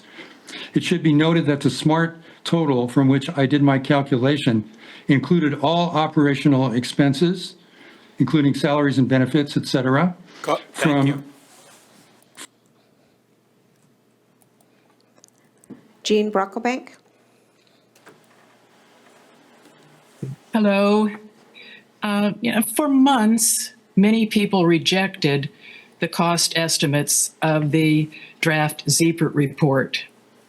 Finally, last month, they asked for peer review of the Ziepert report because they didn't trust it. Well, they got what they wanted, didn't they? And now they reject the peer review report.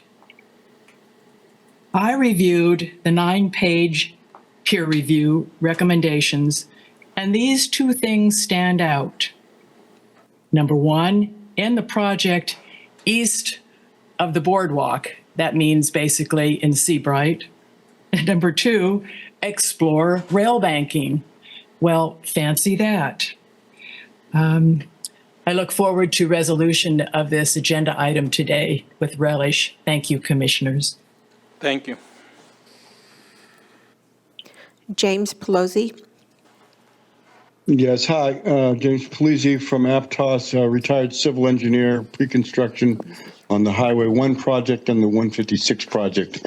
I would strongly recommend and strongly encourage the board consider that the most valuable part of this entire purchase is the rails themselves. Go all the way from Davenport all the way into Pajaro. And a force multiplier would be to hook up into the Pajaro station to align with Caltrans, to align with Amtrak, to align with Monterey Salinas. And in addition, build a trail, a vanity trail with skateboards and bicycles. That's just fine. But the actual transportation of people will be the force multiplier from Pajaro all the way to Davenport and back. And forget about the rail banking unless you want to put an engineer in charge of boring down and finding what kind of material is below the train, the ballast and the trains track. Thank you.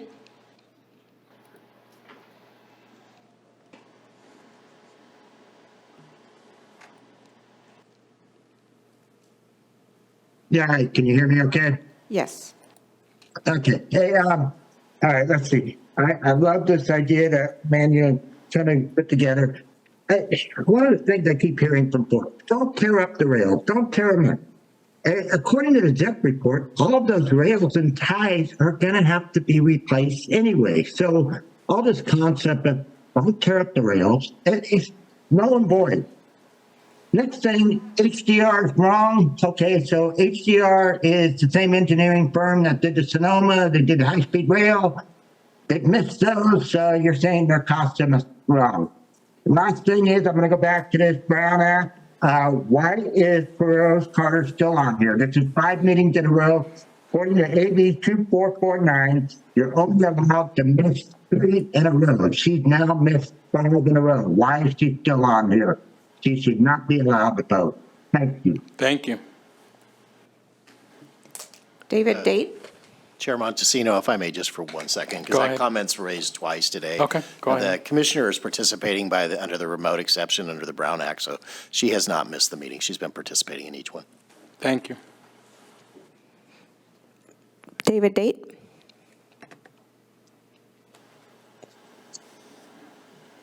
Hey, board.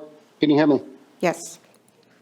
Okay, cool. Yeah, I just looking over the CTC's criteria for giving us this $100 million grant. They say that they expect 1.2 million vehicle trips saved by the completion of trail segment 8 to 11.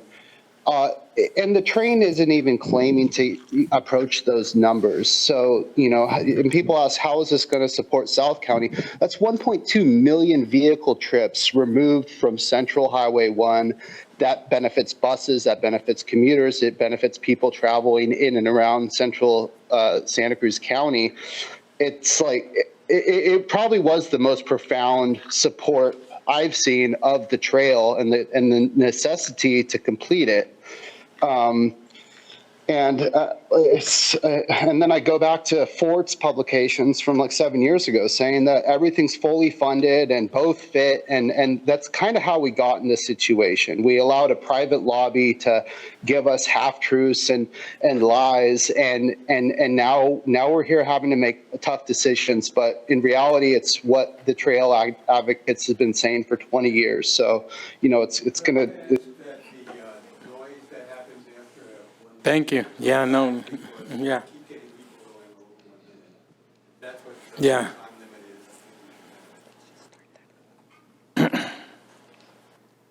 Tom Brady? Yeah, I'd just like to support Keely and Koenig are supporting. It's the right thing to do. Let's get the trail built for now. And let's move on. We need to stop funding more research because the train is not a solution.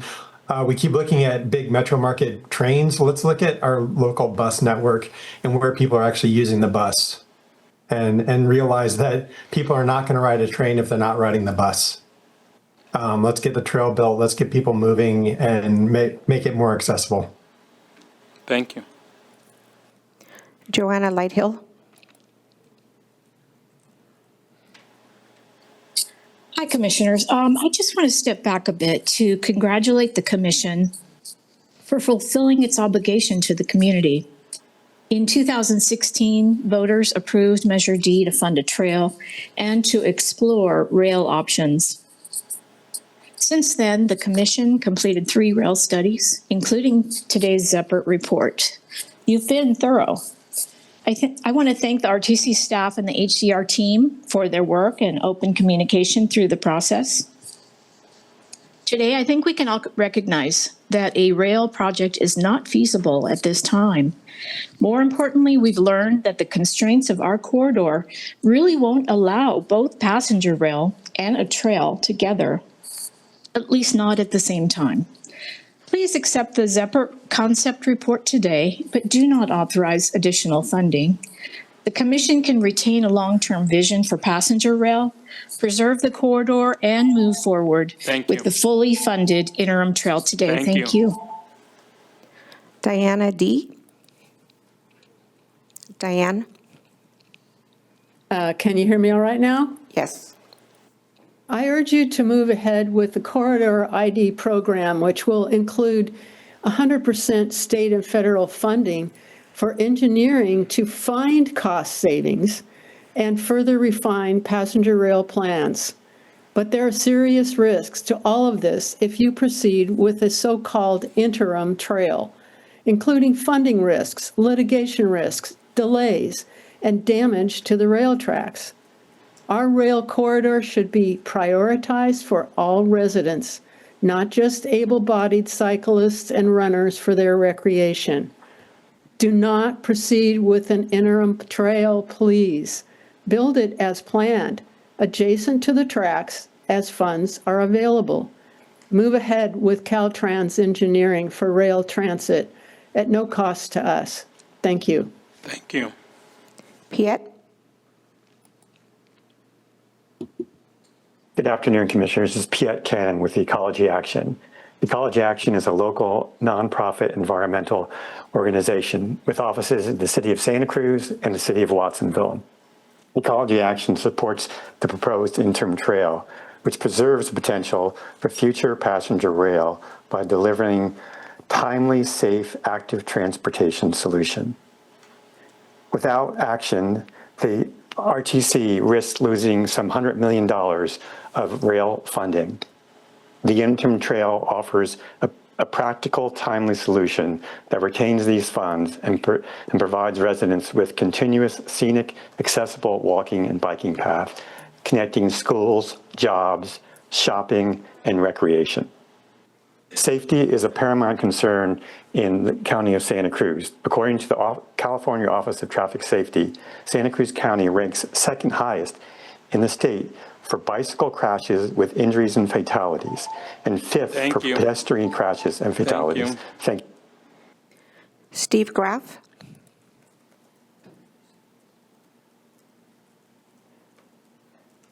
Confirming you can hear me? Steve Yes. in Aptos, California. A couple of things. One, I want to thank the RTC. These are public hearings. It's nothing that's hidden behind.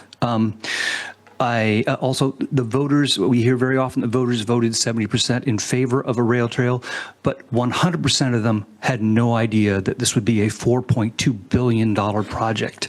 I want to endorse the compromise and encourage for moving forward the rail banking, the interim trail. I also want to express extreme anger at people characterizing cyclists as some sort of recreational activity. As someone who put over 30,000 miles commuting on Soquel Avenue back and forth between Aptos and Santa Cruz, I want to say that having the interim trail would have made my life much safer, would have eliminated 2 crashes, and I know from looking at the studies that there's a lot more people that commute by bike. Leslie Nielsen.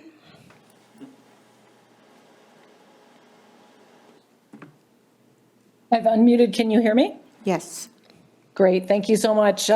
Commissioners Keeley and Koenig, thank you so much for coming together for action, not fear or more delays.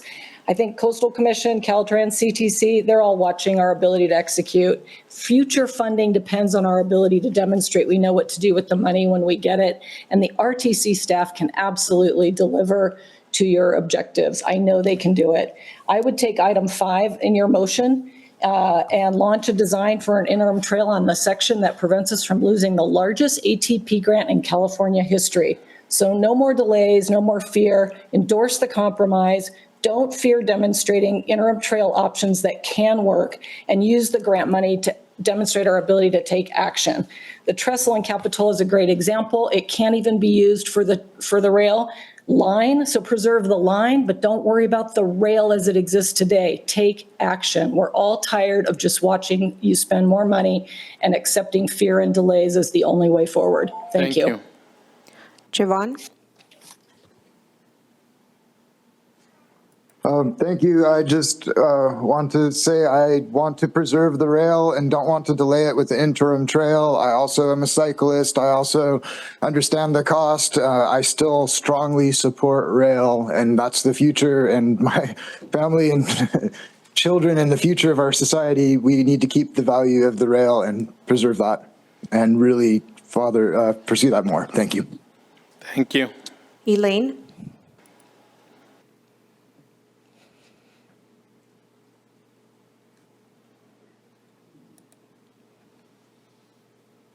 Elaine?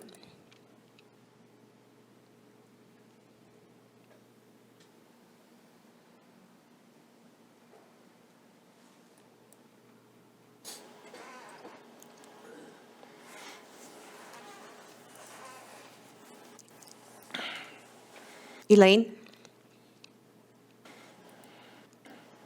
Is that the last speaker? Yes. And we're going to move on. We're going to close public comment with that and bring it back to the commission.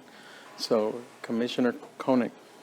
Thank you, Chair. I would like to move the staff recommendation along with the additional 7 elements outlined in the partner letter attached to this item. And go ahead. And if I may, just opine a little bit on the motion. So I guess I'll start by saying, we're starting to have a debate very much like this around 3 years ago in 2022, considering moving towards the interim trail then.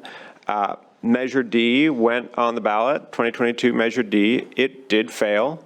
And what happened was the general plan for the county stayed exactly the same. Nothing changed from a legal perspective. And yet, given that, this commission did take that vote seriously, and we proceeded with the study we have before us today in effort to keep faith with the voters, in an effort to continue planning for rail as our general plan with the county asked us to do.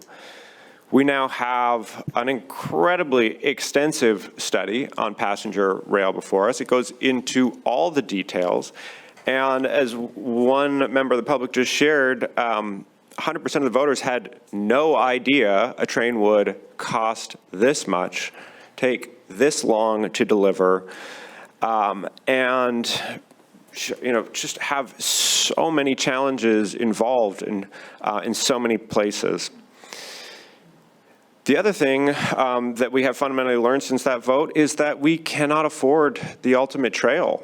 The very premise that we can build the trail and keep the rail exactly as it is today is false. We have to use the space where the tracks are if we are going to deliver a trail. And I think it's important to understand, because people have suggested all kinds of compromises. Well, let's just build the trail right up next to the tracks. We can only build an option that's been environmentally cleared. We have two. We have the ultimate trail and we have the interim trail that have been cleared for the environmental documents for both segments 8 and 9 and segments 10 and 11. And so we have to choose one or the other. There's no third option at this point. We can mix and match a little bit, if I understand correctly, and so we may still do that. I want to thank Commissioner Keeley for working with me on a negotiated compromise between the two long-standing sides of this debate. I'll just say I don't like elements of the peace plan that we brought forward. The conclusion that I came to looking at this report was, let's not spend another dime on rail. I don't see what changes in the next 5 years, 10 years, 20 years that will ever make this project possible. And I just got to say, that does not mean I'm not completely dedicated to transit solutions in our community. What has continuously flabbergasted me about the pro-rail folks in our community is how they're so wedded to this one solution and completely forgetting the objective. I mean, and I got to give a nod to the PRT folks here. I mean, I do think that's an idea whose time, if not is coming. I mean, we can look to contracts, that are taking place even with Glideways in San Jose, with Swift Cities in Irvine, that this kind of technology is coming into fruition and certainly will within the next 20 years, almost certainly. And so we have to come together and look at options for delivering better transit, including improved bus service, like bus on shoulder, including some of this new technologies that will still get us improved mobility throughout our community in a way that does not cost $1.7 million in capital cost per person, the way this train proposal would, on the cheap side, and $13,000 per year to operate. That's just a bad investment. So no, I don't want to give another dime to rail, not another cent, but I'm willing to commit the $1 million in future rail study. And I'm willing to continue to commit to the dream of passenger rail if it allows us to move forward today. And we really need to move forward today. I mean, we delayed reviewing the ZPIRT study, the passenger rail study, to this time. I mean, we were supposed to look at it earlier this year. It was delayed from the spring. We delayed receiving the rail banking report. Let's get some closure on this issue. Let's make a turn. I think this is the elements of this partner letter that I think are fantastic, is that it allows us to build the trail we all say we want. We all want a trail. And this would allow us to build it as fast as possible by avoiding rail banking if we can. I mean, we've heard some of the complications of that in the report earlier today. And if we can sidestep those, we can get the trail that we want delivered sooner rather than later. The hope is that this would also minimize disruptions for Roaring Camp, our beloved local business, and we all want to do everything we can to support them. It would also preserve all the grant funding we have received for the rail and trail corridor. So let's take this opportunity today to do the opposite of Washington, right? A place where we see bitter, radical partisanship. Let's practice radical collaboration instead. Let's get this resolution now, and let's move forward. Thank you. Mr. Chairman. Thank you, Commissioner Cayley, then Schifrin. Thank you, Mr. Chairman. Mr. Chairman, members, want to extend my thanks and appreciation to Commissioner Koenig for working on this matter together. He's right. We don't see this the same. What we have attempted to do is find common ground that we believe is in the best interest of this community. I am trying to keep faith with the original Measure D. I am a believer that the three elements contained in Measure D of a highway widening, a trail, and rail are both practical and aspirational on the part of the community. They were asked this question years ago, and they said, this is what we want you to do. And it was kind of ratified. People can interpret the second Measure D, I think, how they want to. That's reasonable. I'm going to interpret it my way, which is to say that in my view, it was a signal from the voters, knowing what they knew at the moment, to continue moving forward in the way that the original Measure D had asked the voters, are you willing to raise your taxes to do these things? Voters said, yes, we are. Now, do you want to change that? The second measure D, no, I don't think we do. But they weren't asked that in the context of either,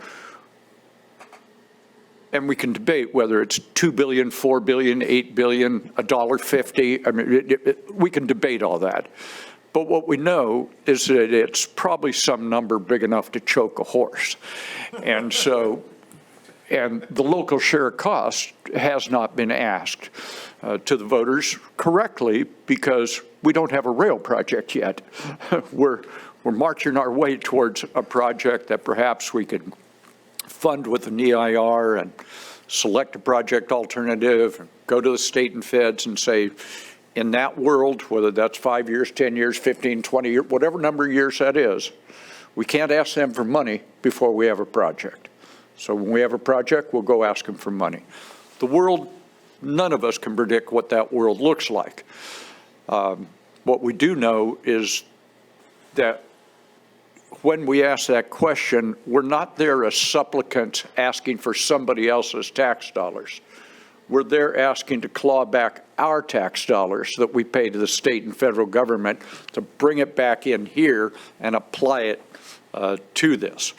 So the commissioner and I, where we have the common ground, is we do not want to lose this active transportation grant, and I am willing to debate anybody, anytime, any place, about whether that's a real or imagined threat. This is a real thing. There's not one person on this commission that thinks that's some kind of hokey-pokey made-up thing. It's a real thing. All right, well, with that as the context now, not 20 years ago, not 5 years ago, today, what is it we do then to keep faith with the voters? And what Commissioner Koenig and I have been working on with others, I want this to be clear, been suggestions around transparency and Brown Act. We were very careful to make sure that we kept inside the Brown Act in terms of not talking to a majority of the commissioners. But we also reached out to many other people. And I've got a couple of friendlies we're going to talk about here in a minute in terms of possible amendments based on the last few days. I appreciate where we are at today, and I will, before I go to my friendlies, I'll say one other thing. If I believed that there is a tool, a tool belt at the federal level that has three versions of the same thing, and there's absolutely no difference between them, I would not be making the argument I'm going to make today. But I believe that the federal government created several tools on their tool belt to try to deal with the myriad of possible situations they would have to deal with, whether it's surface transportation or the Federal Railroad Administration, that there are innumerable situations in the United States involving rail, right? And they don't have one Swiss Army knife over there that's going to somehow fix every situation or be available or fit. So they created a range of tools. The fact that this body or this community wasn't aware of them till fairly recently is not to me a bad thing. We know about them now. And they do exist to treat different situations. If I thought that this was rail banking the way it has always been talked about, I don't have this motion. I would not be signing on to this motion. Because for me, rail banking is the white flag of surrender on the rail component of the promise that was made. I don't believe that's the tool we are selecting here as a commission. I think we're looking to use one of the other tools which allows us to do this and return at a later date when we have an actual project and we have actual clarity about what our local share is going to be, that tool then allows us to operationalize what the will of the voters are at that point. So with that thought, Mr. Chairman, if I might, I want to offer a couple of friendly amendments that have been, that I've discussed with my colleague, Mr. Koenig. Take a look at number 2, and on number 2, if we could add the following language. Return for approval of the Regional Transportation Commission prior to any funding application submittal. So we would add to number 2. The reason for this is that, as you might imagine, we have all heard from lots of folks.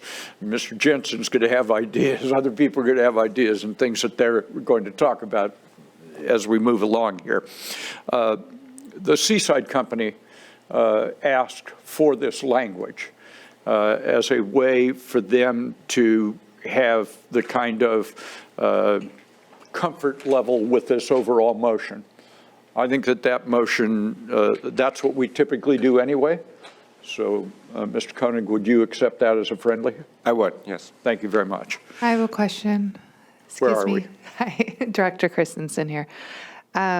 So as a practice, we don't necessarily come to the commission and ask permission to apply for grants if the grants are aligned with our program. Are we talking about just rail projects? Can you clarify what that is what the intent is? Mr. Koenig, that is my intention. Yes, that's what I understand as well. Okay, thank you. I just want to make sure you're not oversubscribing staff for, coming back for every single grant we apply for. Thank you for that. Thank you for asking that question. Second one, Mr. Chairman, would be on number 5. This was a request made to me yesterday by Fort, which was that we would, on number 2, instead of saying, no, it's the second sentence. I'm sorry, the second sentence, instead of using the word suspend, the word pause would be included there. So strike the word suspend. This is on number 5. This is on number 5, where it says suspend project activities. Fort requested pause. I am comfortable with that word change. Mr. Koenig, would that work for you, sir? I am as well. Thank you. Thank you, sir. Chair, do we need a second on each one of these individual friendly amendments to it, or can we take them all as one? No, because they made the motion, so they're, Okay, I'm just ensuring we don't need a second on each of these individuals, or if we can take them all as one. So I think we're good procedurally, but right. Mr. Chairman, that's your call, not my call. Great. Then on number 5, add language that would say, investigate where the tracks can be preserved next to the trail. I'm going to check with Mr. Koenig, see if that works for you. That's acceptable. Thank you. That'll work for you, sir? Okay, Mr. Chairman, thank you. Those are my comments, sir. Thank you. Okay, Commissioner Schifrin. Thank you. Let me first ask a few questions just to sort of get into the meat of it. There have been questions raised by the public about a potential Brown Act violation of the commission acting on the letter from Commissioners Keeley and Koenig. My understanding is that I think I remember seeing that letter on Friday, even if it was on Monday. I didn't see any Brown Act violation, but given that this issue was raised, I want to ask our attorney to respond to that. Yeah, there was correspondence submitted, but the correspondence, when it was submitted, it was posted and made available to the public. So it meets the requirements under the Brown Act for what is really essentially a modification to the motion that was in your packet. And so this would be, the commission could have just considered all of this today as part of your deliberations, but in this instance, there was a written document which showed the changes, and that was posted to the website and available for public review. So I think it's. In other words, there's no violation of the Brown Act. No, there's no violation. I do, there's a couple of minor suggestions I have to the wording to I think be consistent with kind of a practice that the commission has done before related to items 5 and 7, and I'm happy to raise those when the commission has completed their discussion. Okay. Another concern that was raised had to do with the resolution, and I didn't go and look, but there was the idea that the staff report recommendation is to accept the study, and yet the resolution says we're adopting this study. Could you clarify what's going on there? Yeah, My understanding is that we're accepting the study, so the resolution should be. That's correct. You're accepting the study. So if There's more to it. The resolution has more provisions to it, but as it relates to the study, you're accepting the study. Okay. So before, I would like to offer a number of friendly amendments, but before I do that, they're all kind of based, or most of them are based on the notion that before we make a final decision, and I support the motion on the floor to move forward with planning for the interim trail. And I support it because I believe there's no other way of preserving the grant and getting the trail. If I thought that there was another way to implement the ultimate trail, I would not be supporting the interim trail. And I think that's where we are. So I want to talk about some of these other options that have been suggested to us. One of them is that we have a narrower trail. And I asked the county public works staff to look at that and was told that it was just not feasible. Is that your understanding of the idea of sort of moving a narrower trail closer to the tracks? That would require environmental work. It would, there's no notion of what the cost would be. And so really in terms of solving the problem of keeping the grants, meeting the timeline, even if it turned out to be feasible, and there are real questions about whether it would or not. So here comes the person who told me all that information. So glad to have him either correct me or agree with me. Go ahead. Yes, good afternoon, Chair and Commissioners. Rob Tidmore, Principal Planner with the County of Santa Cruz and the Project Manager for segments 10 and 11. So Andy, you're correct. We did a high-level exercise of analyzing what it would take to move the trail essentially closer to the tracks, as close as possible. And that, in my mind, that was put the trail up to the edge of the ties.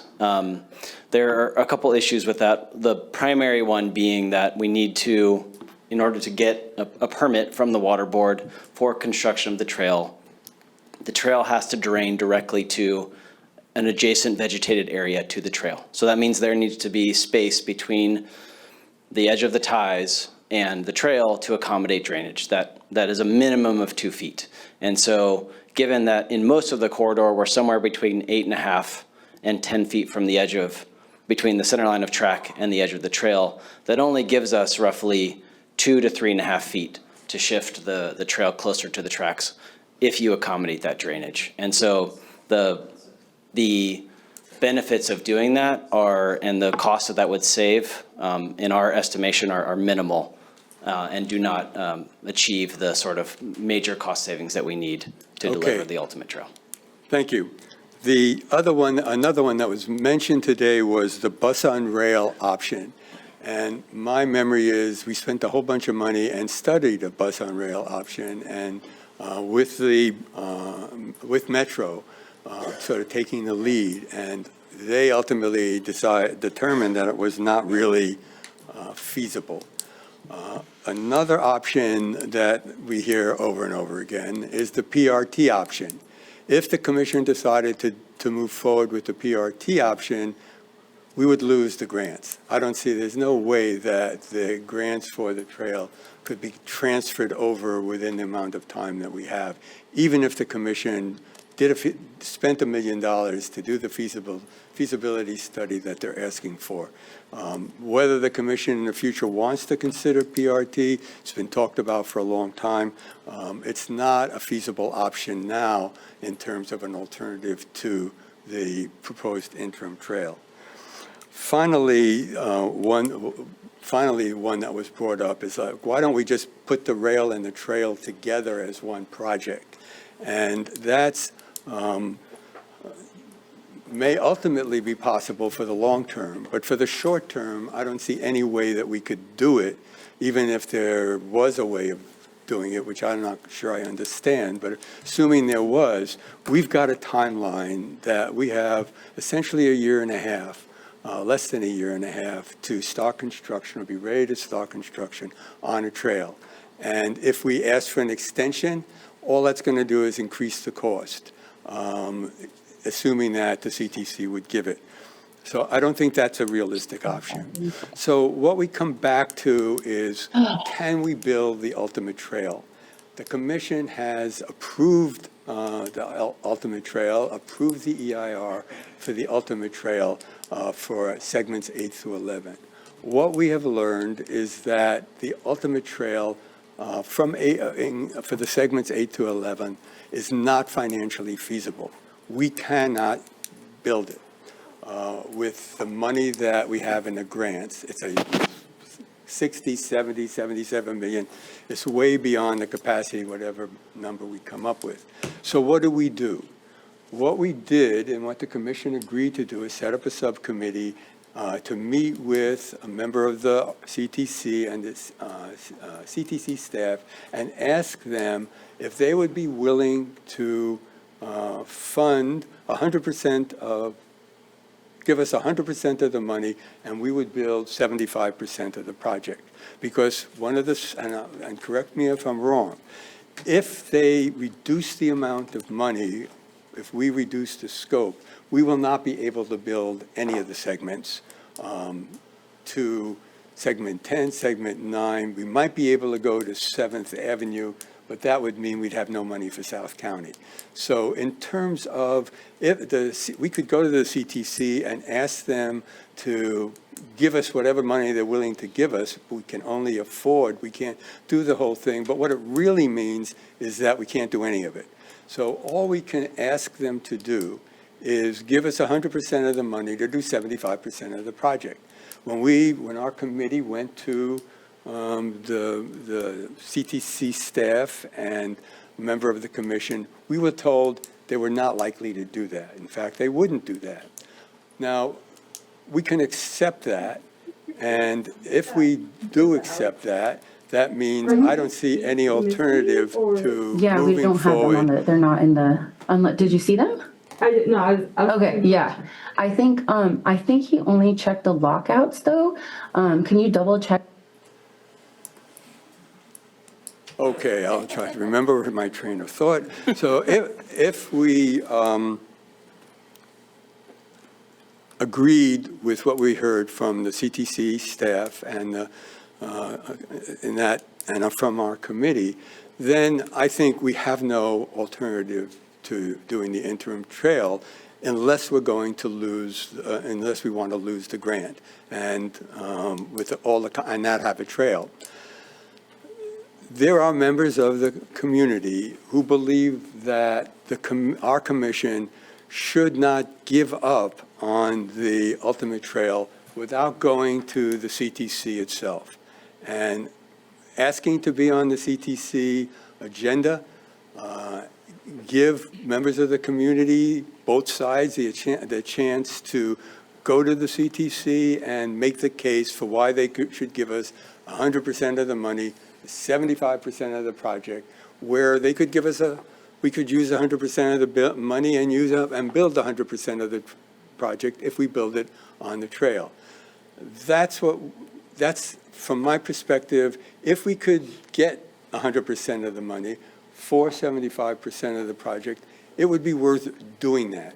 And the reason I think it would be worth doing that is that while I am appreciative of the motion, although for the maker of the motion was somewhat reluctant to give support for moving forward with rail, there are some real problems with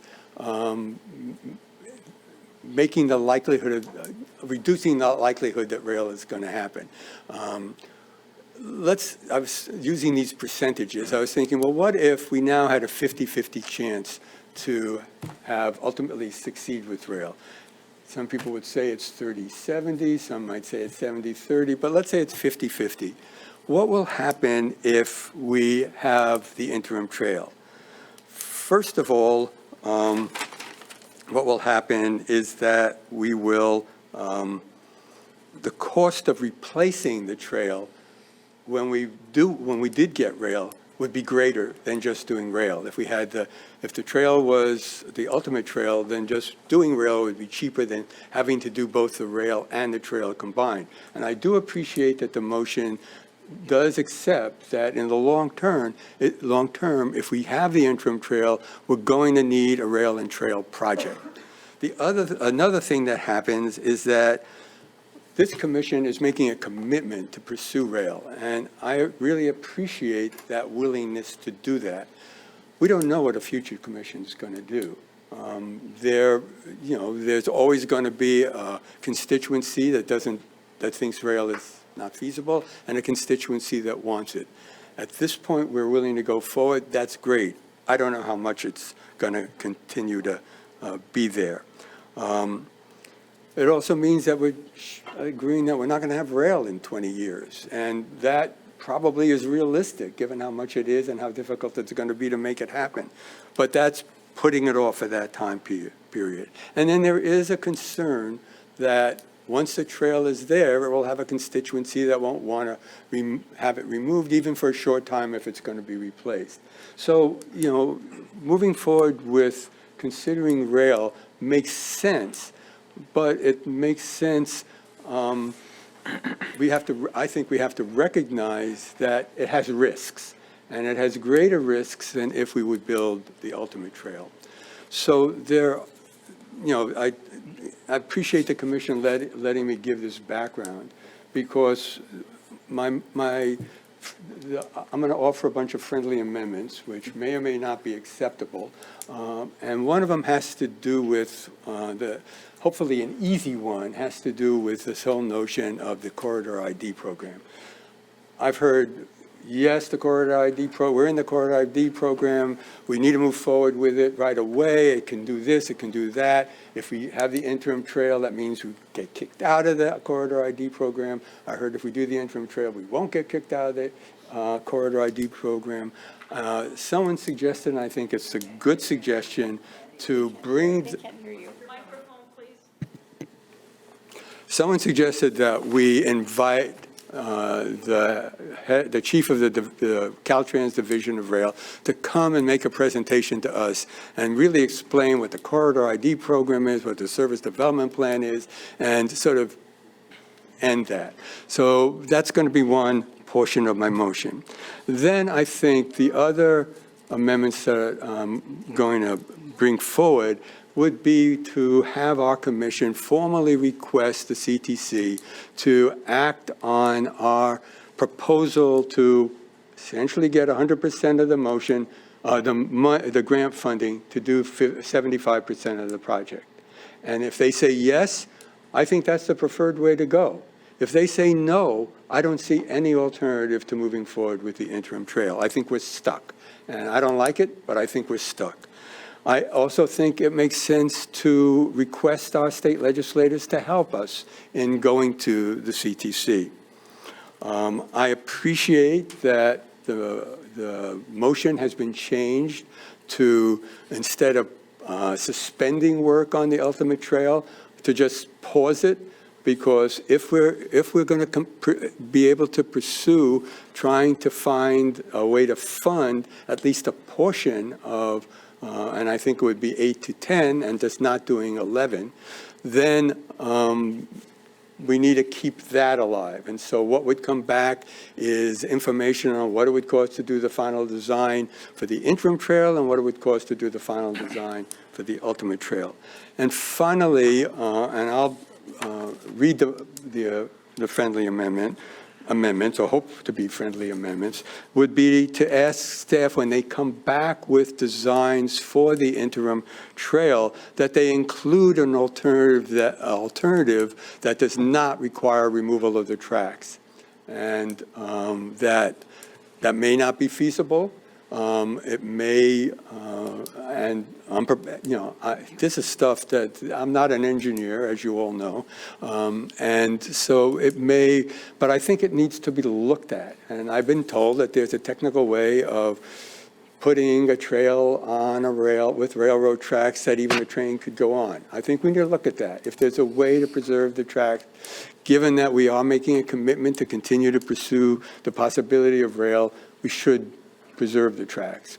So, given all that, let me just sort of read my proposed friendly amendments. One, invite the director, the chief of the Caltrans Division of Rail on corridor identification and development to attend the January RTC meeting and make a presentation on the corridor ID program and the service development plan. Two, formally request the CTC to consider at a regular meeting the RTC proposal to approve a change in scope of the rail grants to the city and the county so that only segments 8 and 10 would be constructed with no reduction in the approved amounts of the grants. 3, request our state legislators to assist the commission in its rail trail funding proposal at the RTC. And 4, direct staff to return no later than February 2026 meeting with a report on options for constructing the interim trail that include an alternative that would not require either removing or completely covering the existing tracks. So I'd like to ask the maker of the motion and the second if you're willing to accept those amendments. So thank you very much. I'd be willing to accept the first and fourth of those. So inviting the Caltrans to give a presentation on the corridor ID program and essentially investigating the option of building the interim trail over the tracks without removing them.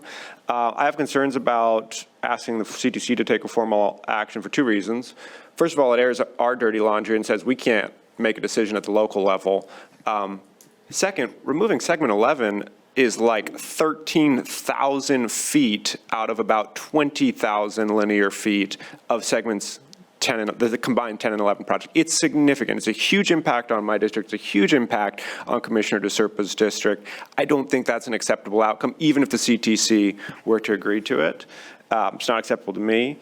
And for the same reasons, I wouldn't want to sort of ask our state legislators to help us with funding. I mean, the state budget is in a bad place right now. I don't think that the likelihood of them agreeing to it is at all high. And I think it makes, I would rather simply have the certainty that we can move forward today with the proposal before us, and that we're not going to sort of wait some indefinite amount of time, I mean, late into next year to decide what we're ultimately going to do. So I'd be fine with 1 and 4 as friendly amendments.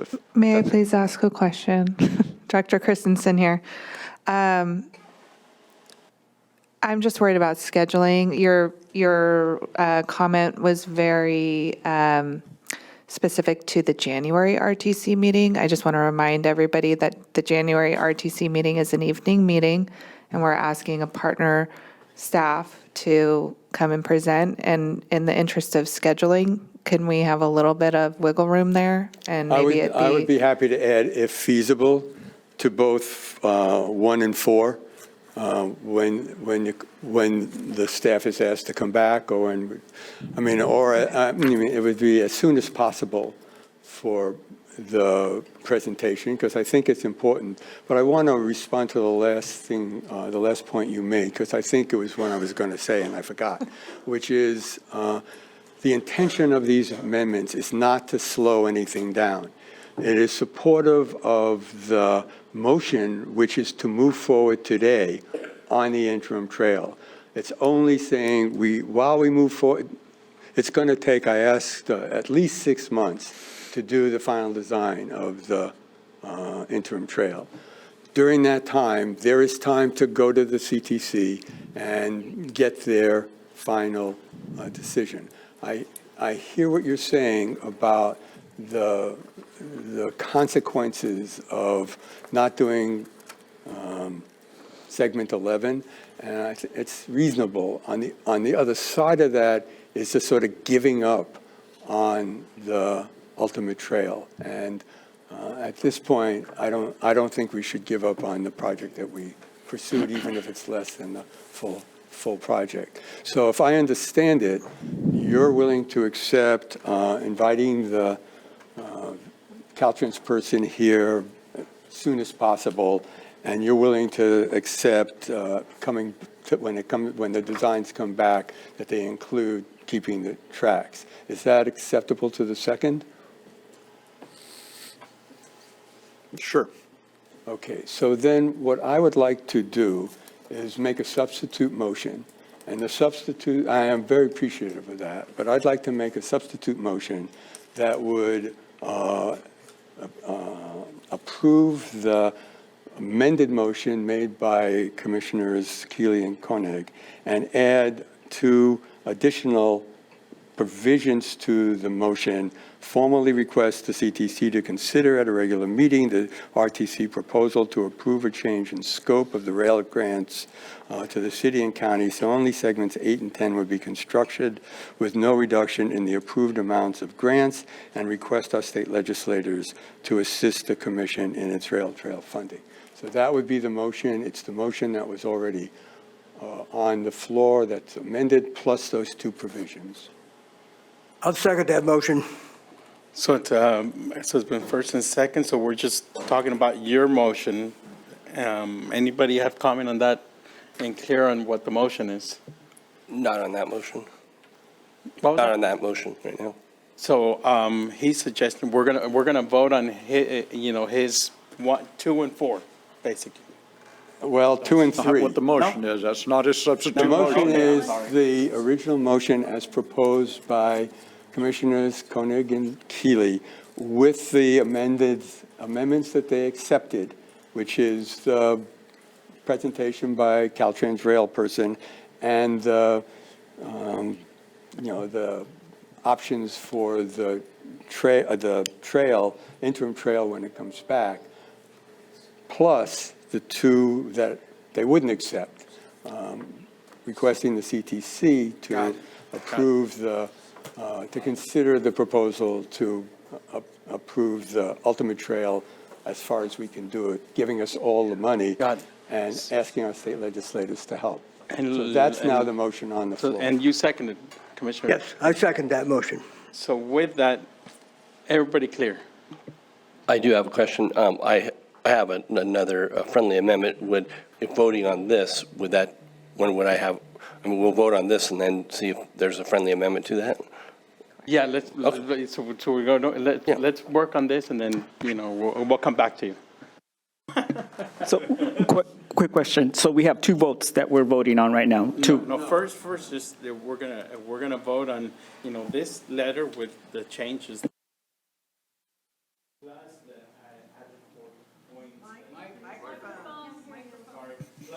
Sorry, plus the added 4 items that, or 2 items that got added. If the substitute motion passes, that becomes the motion on the floor. If the substitute motion passes, that's the motion on the floor. If the substitute motion fails, then the original motion with the 2 amendments that have been accepted and the amendments that the seconder added, that becomes the motion on the floor. I have a point of order because there are other people that might want to make amendments. And so it seems like all of that should be together in the vote, not a separate vote. Yeah, your point of order. I mean, if we pass a substitute motion, it passes. I think if you wanted to make an amendment that is not friendly, right, that is by vote, that maybe the better way to do it would be to propose the additional, items 2 and 3 of your proposal as an amendment. That's an option, but if the substitute motion passes, that does not prevent any further amendments to be made to that. Well, no, I believe if it passes, it passes, and at that point, we're done. Then what it says is that the substitute motion is on the floor. So maybe we should ask the attorney. The substitute motion is on the floor, which is what the commission would vote on. If the commissioners are concerned, and I've heard this from 2 commissioners already, that there may be some additional amendments you would want to make even to the substitute motion, you should propose those as friendly amendments to the substitute motion, or alternatively, because you're at risk of having a very complex motion before you, alternatively, the approach that was discussed between Commissioner Koenig and Commissioner Schifrin, to just vote on the 2 additional items that Commissioner Schifrin is asking for, because there's concurrence amongst the motion, the primary motion and the substitute motion on all of the primary motion components and 2 of the 4 that Commissioner Schifrin identified. So if the commission wanted to consider the 2 additional alternatives as a motion, that could be a standalone motion unless anyone wanted to change that motion. But that seems very clear to me, if that's what the commission wishes to do. Can we do that, Andy? Well, Lowell has had his. Well, I support the substitute motion because I think we need to know a lot more. I mean, we've heard a lot, and some of it's pretty confusing. But what we really need to hear is how this is going to affect the corridor ID program. We need to hear more from the California Transportation Commission. We need to hear more from the Surface Transportation Board. And we need to hear a lot more from Caltrans, too, so that we can figure out what to advise the staff and what direction to go in. So I think this is the real compromise with the substitute motion.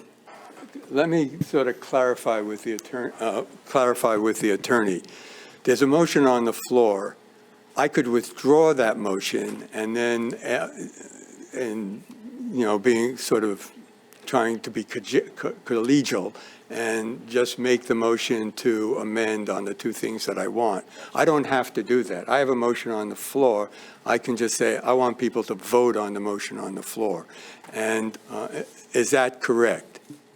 Well, the commission, assuming no additional requests for discussion by the commissioners, that is correct. That is the motion that's on the floor. But your substitute motion is entitled to discussion amongst the commissioners and possibly amendment, just like the primary motion was. Yes, I understand that. But what I'm being requested to do is to essentially withdraw my motion and make a motion to amend the original motion for the 2 things that I wanted added. And if I don't do that, you're right. The substitute motion's on the floor. If people want to make amendments, they can make amendments.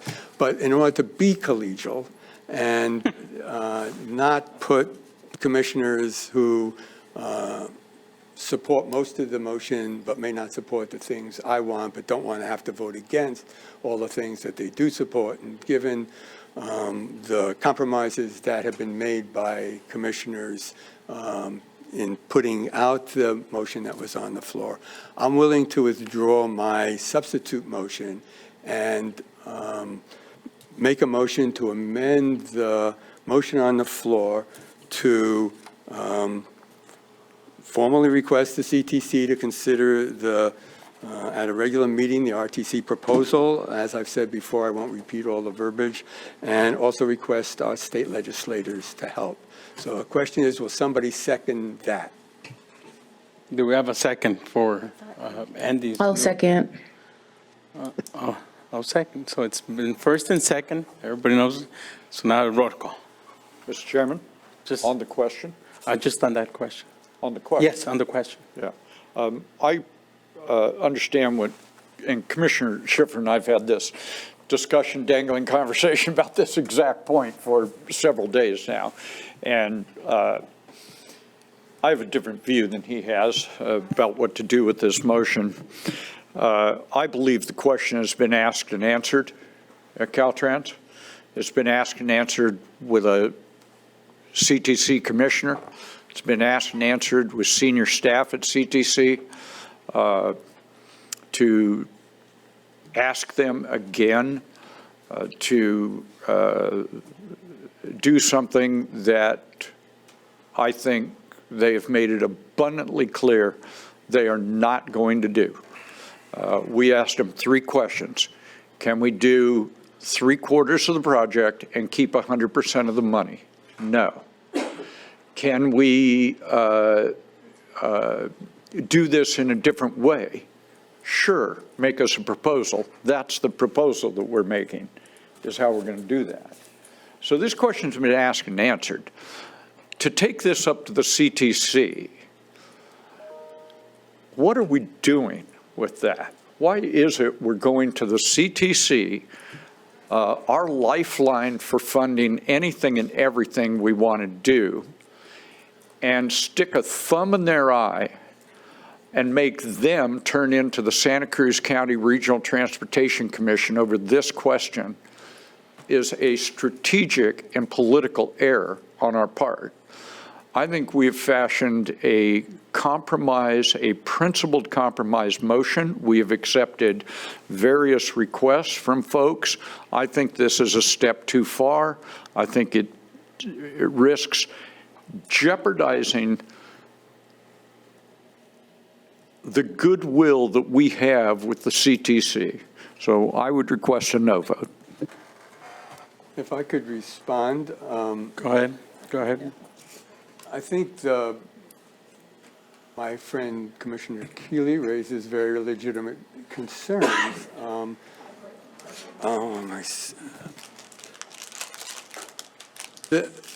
And what is being proposed here is not to disrespect either the work of the committee that that met with CTC staff, but as we all know, staff is staff to a commission. And ultimately, the commission has the authority. And just like I've heard over the years when community people don't agree with what an answer they get from our staff, they want it to come to us and have us make the decision. And I don't think that, given how controversial this issue is in the community, that it will give us a black eye with the CTC if we go to them and ask them to confirm or not confirm what we're asking from their staff. That's what we've asked from the staff. And the staff gave their best decision, looking at what the situation is and what's happening elsewhere. But the commissioners are political appointees, and they have their own additional role.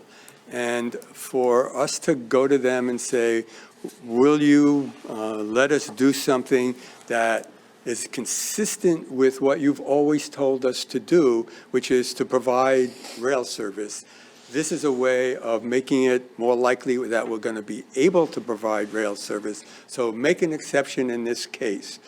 Staff is always less likely to make exceptions. It's the political bodies that can make the exceptions. And that's why I think, although it's unusual and it puts me in an uncomfortable position of disagreeing with a colleague, I'm willing to keep this motion on the floor and ask the commission to support it. Mr. Chairman, one more comment, if I might. Go ahead. Thank you. Mr. Chairman, I think the 2 issues, obviously, Mr. Schiffer and I don't see this the same. He did not mention, I don't think he did it intentionally, he did not mention that in both a pre-meeting for an hour and a half with Commissioner Carl Gardino and Carl Gardino being on the Zoom call that we all had with senior CTC staff in Sacramento and elsewhere, the answer was no. I have known Carl Gardino for 50 years, 50, not 15, 50 years. Carl Gardino does not opine on things that he isn't very certain about. So I understand that about what the commissioner is trying to do here.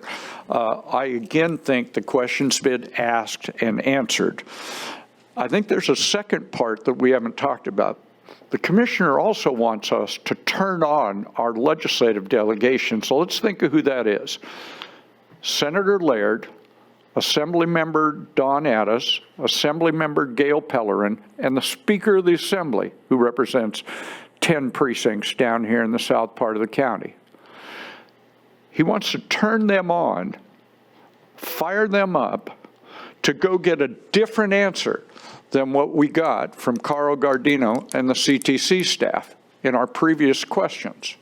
Now, I think the commission should think long and hard about whether you want to turn on your legislative delegation and give them either a request or a direction to join in an effort to overturn what we've already been told by CTC commissioner and staff. I request a no vote. With that, like I said, I was at that committee and I heard loud and clear what we were tasked to do. To get these questions answered. We've been turning rocks under from the community saying try this, try that, We've done it all. And we're at this point that we need to make a decision. And there's a compromise. I've always talked about, a compromise. People don't listen to me. I'm like I don't know what it was, but I want to, thank Commissioner Koenig, Commissioner Keeley for coming up with us an area for a compromise, because I knew there had to be a compromise because the community is being torn apart on this issue, and we're not moving forward. We're moving at a snail pace, if anything. And at this time, this is one of the best options that we have for our community. I believe me, I've been getting lots of grief from both sides, but like I said, I love it, Mr. Chairman, a question. Yeah, I want to make sure that we know what we're voting on when you call for the vote here, as I understand it. Yes, so I'm going to call the question. So this is the substitute motion. No, it's an amendment to the motion on the floor. An amendment on the floor to approve the added language that would formally request the CTC to consider at a regular meeting, the RTC proposal to approve a change in the scope of the rail grants to the city and county so that they would only fund segments 8 through 10. Only 8 through 10 would be constructed with no reduction in the approved amounts of funding. And we would request, not direct, our state legislators to assist the commission in its rail trail funding proposal, which they could agree to do or not. We would only be requesting them. All right. With that, we're all clear. Can I get a roll call? Commissioner Jensen? No. Commissioner Keeley? No. Commissioner Clark? No. Commissioner Montesino? No. Commissioner Alternate Hurst? Yes. Commissioner Alternate Schifrin? Aye. Commissioner DeSerpa? No. Commissioner Koenig? No. Commissioner Alternate Pegler? No.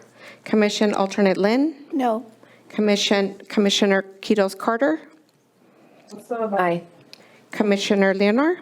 Yes. That fails with... Call for the question, Mr. Chairman. So this is the original motion with, the few added language. So Well, point of procedure, I think there were other amendments that other commissioners might want to Commissioner request. Jensen, was it Commissioner Jensen that?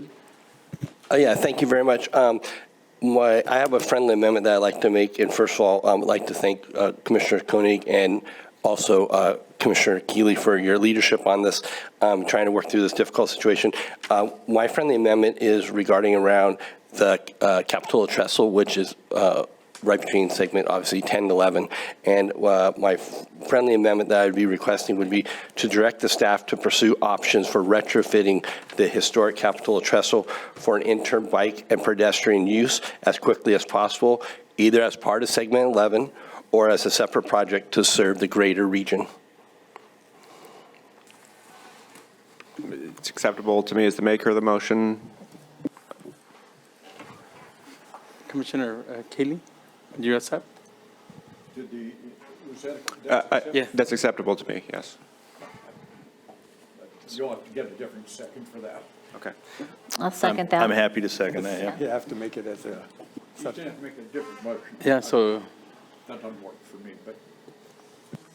Can I clarify? Okay, so retrofit or basically convert the Capitola Trestle from its existing use to a trail as part of the coastal rail trail projects that are under development that we already have grant funding secured for, or as a separate future project? Is that correct? Correct. Okay. With that, what would that like do to the timetable? Would that? Well, that's just another big, huge project for our agency to take on.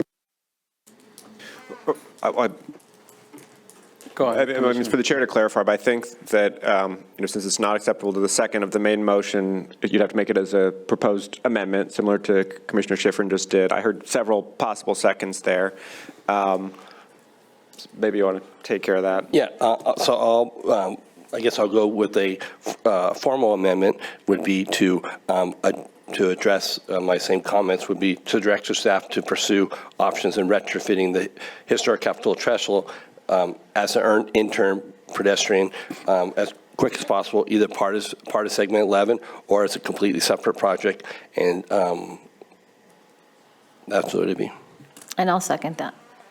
If I could offer some comments, I'm sure Commissioner Schifrin will say, why is this important to the motion before us? I'll tell you why.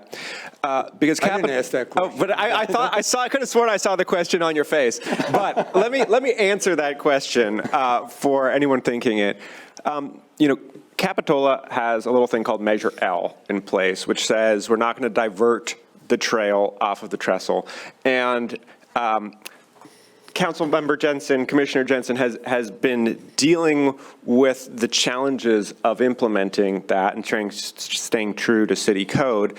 And so as we pursue the interim trail throughout other parts of segment 11, clearing up, I think that any additional facilities in the city of Capitola are not meant to replace the rail trail through Capitola, are not meant to divert it, but be in addition to the Capitola Trestle ultimately becoming part of the larger trail, I think just makes the city's job a lot easier as far as working with the RTC, even if it's a separate project, right? What I hear in the motion is, that if it can be in part of segment 11, great, in which case it closes a gap in the trail, a significant gap, a 200-foot on either side, no skateboarding allowed in the city of Capitola because people have died when they come down that hill gap.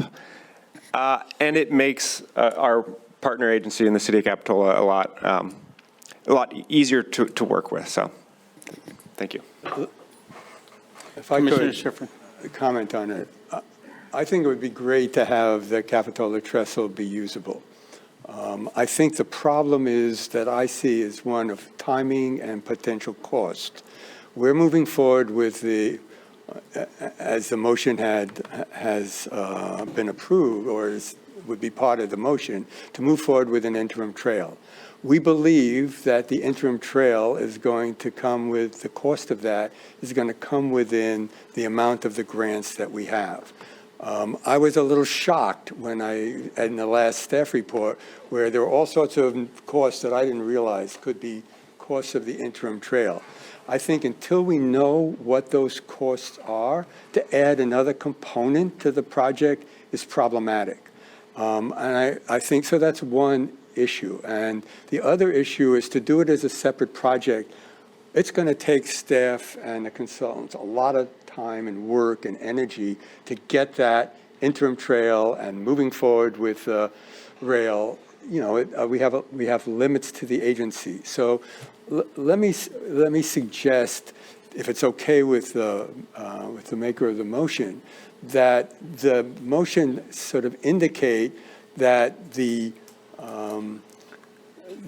Capitola Trestle potentially be included in the interim trail, if it's possible to do it within the time frame and because it's not designed at all. Plus, we have no environmental, I don't remember whether the environmental report covered it or not. So, I mean, it's a question of if it can be done within the cost, within the time period, I think it's great. And if that's acceptable to the maker of the motion, that the commission would move forward with that if it's feasible, cost-wise and time-wise, then that would be one thing. And then the second part that we would put off, if it's not, then we would put off pursuing it as a separate project until we've got, until we have the staff capacity to really put together a grant that would go after funding for that project. So, I mean, I agree completely. It would be great to have it, but I don't want to have it at the expense of being able, of potentially losing the grants that we have and holding or making it really impossible to do it. So that's really my concern. So I don't know whether you'd be willing to accept those changes to your motion. Yeah, I appreciate those comments. My comments was, was direct to pursue options. So I was looking for options for them to come back with what does that really entail. And so until we know what those options are, can it be put into 11? Would it be a private partnership at a later date? So there would be some options and have some dialogue around that. So would it be fair to sort of restate your motion in saying that there's a direction to staff to come back with a report when it provides information on pursuing the interim trail with the potential of including either in that project or a future project, the Capitola Trestle? Sure, if that wording is different from what you heard me say. I mean, I think even what you said, either as part of Segment 11 or as a separate project, I mean, I hear your concerns. I totally agree. We do not want to postpone Segment 11. We do not want to, I mean, I'm hoping staff maybe will clarify whether it was environmentally cleared or not. Maybe it's not even possible because it's not environmentally cleared. But, by having the option, what it does effectively with the motion as stated is simply tell the city of Capitola that we're intending to ultimately make that part of the trail. And therefore, I think it gives a little bit more breathing room to the conversation between county staff, which is trying to implement the trail on both sides of the city of Capitola and through Capitola. It allows that conversation to be like, anything we do on city streets is in addition to a long-term vision and plan to build a trail and trestle, and it would not be considered a diversion. And that facilitates Councilmember Jensen to respect the code and that was added by Measure L. Well, would it be fair to say then that the intent of the motion is to express the commission's intent to move forward with a project over the Capitola Trestle when feasible? Yes. Is that acceptable? Yes. Okay, so then Yes. that would be the amended motion. And that could be friendly? Well, yeah. I'll take the friendly amendment. well, that would have to be acceptable to the second. Okay, Yeah. so that would be added as a friendly amendment. So, yeah, so. We don't have to vote on it. We don't if have to it's vote being on that. It's accepted. just going to be. We're back to the main motion now. I Main think there's motion, finally. one more cook that we have to consider here, and that is our legal counsel, who I think had a couple of minor tweaks that you were going to suggest. I do, and I think this is mostly consistent with the commission's past practice. And so for items 5 and 7 on the partner recommendation, we would just suggest that we add in bring back to the commission for consideration. So these seem to be 5 and 7 are directing staff to do something, and the something that staff is doing is the type of thing that would normally come back to the commission for final approval. And we would suggest that you insert that both in 5 and 7, and I was going to suggest that would have been part of the amendment that Commissioner Jensen made as well too, but his is already anticipating that. And so that would be our only other recommendation to it. That's acceptable to me. So with that, we're all clear on and now we're back to original motions with that added language and the friendly amendment. So with that, roll call. Commissioner Jensen? Aye. Commissioner Keeley? Aye. Commissioner Clark? Aye. Commissioner Montesino, Yes. Commission Alternate Hurst, No. Commission Alternate Schifrin, No. Commissioner DeSerpa, Aye. Commissioner Koenig, Aye. Commission Alternate Pegler, No. Commission Alternate Lynn, Aye. Commission Kitos Carter, No. Commissioner Leonor. No. That passes with 4 noes. All right. With that passage, 5 noes. Passes 7-5. 7-5. So with that, we're going to go on to review of items to discuss in closed session. Oh, you're right. Thank you, Mr. Chair. We have one closed session agendized item that we need to provide a brief update to the commission on. Optimistically, I will anticipate it's about 15 to 20 minutes. Do we expect any reportable action? We are not expecting any reportable action from this. Yeah. All right. Any public comment on closed session item?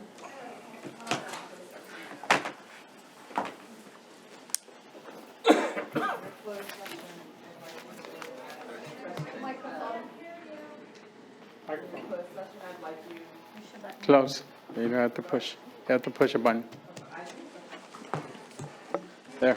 In your closed session, I'd like you to just briefly touch base on the question of the commissioner who recused himself from consideration of trail segments within Capitola at the last meeting, and at this meeting, he did not. And so I was wondering why that difference. Thank you. Thank you.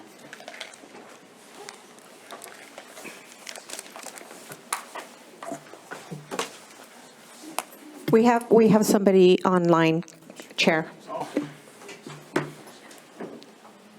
Nora?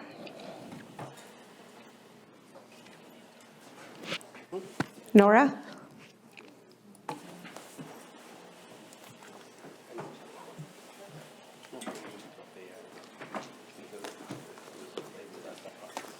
Nora?